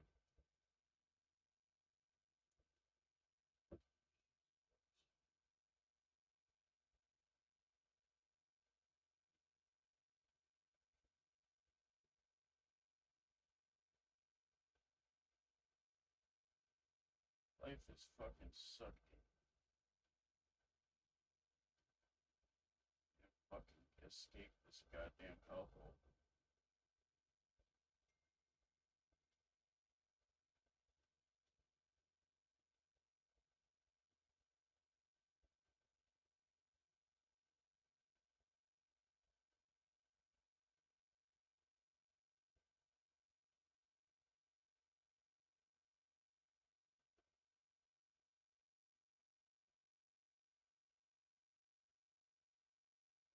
Fuck out of this goddamn fucking place, man. I hate this fucking place. I'm gonna move the fuck out of here. It's too fucking hot. Too fucking hot in Maryland.